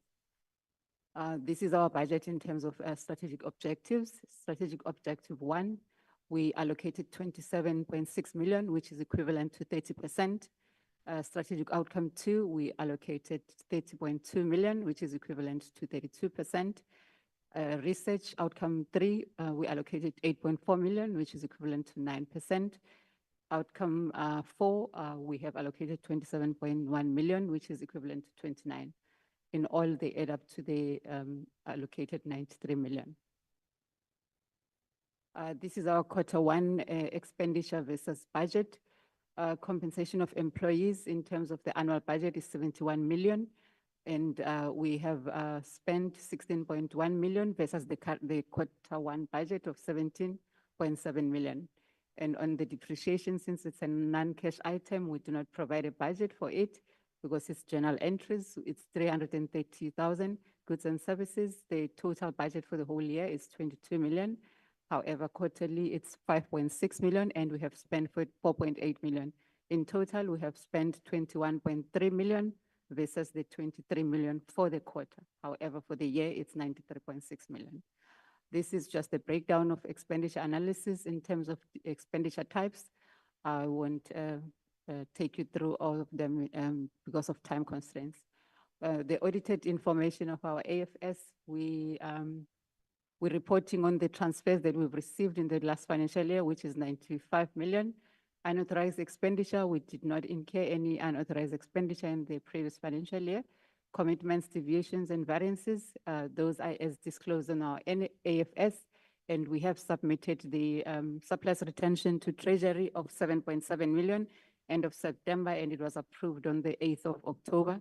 The whole amount of 7.7 million was approved because it was inclusive of commitments as well as planned activities that we didn't have the budget for in this current financial year.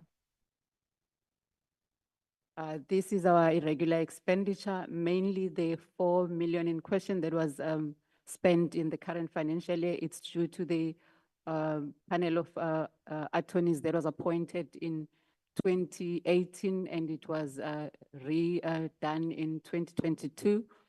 Reason being, we are doing a rotation process. However, when we're going out on tender at that time, it was not included as part of the specification of the tender. Then AG found us to be at fault in this one, and we took it with OCPO in 2022, late 2022, just after the audit, and OCPO sided with AG to say there's not much we can do if we are rotating. We should be including it in our specification committee specifications. So the current tender is ending in 2025, mid-2025. So when we do the tender again, we will make sure that the specifications are included to avoid any further irregular expenditure. These all other items are old items that were appointments like the recruitment policy. There was a matter where they changed the policy. However, HR didn't send the mandate to finance to change. So it then resulted in irregular expenditure. These other matters as well are old. However, we could not finalize them because we need to conduct investigations first to be able to see who is at fault and then implement consequences management. At this point in time, in February this year, we appointed a company called Rain Consulting to conduct such investigation for us. And when we met with AG, who was supposed to start with the audit for the current for the financial year, they indicated that they appointed the same company to come and audit us. So there was a conflict of interest, and we were told, or AG could not approve them to come and conduct the investigations for us. So we had to pause it for now, and we have recently appointed an internal audit service provider to assist us with this process. So in the near future, we will be able to provide feedback in terms of how are we implementing consequences management after the investigations. Fruitless and wasteful expenditure. From the previous financial year, we had a balance of 1.4 million. And in the current financial year, we have added 345,000. The breakdown is there indicating that they are mainly due to the medical subsidy issue, as well as the fictitious payment that was made when we were hacked. I think it was in late 2023. So in total, they are there, and they will also undergo the same process. The matter was reported to SAPS, and they investigated it up to a point where they indicated that they failed to get anybody to account for it. However, then we will be then doing the internal processes to clear it.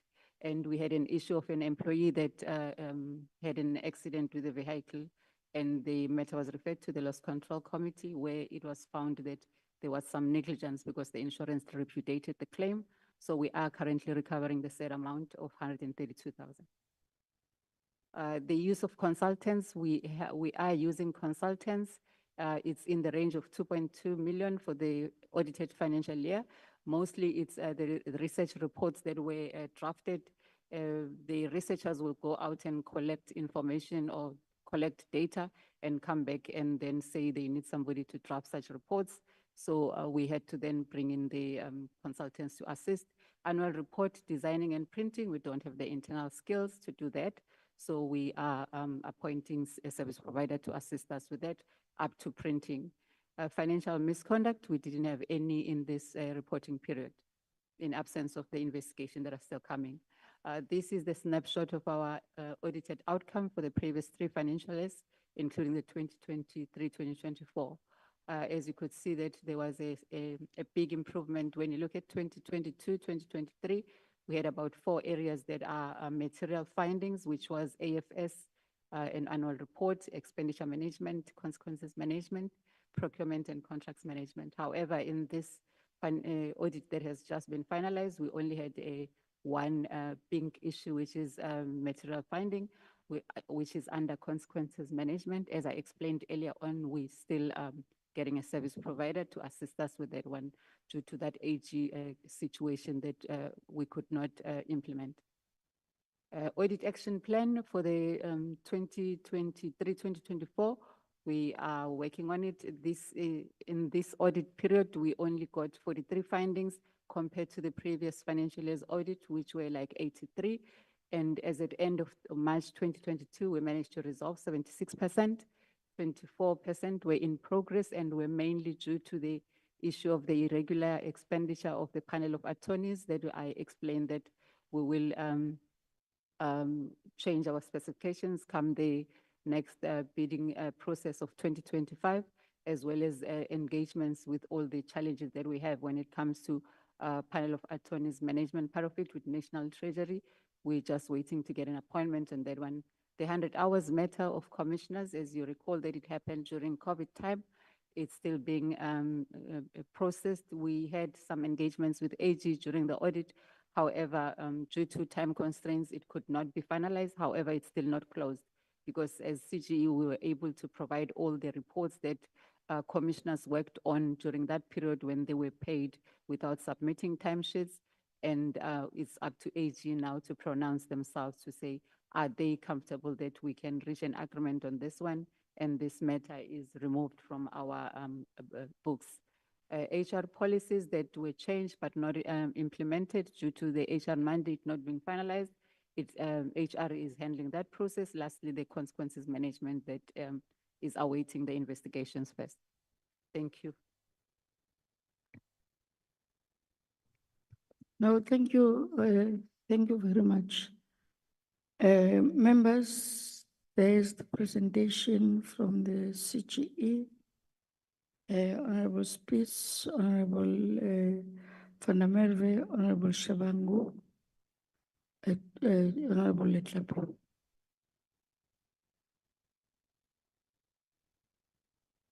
Thank you, Chairperson. I'll just chair on the CGE's chair. There are 30 municipalities in the Western Cape. Yes, so of which 5 C municipalities, 24B, and then 1 metro. Yes. And then I would like to just immediately move over your transformation hearings. I'm glad to hear that you have yielded positive results. I, however, want to understand how you hold institutions accountable when it comes to issues of mainstreaming. Just maybe if you can just mention a few things or programs that you do, because I also heard then following up that the gender equality or issues of gender equality and mainstreaming are often seen as a stepchild or just not taken seriously. Coming from a municipality, I know that it is imperative that municipalities should actually have a designated official that deals with it or a desk. And maybe in this instance, I would like to suggest that maybe that councils, by way of a council resolution, take a decision that maybe the issues of gender equality and gender mainstreaming be put maybe in the office of the speaker that then is the custodian of it, and then on a monthly basis report on gender equality and gender mainstreaming issues. In that way, we make sure that they are held accountable. It's just a suggestion. And then much is said, and it's like also at the end, I hear it a lot, it's like, yes, there's LGBTQI and sometimes plus A, as mentioned. And right in the beginning, when I joined the committee, I asked, is this a focus area of the committee? If so, we need to afford, you know, the time, the effort and the focus. And with that, also, I want to ask the other stepchild is the issue of positive masculinity. The fact that I want to understand how the CGE promotes gender a positive masculinity, empowering men to, for instance, assist in the prevention of GBVF. Thank you so much. Thank you, Honorable Van der Merwe. Thank you very much, Chairperson, and thank you to the CGE for the presentation. I'm sorry that we got a little bit rushed now. I want to start off by maybe just checking if you can give us an update with regards to your legal status in terms of your talks with the State Law Advisor and the Legal Practice Council. If we can just get an indication. I want to focus on just a couple of issues that I've raised before: the role of commissioners, your visibility, your reach, and your impact. So I think the issue for me remains, we did hear in the introduction, and I think it's a recurring theme with our department and, well, you're not entities, but our partners, because you're a Chapter 9 institution. So I think the reoccurring theme is that we do not have enough foot soldiers or enough resources, financial or human, to do what we want to do in terms of making the impact that we all want to make. And so when we ask these questions, I think it's because we all want to help one another. So when we talk about the commissioners for the CGE, am I to understand that the role of the commissioners of the CGE is just to provide leadership and fiduciary responsibilities? Because I'm thinking, why do commissioners, when we've got limited resources, are they not leading programs like we see with the Human Rights Commission? And I'm going to tie this also with your visibility, because let me tell you that sometimes you put on the TV and there's the Human Rights Commission leading a public inquiry into an education issue, or they're leading an inquiry into the Inyobeni Tavern, and it brings visibility to the Human Rights Commission and their work. And I think also, commissioners are empowered by the Act and the Constitution to do certain work, to give effect to the commission. So, for example, commissioners can go to police stations and conduct an investigation into whether there's victim-friendly rooms, for example, can lead public hearings, can lead investigations, which staff cannot do. And therefore, I need to get a clearer understanding if our commissioners are as active as we want them to be, if I can just ask that bluntly. And it's not a criticism, it's just to understand that we all have got our hands on deck. I think also with regard to the 97 radio outreach sessions, I think we need to commend the CGE for that.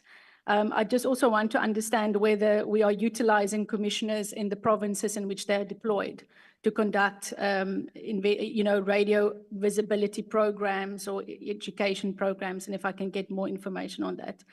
Then with regards to, and I think I won't ask too many questions, I'll give the others for written submission. But also, again, on your issue of your teeth, I know you do good work. You produce reports and you make legislative submissions. But again, the question becomes, how do we make sure that it's taken up and adhered to? In other words, if you make, for example, a recommendation on the gender pay gap, or you make a recommendation on teenage pregnancies or whatever the issue might be that you've highlighted, how do we ensure that it's not just a piece of paper that remains on a table, and that we partner with you and make sure that when you've made legislative submissions or you've given recommendations, that it's not only that, and that it's adhered to. Finally, I just want to, I didn't quite, the AG told us last week, they said that in one instance you paid monies to a fictitious account, and in one instance you paid monies for housing and medical allowance, which should not have been. But now the question is then, it's now a year later and investigations have not taken place. So while I can understand that, you've highlighted the issue that you've looked for a company to do an investigation, really, I think consequence management shouldn't be taking that long. So really just an indication, maybe where are we with the investigation? You said you've just appointed you said you found internally somebody that will do the investigation, if I heard right, but maybe just an indication of where we are in terms of the investigations. You did say you found an internal audit. I don't know if I got that right. So just details there. And I think I will leave it there, Chairperson, and then I'll just submit my other questions in writing. Thank you. Honorable Nhlape. Thank you, Chair. Thanks for the report. Just a few quick questions. What is the work that you're doing in terms of gender equality in relationships? equality in marriage, equality in relationships, even equality in same-sex relationships. Second question, in traditional affairs. Some of us are involved in land claims, and female beneficiaries and descendants are treated differently. Sometimes they're not even allowed to attend meetings by the land claims department. What are we doing around those issues? And even in terms of leadership of traditional communities, is there something that is being done on a national basis so that women don't have to go to court on their own on those issues? Gender equality in the household, how we raise boy and girl children, because we always come after the fact when we've said they are different and we've elevated others, and we chase our tails in terms of trying to reverse the fundamental faults that are inside the household. The third issue is, the other issue is, we've just come from a site visit as health. And what you see there is that reproductive health services are poorly resourced. We had young women that were complaining that they'd been there last month for contraceptives. They didn't find contraceptives. They are back the next month. They don't fund them. And then we chasing our tails on unwanted pregnancies when we're not providing the resources for prevention.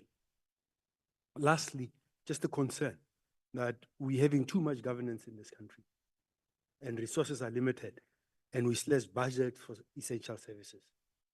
There's now a new animal called the GBV cancer, which seems to be coming into overly traded spaces, and it's going to be a cost structure. What is your opinion in terms of the resources that would be put into that structure, and what would be the possible relationship between the GBV cancer and the CGE and other structures? Because I'm just concerned about too much governance and not enough resources for cold face activities. Thank you, Chair. No, thank you, Doc. My only question is in relation to the audit outcome. You seem to be very weak on consequence management. What are the causal factors? If you can go to just the current, you are not doing well at all. If you can just reflect on that.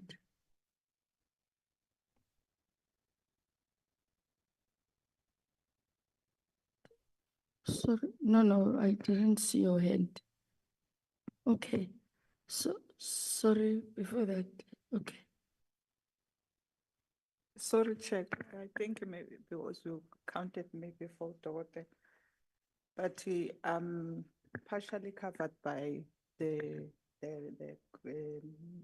honorable members that spoke before me.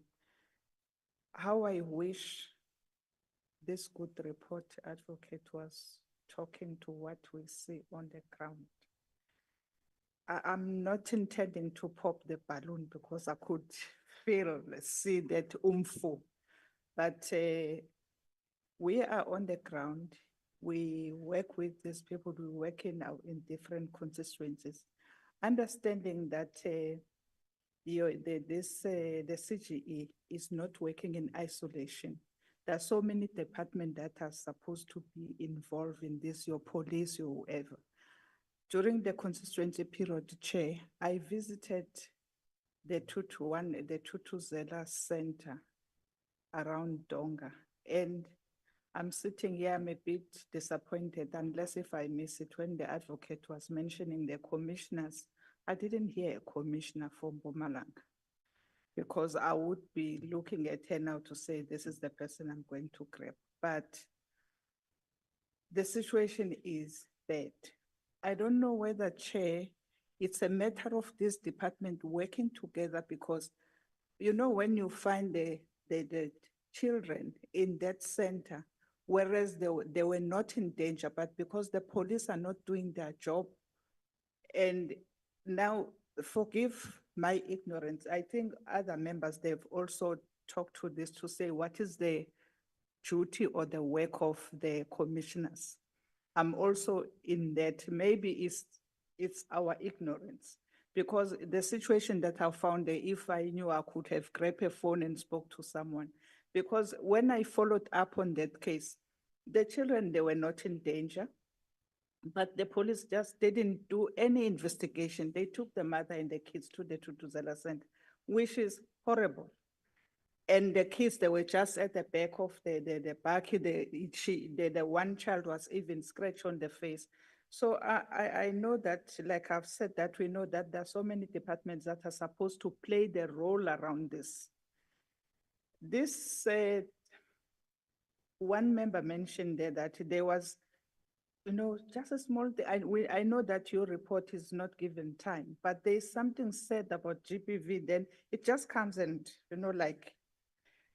and looking at the stat that we have, it's not only your role, everybody's supposed to play a role here, but like I'm saying that I so wish this report would be talking to what is happening on the ground, because it's such a good report.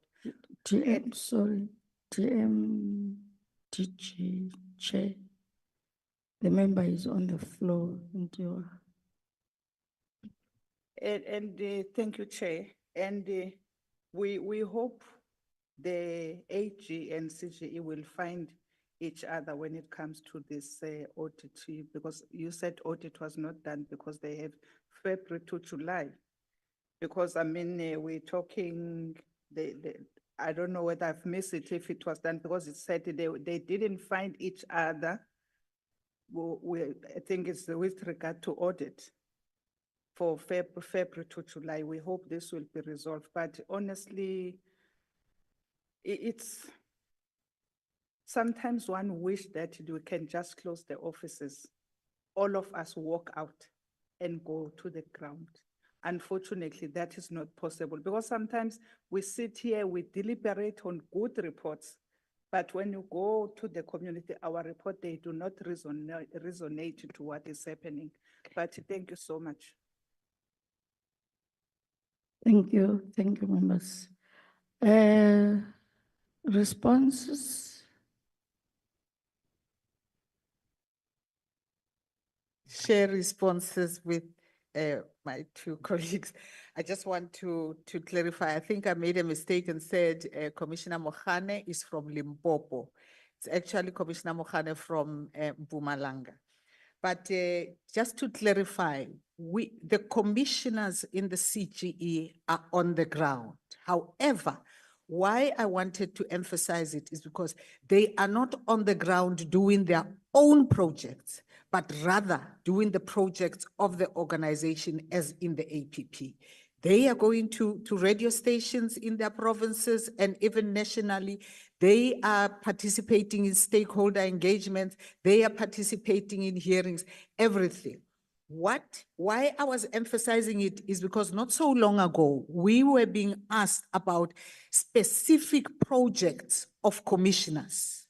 And we realized that we cannot have 11 organizations, actually 12, because it was the CGE and then the 11 commissioners, and we decided, no, we cannot do that. Commissioners are supposed to provide support and leadership to the approved APP. That's what I was trying to explain. So they're doing everything that is in the APP at a particular level, being called upon by the PMs, being called upon by legal, PEI, etc. So they are there that just not having their own programs. So it happens in that way. And then I just wanted to clarify the issue of the council. I'm going to fight with my two colleagues over there. DM, please forgive me. Look at the way DM is looking at me. We as the CGE felt very strongly and made a submission to that effect that we have got problems with setting up a council at that time. We are aware where it was coming from. In terms of the high levels of GBV, etc. But we were saying, is a council necessarily the answer. If it is so, is the council as per the bill, which is now the act, was it properly, what can I say, constructed? For example, in the council, it was saying 51% NGOs and 49%, what you call it. Fortunately, the CGE submission made it to change. But council, that council is also saying organizations dealing with with GBV are going to be monitoring. And our question was, monitoring who? Are you saying NGOs are going to be monitoring duty bearers? What about Parliament? What about everybody? What about Department of Women? You know, we were asking all those questions. But we also raised the issue that is resulting into a stalemate now. Where is the money going to come from? And our concern was that people thought the 1.6 that the president had said, there is a pledge of 1.6 is what is making up the council.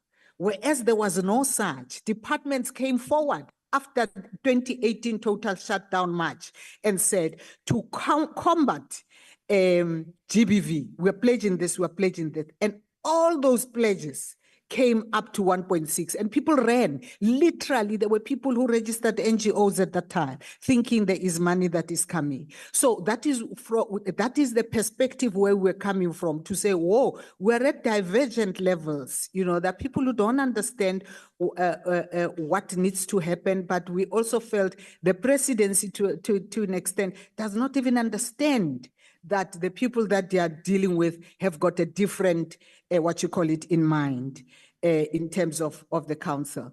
But I'm sure the council is a conversation that we can open again to see how it's going to be funded, what its role is.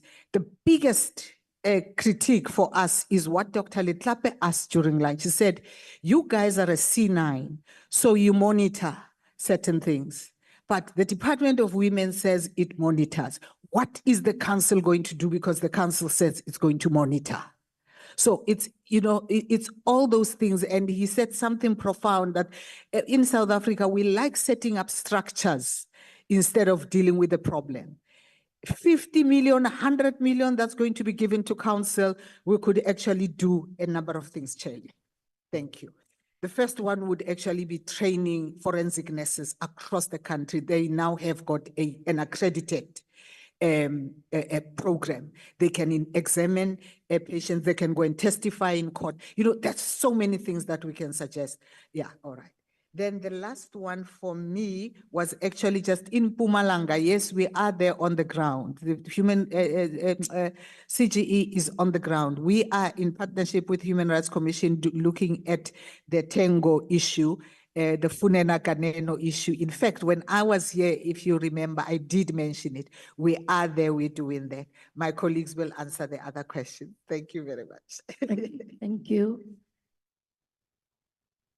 Thank you, Chairperson. Maybe just picking up on the last one. We just held a hearing at Mpumalanga, where we called the South African Police Service, where we called the NPA, to explain the challenges around the withdrawal of cases around GBV. So the provincial commissioner did appear, the DPP did appear, and they gave us an understanding of the challenges around the borders.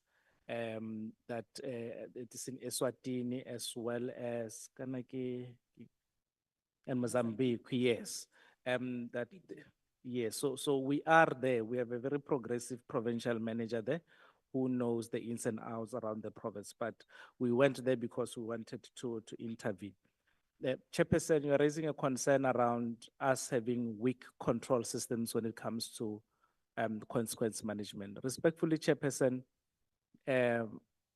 I would say not in this current moment.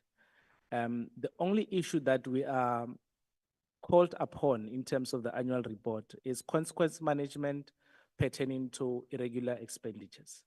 But we must not embark on arbitrary processes that are going to find that the decisions to actually implement consequence management do not have a guiding report that says these are the transactions. So procedurally, we need to ensure that those investigations are done If the investigations are done and the accounting officer fails to implement consequence management, then it's something else. But here, we don't know who bears responsibility, who takes liability. So we need to understand who made the decision to procure certain things. So we want a proper investigation and then we'll do that. But in terms of general consequence management, we have been holding each other accountable in the institution, wherein written warnings have been issued on other issues. So I think it's only one issue that we're saying, let us do due process and make sure that there is a report that will guide the accounting officer in terms of decision making.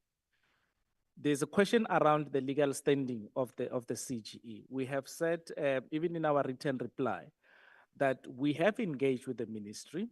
There is a judicial amendment that was issued, that if I'm not mistaken, it closed in August.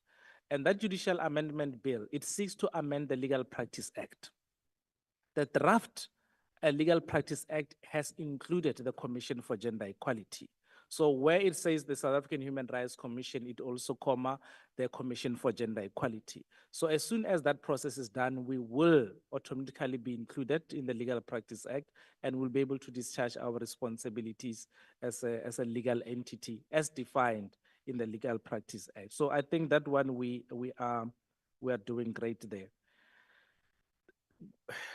The issue around our recommendations not being taken seriously, I will speak for the CG, but we are the chairpersons of the FISD, and this is a common issue that we have raised that ourselves, other C9, C10s as well, this is a common challenge that we have. Now, what needs to be done? And we've caucused and we've engaged that perhaps maybe we need to look at the existing limitations. And the existing limitations include, Chairperson, the interpretation that is given by the courts, because the courts themselves have pronounced that your recommendations are non-binding, which makes it difficult for us to take steps forward. As it is now, we are heading to the Concord. We have filed our papers together with our sister organization to really deal with that, because our view is 30 years into democracy. Perhaps at the time when the CG was established, it was not foreseen that people are not going to take gender equality seriously. But as it is now, we need more enforcement to really ensure that what we pronounce is really taken too seriously. The issue of the fictitious account, in fact, it was, I think the correct wording would be, we were hacked. Somebody hacked our system. And immediately, and they used a name of an official. I'm not sure if I should really disclose, but the name of an official. And it was so sophisticated that how they did it, they were able to send emails as if it is this individual. This person was able to intercept the emails that the official was sending to the finance and was able to make the necessary changes. And then how it is received as if the person is the one who's sending the email. So you could, on face value, could not tell. But how they send it is still something that it still bugs us. But immediately when we picked it up, we reported it to the South African Police Service. And they investigated. And the report ultimately was that they cannot trace who received the monies, which was a bit frustrating to us. But it was not just a simple thing, it was well sophisticated and well orchestrated.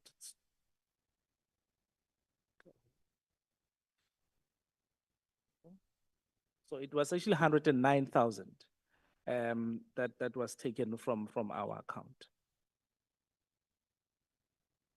What are we doing in terms of equality in relationships and marriages? So the section 7(3) of the Divorce Act is precisely why we wanted to make sure that there is equality that exists between marriages. Because we realize that as long as those that are out of community of property without an accrual system, and they're not able to benefit, notwithstanding their contributions, not recognizing the unpaid work, that on its own perpetuates inequality. And it's from that premise that we said we wanted to challenge this provision so that there can be some equality in that regard. But over and above, our outreach programs that are run by capable officers on the ground, they seek to dismantle the concepts around gender equality, making members of the community largely understand patriarchy stereotype to the extent that it prejudices a specific gender. So our outreach programs are very much clear in terms of what they seek to achieve. But we also have a gender and development program. So we have realized, honorable members, that it's not practical for us to be in every sector of the society, every district, every township. But we developed what we call a gender and develop program, where we train the trainers. So we have gender development practitioners that come, we train them. And then we believe that when they go to their respective communities, respective constituencies, they will have a better understanding of gender equality and how it ought to be taught and understood by members of the public. In terms of traditional affairs, we have done a research study that found that when it comes to traditional affairs, there is a slow pace of transformation in terms of gender equality. There is a lack of cooperation that we experience also just to engage with the Department of COGTA. We have intervened in certain sectors, such as the Masindi matter that is pending before the Polokwane High Court. Because there we are saying there should not be a disadvantage or an exclusion on the basis of gender for you to assume a traditional leadership role. Because we've done some interventions back, I think 2007, if I'm not mistaken, with the issue of male primogeniture, that you cannot have women not being capacitated or being excluded on the basis of their genders to be traditional leaders. So we continue to interact where there's traditional dispute, especially where there are gender elements there. But it's something that continues that we see as well. Yes, so we now have the Traditional Courts Act. The Traditional Courts Act is specific to say CGE. One of the roles that you have to do is to promote gender equality in the traditional courts. You need to assess the promotion, how gender equality is promoted by the traditional councils also. So once we have started actually implementing this, we believe, because we have to report at least once a year according to the Act. But what we have observed is we are not in getting joy from the COGTA as a department, and we have expressed this. One of the studies that we did on access to communal land, it is very much clear that there are challenges that women face to access communal land. And central to those challenges is traditional leaders. And don't get me wrong, honorable members, it's not all of them. But we do have recalcitrants at times that are saying on the basis of you being unmarried, you are not qualifying to get access to communal land. If you are a father and you are not married, you are not eligible to get access to land. So those are the issues that we get from the ground. But we have resolved that we are going to engage also the ministry. We have met with the, we've cited this last week in our meeting with the presidency, that we would really like to engage with COGTA at that level, because we are not getting any joy in terms of most of our programs that we have. Yes, so with Limpopo, we have started Mpumalanga. Yes, so Mpumalanga, we're really enjoying a good relationship there in terms of cooperation. And then in terms of transformation hearings, how do we hold institutions accountable? It takes us back to our binding powers, right? In the true sense of the word. Can we issue punitive measures for non-compliance? Absolutely no. But we can now, we have resolved that we will now escalate these issues to the relevant duty bearers, the ministry, so that they can know some of the challenges that we have with institutes of higher learning. As it is now, we have set up a meeting with the Deputy Minister in Higher Education, because we presented already before that portfolio committee. We'll be sharing this report so that there can be an address to those. Okay. Thank you, Chairperson. No, thank you very much. DG, any take on the two presentations that have been made? And then after that, we will then give the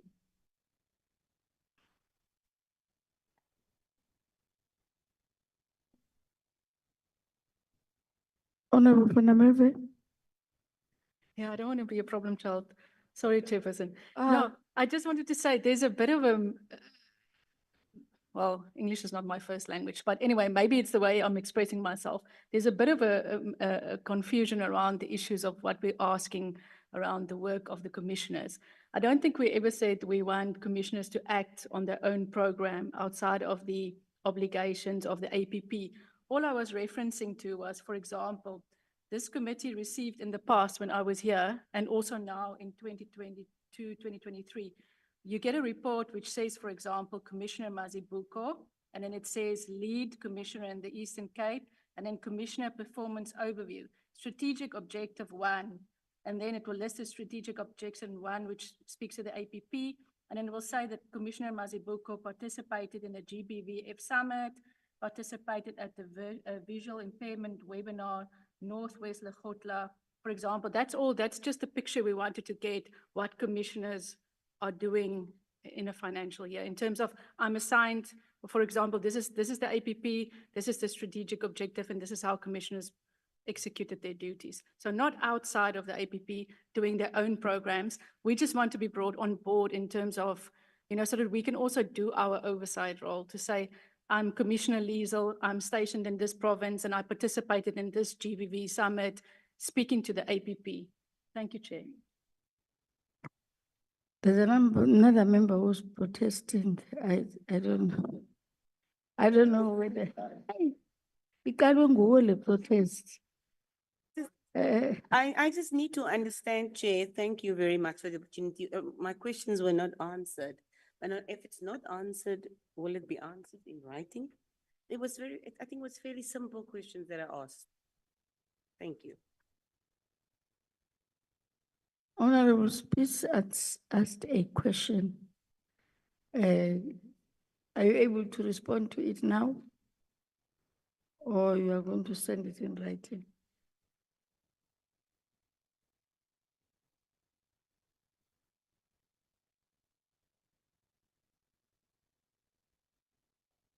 That your transformation hearings, surely out of that, you can then track. And then, I mean, then how do you hold people responsible? Institutions. Oh, honorable members, sorry. When we present our reports, Chair, you will hear us keep saying 2018, 2022, 2020, because we don't go once and out.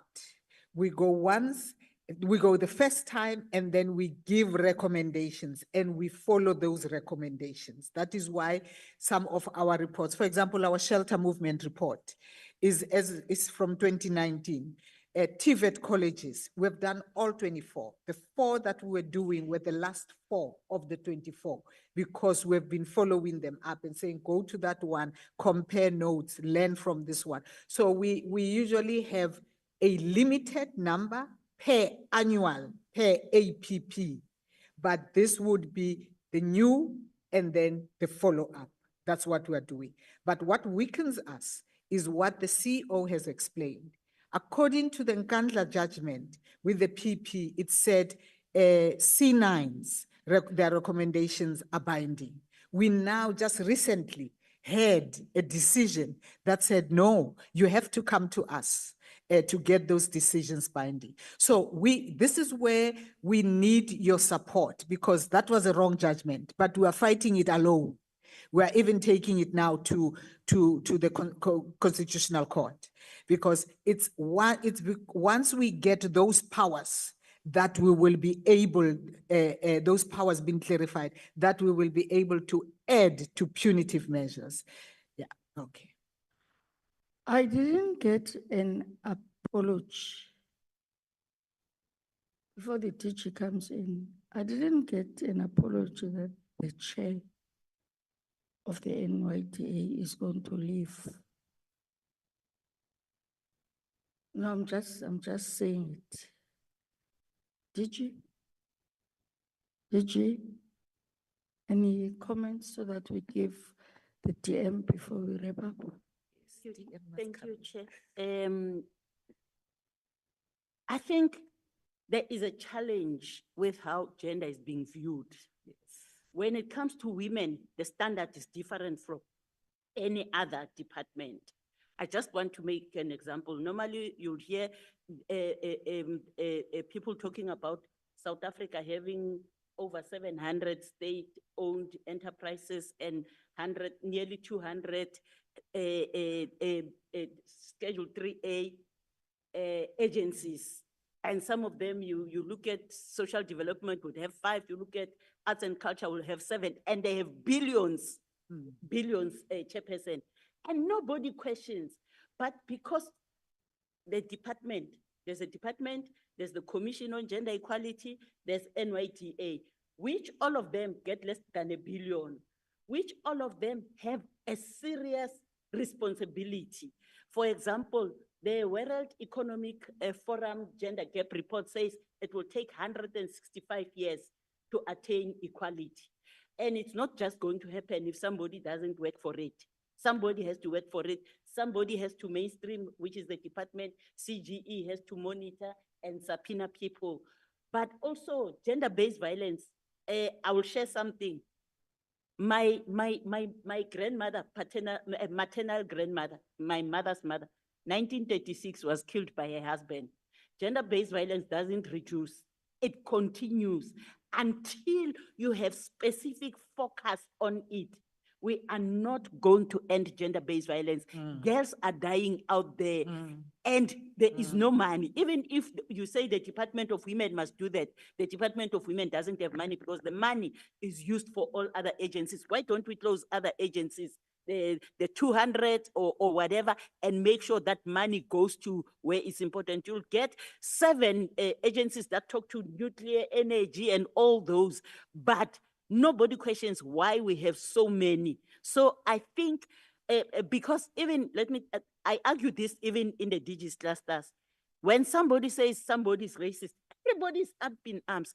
But when you talk gender discrimination, people are looking at you and thinking, now government is busy with the MTDP. It's a struggle. We are fighting every day to mainstream the document. They kick it out. When the document comes back. So it's a challenge, Chairperson. I don't think we should be looking at why should the 3 agencies or whatever be closed, but we need to look at why are they not resources and why are they not resourced and get the budget from those people who don't spend the budget.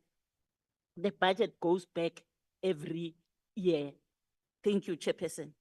Oh, no, I wanted to address the issue of the 1.6 billion because last year or year before last year when we came to the portfolio committee, the members of the portfolio committee were saying, we want that money. The money never came to the Department of Women. There was no 1.6 billion. What the president announced was that each department rearranged or whatever their budget in order to shift the money to gender-based violence. For example, the police, when you went to the police stations, there were no rape kits.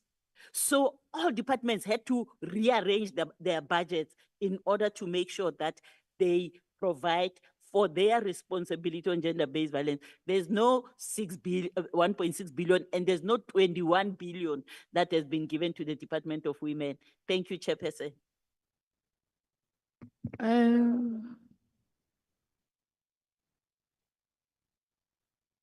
didn't.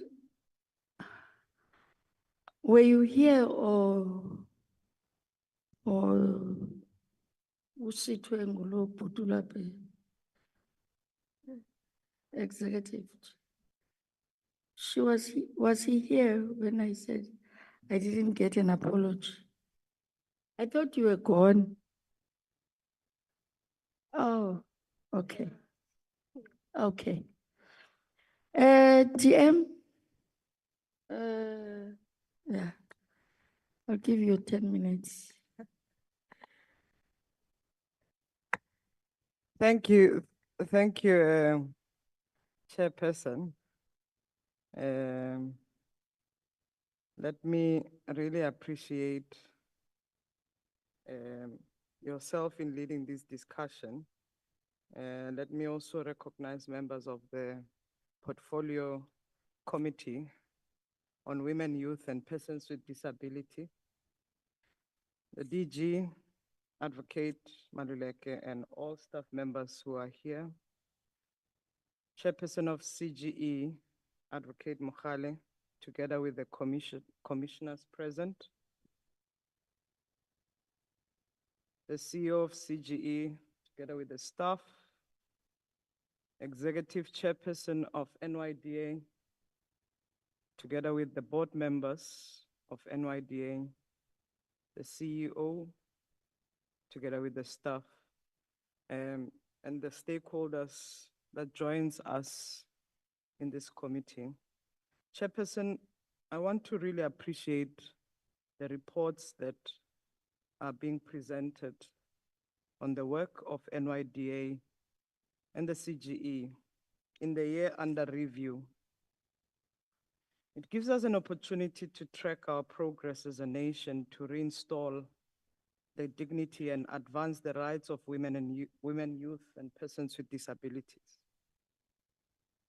I think we must always be aware that this work that we report on is a direct reflection on our nation's commitment to ensure that women, youth, and persons with disability are able to participate fully and meaningfully in all areas of human endeavor.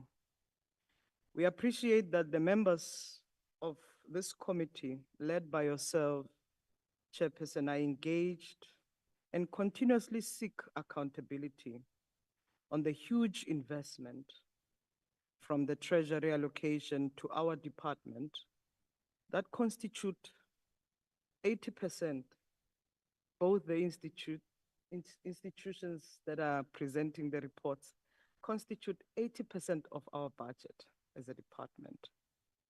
70% going to NYDA and 10% going to CGE.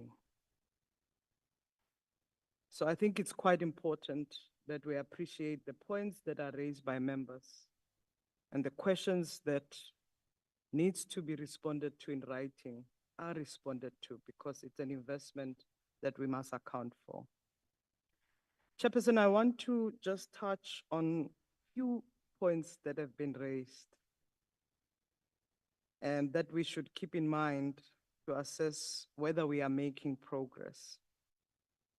There is alarming rate of unemployment, inequality, and poverty in our country. And the first point of call is to ensure that the work we do directly impacts the lived experience of ordinary South Africans, particularly young people and women. When we ask young people all across the country that they should have experienced how our programs have transformed their lives, those things we must be able to articulate in what we do. And the big part of it is what members of this committee highlights around the quality of lives that we must improve, we must transform. And we should do this intentionally and unapologetically in the little resources that we have. I am pleased that the NYDA has developed its customer service strategy and communication strategy to ensure that all young people are able to access the agency's services. We hope that the implementation of these interventions will ensure that it reaches the young people, the service offering to benefit young people across different communities, including those in the rural and township areas. NYDA does have 44 offices across the country. And we want to really make sure that those offices not only are centralized services, but decentralized access to ensure maximum reach. We also do acknowledge that the resource allocation for NYDA's program at scale with challenges of young people who require development is not properly matched. Consequently, this committee must begin to have the discussion and make recommendation according on how we can better direct resources for youth development. NYDA is not the only agency that is focusing on youth development. I think we have to really hold accountable all various departments that have got elements of youth development and see how we really consolidate a clearer picture of how much investment goes to youth development. And it is our responsibility as a department to make sure that that consolidation and that picture can be brought closer to the committee members. We must also be alive to the reality that the budget toward young people does not only even reside with us. And I think that's why we are saying that this committee's role is important in exercising its oversight responsibility. Parliament's oversight role should be extended in also evaluating progress on work done, but also not only that, but to advocate for improved resource allocation, for a meaningful impact to lived experiences of South Africa's young people. We are also aware that NYDA has broken its streak of a clean audit, and we are interested in ensuring that the entity's good governance is restored. They have undertaken that responsibility, and they've shown to members of committee where the default has happened. We hope that Parliament will support our efforts in this regard and will be further much more confident that the interventions that we'll put in place, which I explained, but will be restored to get NYDA back into clean audit. So honorable members, we have appreciated your comments, but more so as a department, we appreciate the work done by the institutions, which demonstrate the good effort, but also demonstrate that how it translates to improving the lived experiences of people, no matter at a small scale. So Chairperson, it does mean what members are calling for is that we must upscale effort, but we must prove evidence-based programming becomes what we get out of the institution. I want to just highlight, Chairperson, that CGE remains an important institution protecting our democracy, particularly insofar as entrenching the rights of women in our nation. Chairperson, CGE's effort, first to appreciate it's a Chapter 9 institution that is accountable to Parliament. But it's key that its mandate not be undermined in any way. So we have to really see or reflect as a committee, how do we strengthen and make recommendation that CGE can strengthen its mandate, not just as piecemeal, but actually achieve its mandate as it's outlined in the Constitution. One point that has been raised, which I thought is necessary to clarify to members of this committee, was a question that was directed to Chairperson of CGE, and I think it's for us to respond to. The Commission of Gender Equality Act of 99, under Section 2(1), that refers to the composition of the commission, highlights that the commission shall consist of a chairperson and no fewer than 7 and no more than 11 members. I want us to be very clear, Chairperson, that CGE commissioners don't appoint themselves. In fact, this process is led by National Assembly through this committee. So we cannot direct questions such as why so many commissioners to commissioners themselves. I don't think it's appropriate. And this will lead to them fending for themselves while you appointed them yourselves. So we should really be wary about certain questions that we ask. What I think we need to be doing in this regard, Chair, is our effort as a department, we are committing to strengthening the institution. CG is accountable to you, but the transaction that we are accountable for runs through the department. We will find ways to work with CGE, to collaborate with CGE, particularly around the issues that were highlighted and raised by the Auditor General in terms of the institutional strengthening and making sure that the resources that goes to CGE are really accounted for accordingly. There was another question, Chairperson, around a point around the National Council on Gender-Based Violence and Femicide. I want to remind this House, maybe Honorable Letlape might have missed the history. The country report of 1998 to 2008, which went to CEDAW, which is the Convention on the Elimination of Violence Against Women or Equality in this regard. Part 5 of that report, 10-year report, is on violence. CEDAW made recommendations to South Africa, and those recommendations came to this Parliament, that part of responding to a crisis that is emerging, which is gender-based violence and femicide, you must establish a coordinating mechanism. And that coordinating mechanism, Parliament or National Assembly responded and made recommendations to the executive in 2012. And that's when the emergence of an idea of National Gender-Based Violence Council was established.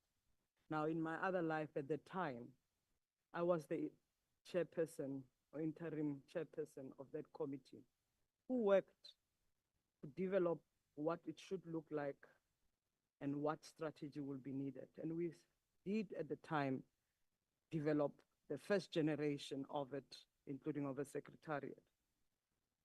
I think what we should be mindful of, and which is a follow through, and I'm going to try, I know chairperson of CGE said, oh, she might get in trouble. Indeed, she's getting into trouble. I want to really say, the council is a multi-sectoral council. You as Parliament, you've got your responsibility to deal with how you deal with your business.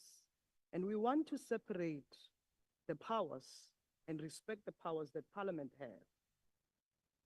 The executive has got its own powers that must be equally respected. And I want the chairperson to desist from that kind of responses. And I want us to honor this because this is a crisis in our country that we are dealing with, and how we should drive and wage a war against gender-based violence. Now, I think some personal opinions are unfortunate because it may almost deem the work irrelevant, but we are dealing with a crisis. And we need a whole society approach to resolve what we are dealing with. We want gender-based violence to be eradicated in our country. So yes, if the makeup, the technicality of it, the challenges, or how it's structured, those we can question. But we can't sit here in a country where we have violence and question why we need a structure when we have a crisis. Then we might as well ask, we have a crisis of epidemic. We have a structure to respond to HIV, TB, and STI. We have other councils. But when it comes to gender-based violence, we want to say, why do we have a structure? Chairperson, I'm going to ask your members to really come down. I'm saying this because many of us are survivors. We really must be sensitive around how we deal with this and actually apply our minds in terms of the work and speak about recommendations that helps these structures to function effectively. Lastly, Chairperson, I think the emphasis that we need to always be aware of, it's really about how we can look into honoring these two institutions. And I think DG was trying to say, out of all the agencies, the structures, the Chapter 9 institutions, okay, we've got Chapter 9 and Chapter 10 institutions, there is only one out of Chapter 9 and Chapter 10 institutions that is focusing on gender. Out of all the agencies that exist, hundreds of agencies, there's only one that is focusing on youth. Now I'm lifting this because, honorable members, even these two institutions that we have, they are not fully funded to meet what we want as an outcome for the country. So I'm really putting this across. You are right, you are correct to question the accountability that the small scale that we are operating in, we must always account for.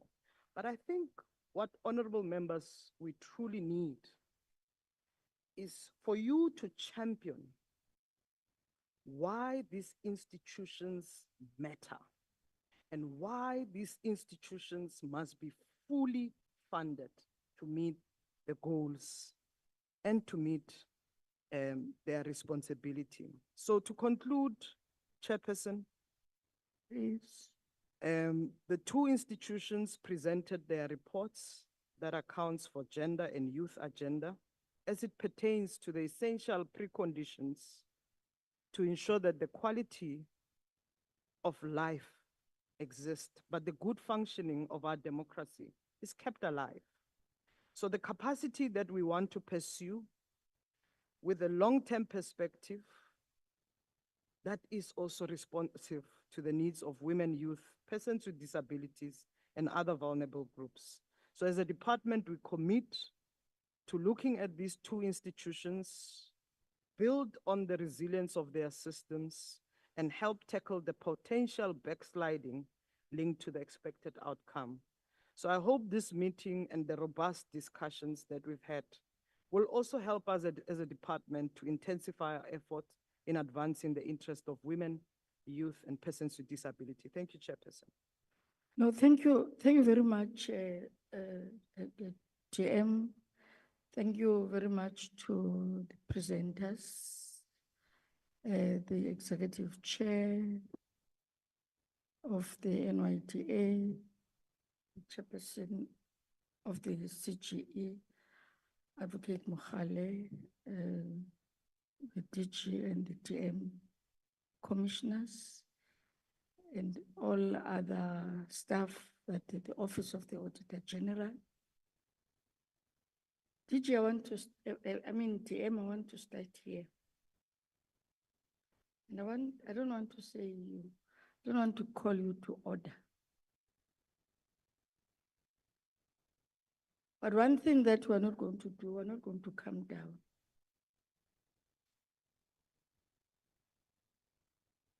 We will be vigorous in asking questions. We are conducting our oversight. We are on the ground. We are frustrated. Looking into reports that are good, but also know what is happening, where we're coming from. I do appreciate how the ministry is making us to some of us to understand. You'll remember that some of us are new their first term. We may have missed some of these.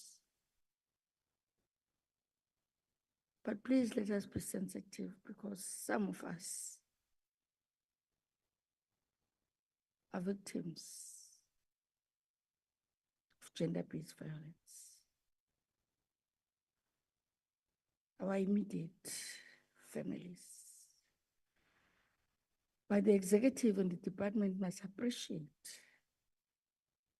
when we do ask these questions, because we also have got a responsibility of protecting the integrity of Parliament and the integrity of department with its entities.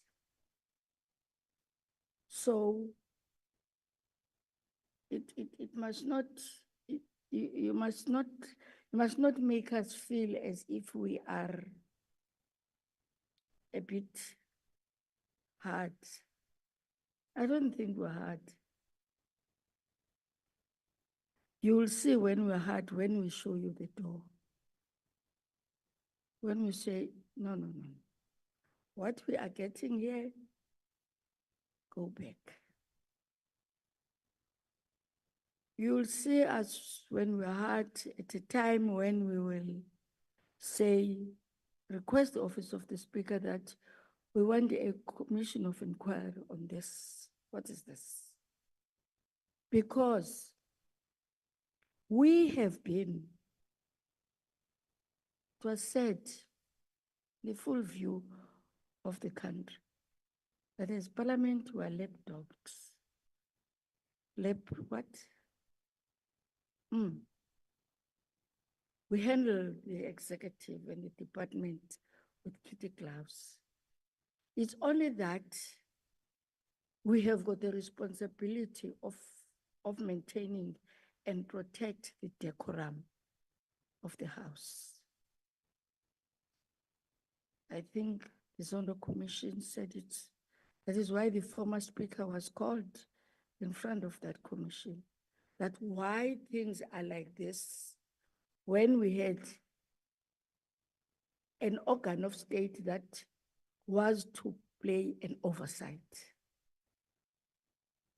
And the questions that we're asking here, they may make you uncomfortable. We're conducting our oversight. So, and thank you for maybe also, because I didn't want to call her to order, because I was asking myself, what is this advocate now saying in the full view? You know that we are live on 408 in terms of the GBV Council. We're live on 408. So I think the DM is correct by saying, watch on what you are saying, because you may be responding, not being malicious, but try to explain a matter that is very, very sensitive. It will be unfair of me if I don't reflect on this, advocate, that I was directed by a leader in my province to log in a hybrid webinar of the stakeholders where human rights, CGE, legislature, and whatever we're part of.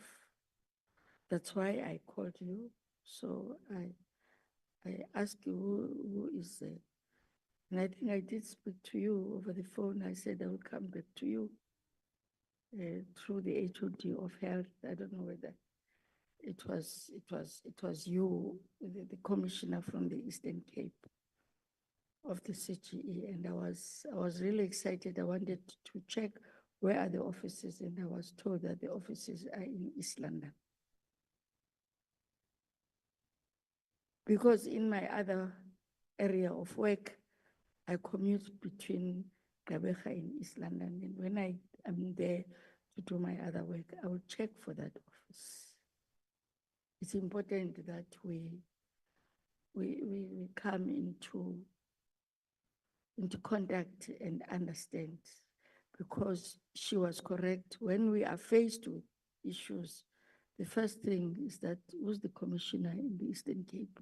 I'm not going to call you, I'll have to get the number of the commission so that I say, this is what is, that is the person that I am to report to.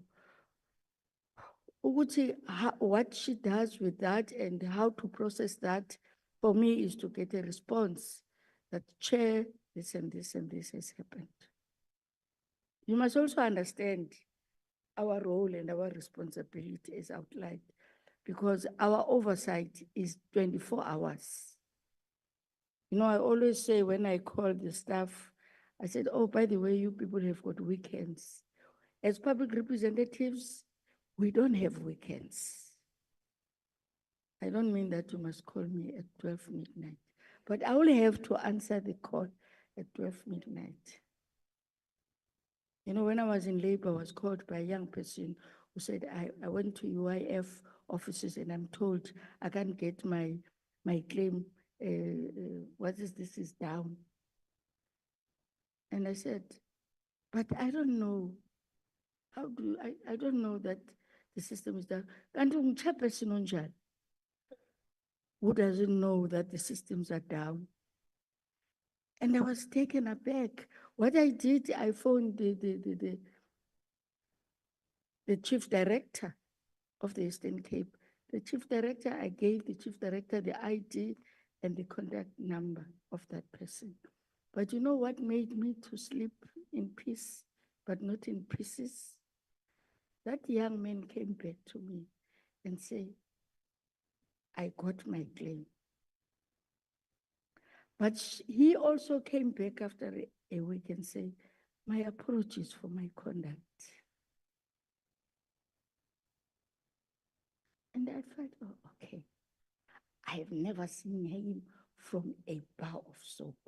But I'm just saying to you, as public representatives, that's what we are forever subjected to. So what Honorable Spies is saying, that when she works in her town, in George, wherever, come across young people that are victims of nyaope,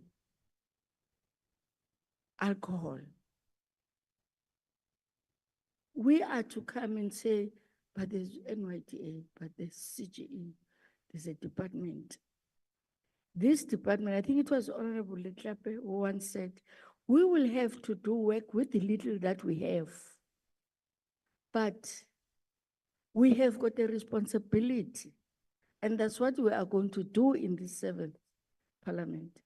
We are going to monitor. We are going to call departments. We will call you, Jim, when we'll ask to say, tell us your status of women, youth, and persons with disability in line with employment equity. We will have to do that, among other things. So we are more monitoring. But we're not only we're going to be assisted by NYDA. I once said here in the committee, if we are to call the ShopRite group executive, we will have to do that. We will do that. So it has been a long day, but it has been a long day that is to leave all of us with questions pondering. You go back as commissioners and said, but what were they saying? Why were they asking this? But you must understand, also ourselves, we are going to say, but why are they responding in this manner? What is it that they don't understand? And what is it that we don't understand? We are an organ of state that has got a responsibility to ensure that laws of this country change the conditions of our people. In particular, young women, youth, and persons with disability. persons with disability. I phoned DG. I gave her, I was called by somebody from the disability sector. And you get a sense that there is a fear that they are neglected, they're marginalized. But lastly is that, in particular, NYDA and the department, we requested you that you must tell us which really categories, why are other categories not being the interest or not being, we can't see except those that are visually impaired. What is it? What's happening? I will come back to you, DG, next week when I visit the schools that are in my area, 2 of them, special schools. But it's not going to be in my area, only we will have to also see with the Department of Education what is then the situation. But we are dealing with issues that are very sensitive. We are dealing with the issues that are closer to the heart of the people, irrespective of class and gender and race. No matter how many degrees you have, but you'll be a victim of gender-based violence. No matter how much money you have, no matter whether you are black, green, or whatever, you will be a victim of gender-based violence. So those are the things that as we move forward, I don't want to talk about media. I'm one of those people that I'm worried that you were told that you are alive, because I know I'm going to be asked questions. But it's fine, it's part of the game.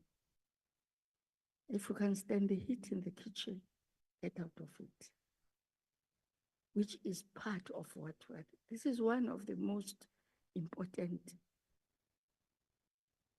committees.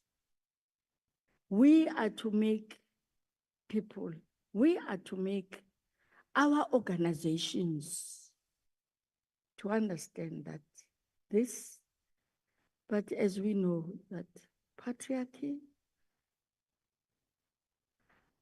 unfortunately, that's what we are to be grappling with. Having said that, thank you very much, honorable members.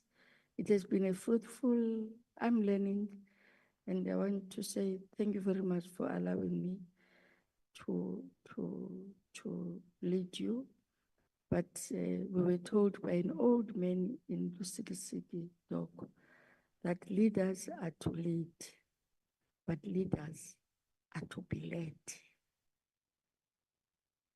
Leaders are to lead, but leaders are to be led. Advocate Mohan. And if you refuse to be led as a leader, you will be going down the slopey road. Thank you very much. Until we meet next week as the committee, Thursday. And I will, when we debate your vote, I will expose you. Thursday, questions are to be given to the Secretariat so that we're able, because we are to prepare our report on the basis of what you have said. We are to stand here and lobby on your behalf. But how are we going to lobby when we don't have information? But if things were in our power, we would have called you the other one today and the other one tomorrow. But unfortunately, it's beyond our power. Having said that, thank you very much. Our meeting stands adjourned until we meet next week. Thank you.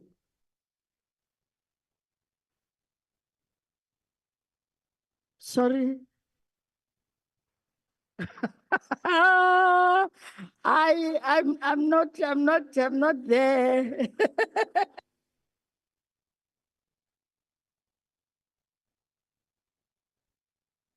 No, don't worry. Even Mkondo Wesizwe and yourself are ANC now.